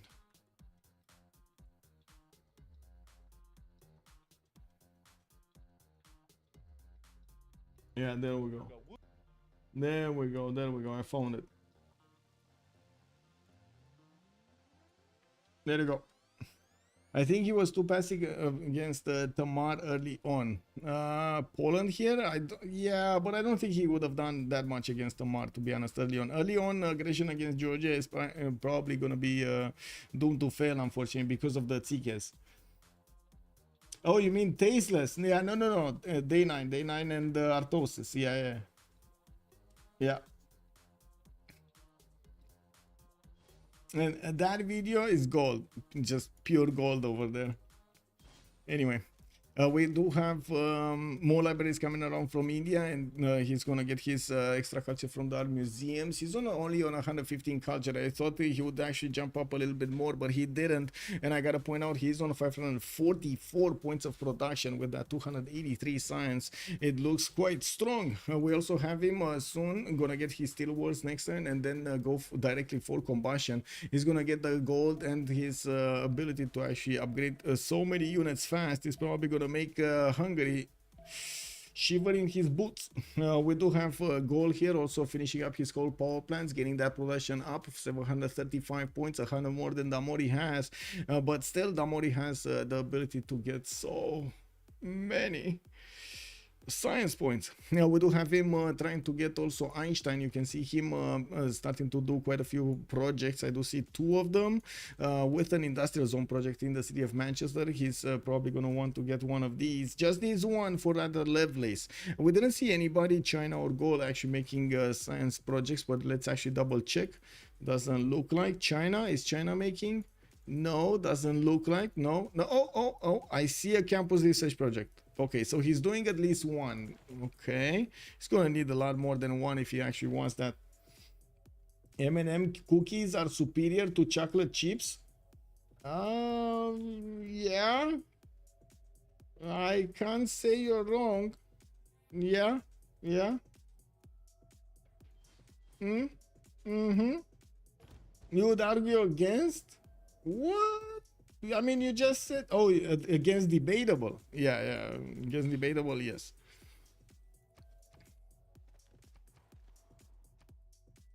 Oh, we actually have a Hungarian frigate coming out from Kolozsvár.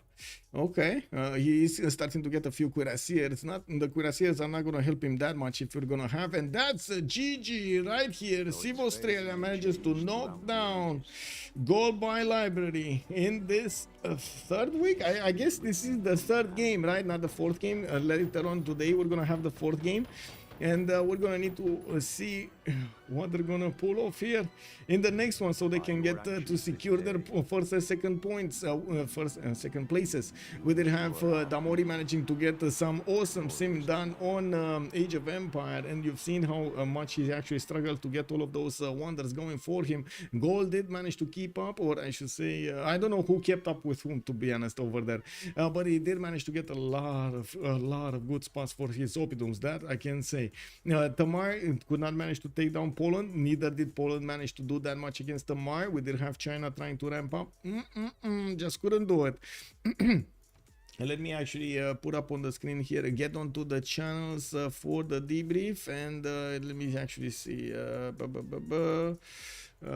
this, and I need to do this. Okay, there we go. Why, hello there.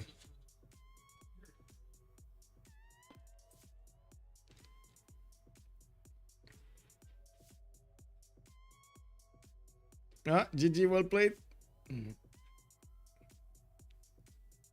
Oh man, a flying toilet. That spawn of yours, man. That spawn of yours. I don't know. What is your initial impression of the spawn?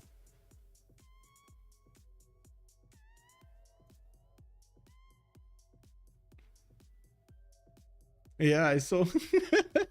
Yeah, yeah.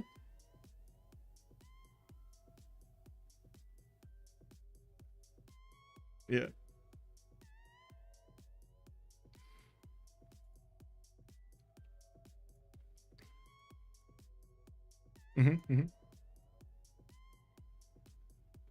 Yeah, of course, you did manage to get those merch. Well, at least two of them.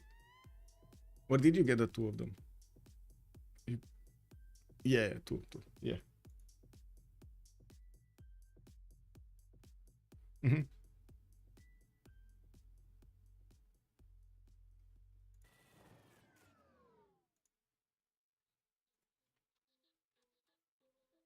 Uh, I see. I see. I just realized we needed to do something. Okay, there we go. There we go. We can talk. Sorry. Muscles, which I kind of AFK'd, but they're heading to Demori to give him amenities because we need Demori to carry, so we're feeding him Luxes and great works of writing and music. Well, we don't even Yeah. need him to carry. We just need him to keep up with Gaul so that we can like, because I can kill Hungary, Toilet can kill China, and Poland on fascism. Yeah, it's just like, S&D that's big. It's only Gaul that is a concern. So England just needs to keep up with Gaul and keep some pressure on him. So yeah. It was a surprise that you chose to go for commercial hubs on India instead of the normal holy site opening. Was there a specific reason, or it's just how you like to play it? We have Tamar. We have Gold, like, yeah. if I go holy site, we don't really have any naval trade that we can really set up from the start. Like at the start of the game, we're going to be absolutely ruined in terms of gold if we go holy sites. Oh And my those god, really also helped. particular. Oh I my go god, holy sites on Gandhi if I have like a I never built special neighborhood reason in the city. Dude, I placed the neighborhood like 1050 and never built it. Fuck. Nice. Yeah. I didn't really have an especially good reason to go holy sites. Like I only go holy sites on India if there's a good like earth goddess or some other way to generate faith. Otherwise, I think it's just better to go for a like discount holy site and spread to yourself later. Yeah.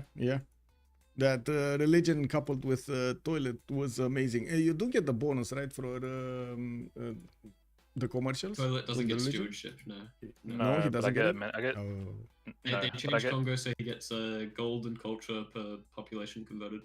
Yeah, and I get amenity, which is good. And also, I can use the apostles to scout. I have apostles in China land, and and there's one in Poland that got condemned last time, but I keep on moving it every turn into the woods to scout.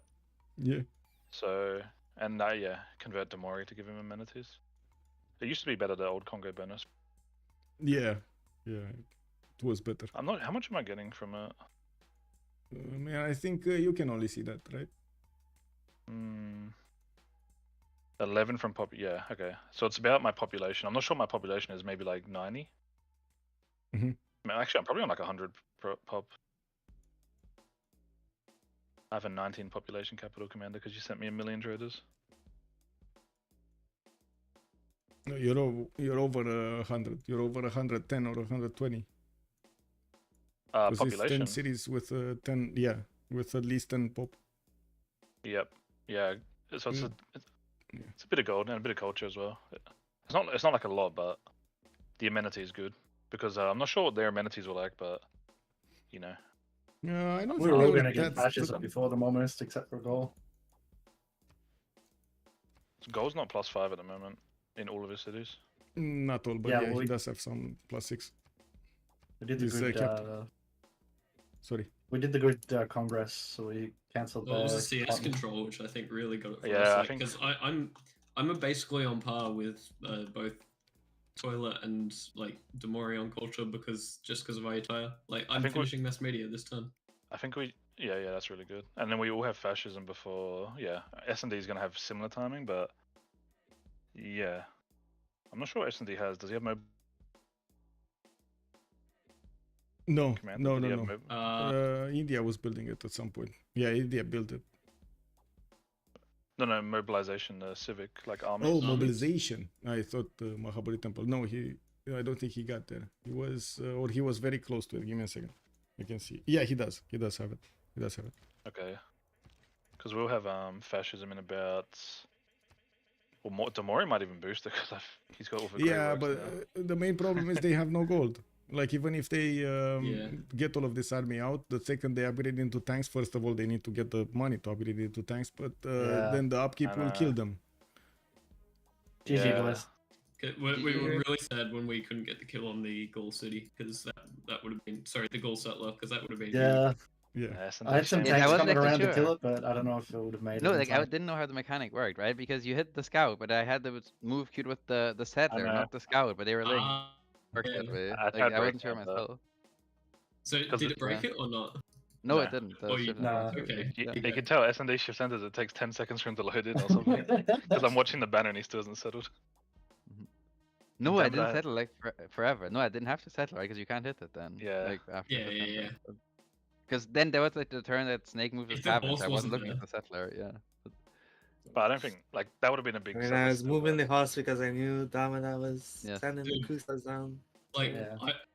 I saw you had so much melee, and I'm like, yeah, okay, he's plugged like every choke. Let's try this one. And I saw like the first 3 or whatever that you'd started plugging that 5-tile trick with, and I'm just like, Yeah. dude, what the actual? No, the fuck bottom is cities that? are like shit prod. I tried to plug everything, but it was so open. Obviously, I had to plug like on the Mori side Yeah, also. it's- Like I had it's- so much it's too land. I was open. like so Yeah, wide we open, saw yeah. we saw at one I point he think had like if you like send a settler all the way towards like south of Novidium, like and you plug Yeah, where two the wonder culture- is, where Paititi is. Yeah, Yeah. yeah, that's yeah. the- I mean, it even wasn't then, that then horrible. just Like went I to the didn't get Tundra, right? like you got what like 10 mines at the campus and the comp or something. It wasn't the worst, but like it was still like annoying for me. And you probably Yeah, didn't put yeah. gold, yeah. I felt like it paid off my investment at least. Yeah, no, I'm sure. But it didn't like ruin me completely, right? Like some Yeah, of the shit- exactly. Like, and plus, so if you didn't have like those 3 oppidums there, I would have been just trying to send. Like, I wouldn't have been pillaging on the way. I would have just been sending to try like get in Yeah. behind there. But yeah, the oppidums just make it real awkward. But no, I don't know.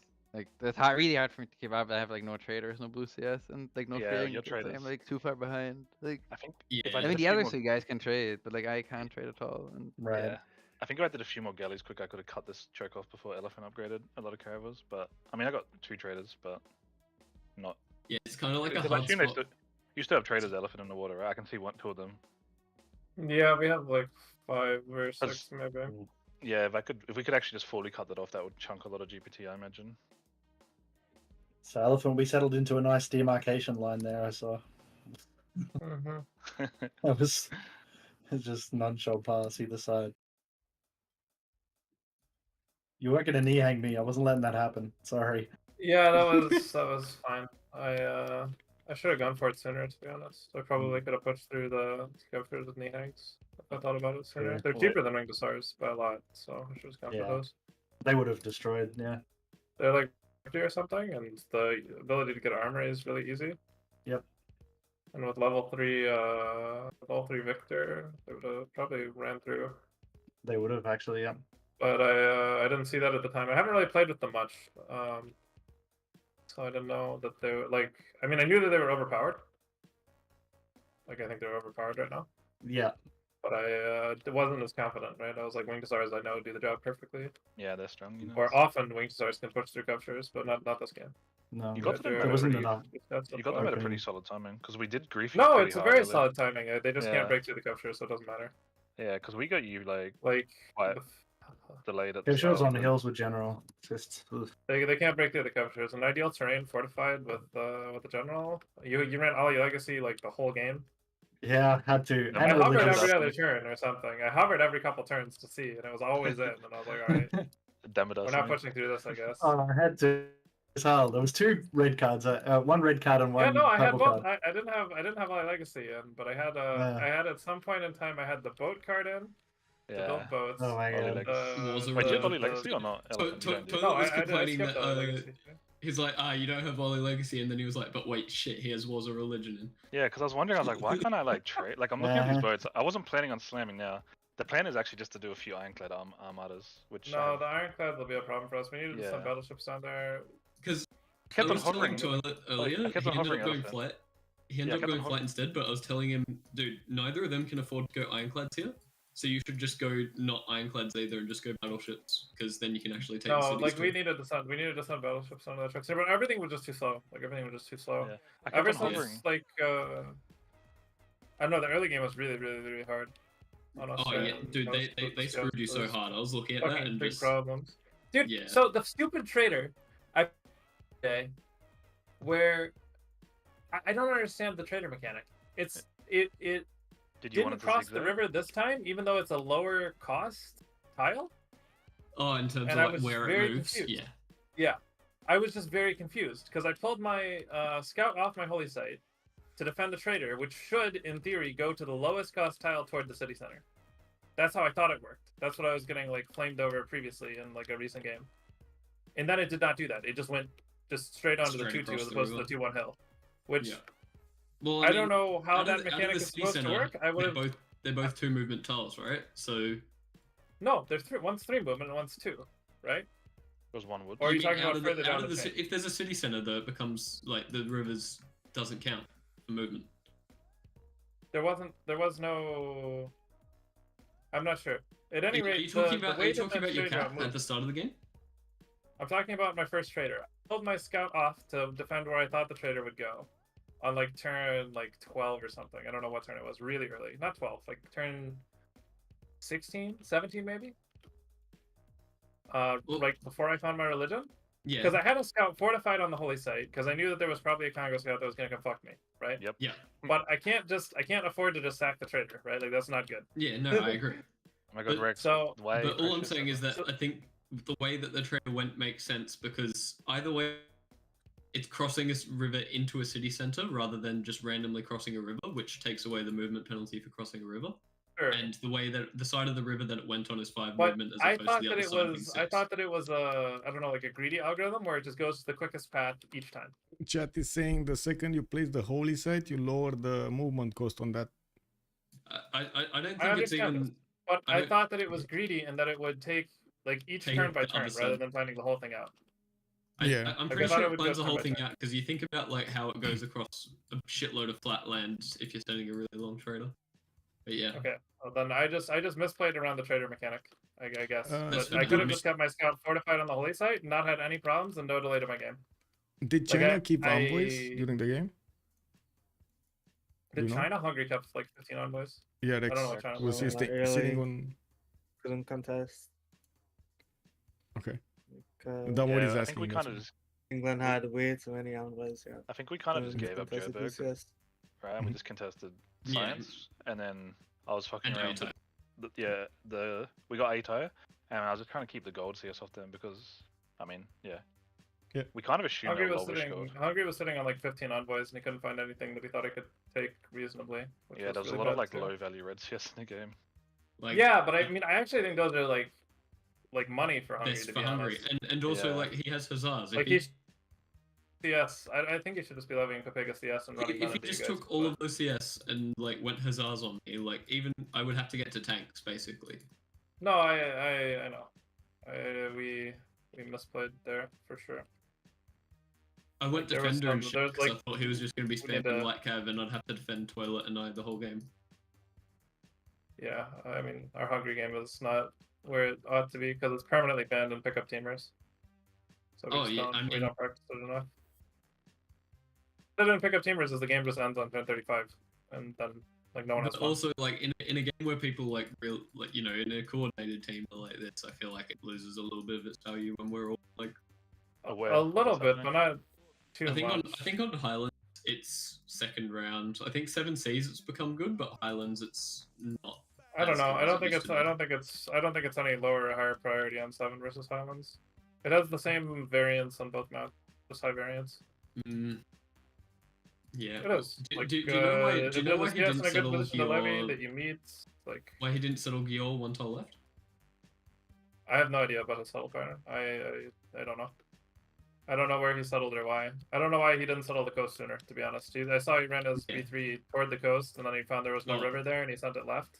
Yeah, I wasn't You really mean, like, happy settle when just for Toilet more- didn't settle more his dis- B4 on the coast. Do you mean he should have said left just for more districts on the river, or right? Yeah, settle 1 tile left for more districts. Sure, you have to. You I maybe mean, no, it but was he- lower no, yields. because I mean, he opened campus and then he just put comp across the river. Like the campus was not river, right? Like he just did it I really see what early you're to saying. keep anyway, and then.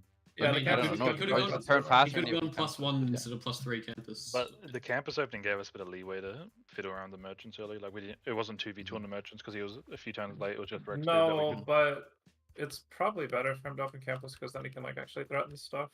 Yeah, but I'm just. Oh, we didn't yeah. coordinate too hard on the projects to get the traders. I don't think you need to coordinate too hard on the projects on merchants anyway. You're Warm Thunder Congo. Yeah, but That's I mean, true. What but is the your trade what was is your for- passive points per turn on the merchants? Like it's like 3 I know per it's a combo lot, or something. but like, Like yeah, 3 I know, without a but, like, market. Like I'm just saying, if I pass and there's 2 of you, Snake was a little slow on the combos because he went irrigation. every one of your I combos went is blind gonna be irrigation. Yeah, because when I passed, I was like nagging him to do a project, so I could take. if you have a comp up with a market, that's 2 comp ups with markets for the other guy, right? Like I don't know. It's we're always gonna struggle there, right? Guys, GG Yeah, well it's- played. no, I'm gonna go catch some GG. sleep before the next game. See you guys Yeah, later. GG. Yeah, Have a good see one, you man. later. Yeah, have a good one, man. Bye. So there we have it. We heard from the whole team, Civ Australia and Goal by Library, giving us a little bit of insight about what they were doing, what they were thinking during the game. I do want to thank everybody for joining us, and I do hope you enjoyed your time with me tonight, this morning. Civ Australia did manage to get a win over Goal by Library in the CWC week 3 because, well, the week 4 game did not get played out yet. We will see it later on 1600 GMT. I'm gonna get some sleep and then I'm gonna go and stream the next game for you. I do want to say thank you so much for everything. Much appreciated for the follows, for the subs, and of course for the bits. Thank you so much also YouTube for the 2 joins. Baxter 100. Thank you so much, sir. Much appreciated. If you do see this, thank you, sir. You're the first member I have on YouTube. Thank you so much. We do have a join button over there, which is basically the equivalent of the subscription here on Twitch. Thank you so much for everything. Much appreciated for the support. I do want to say on my Discord you can find out about my upcoming games. You can see it over here. I always do a weekly rundown of what games I will have in the upcoming period, in that particular week.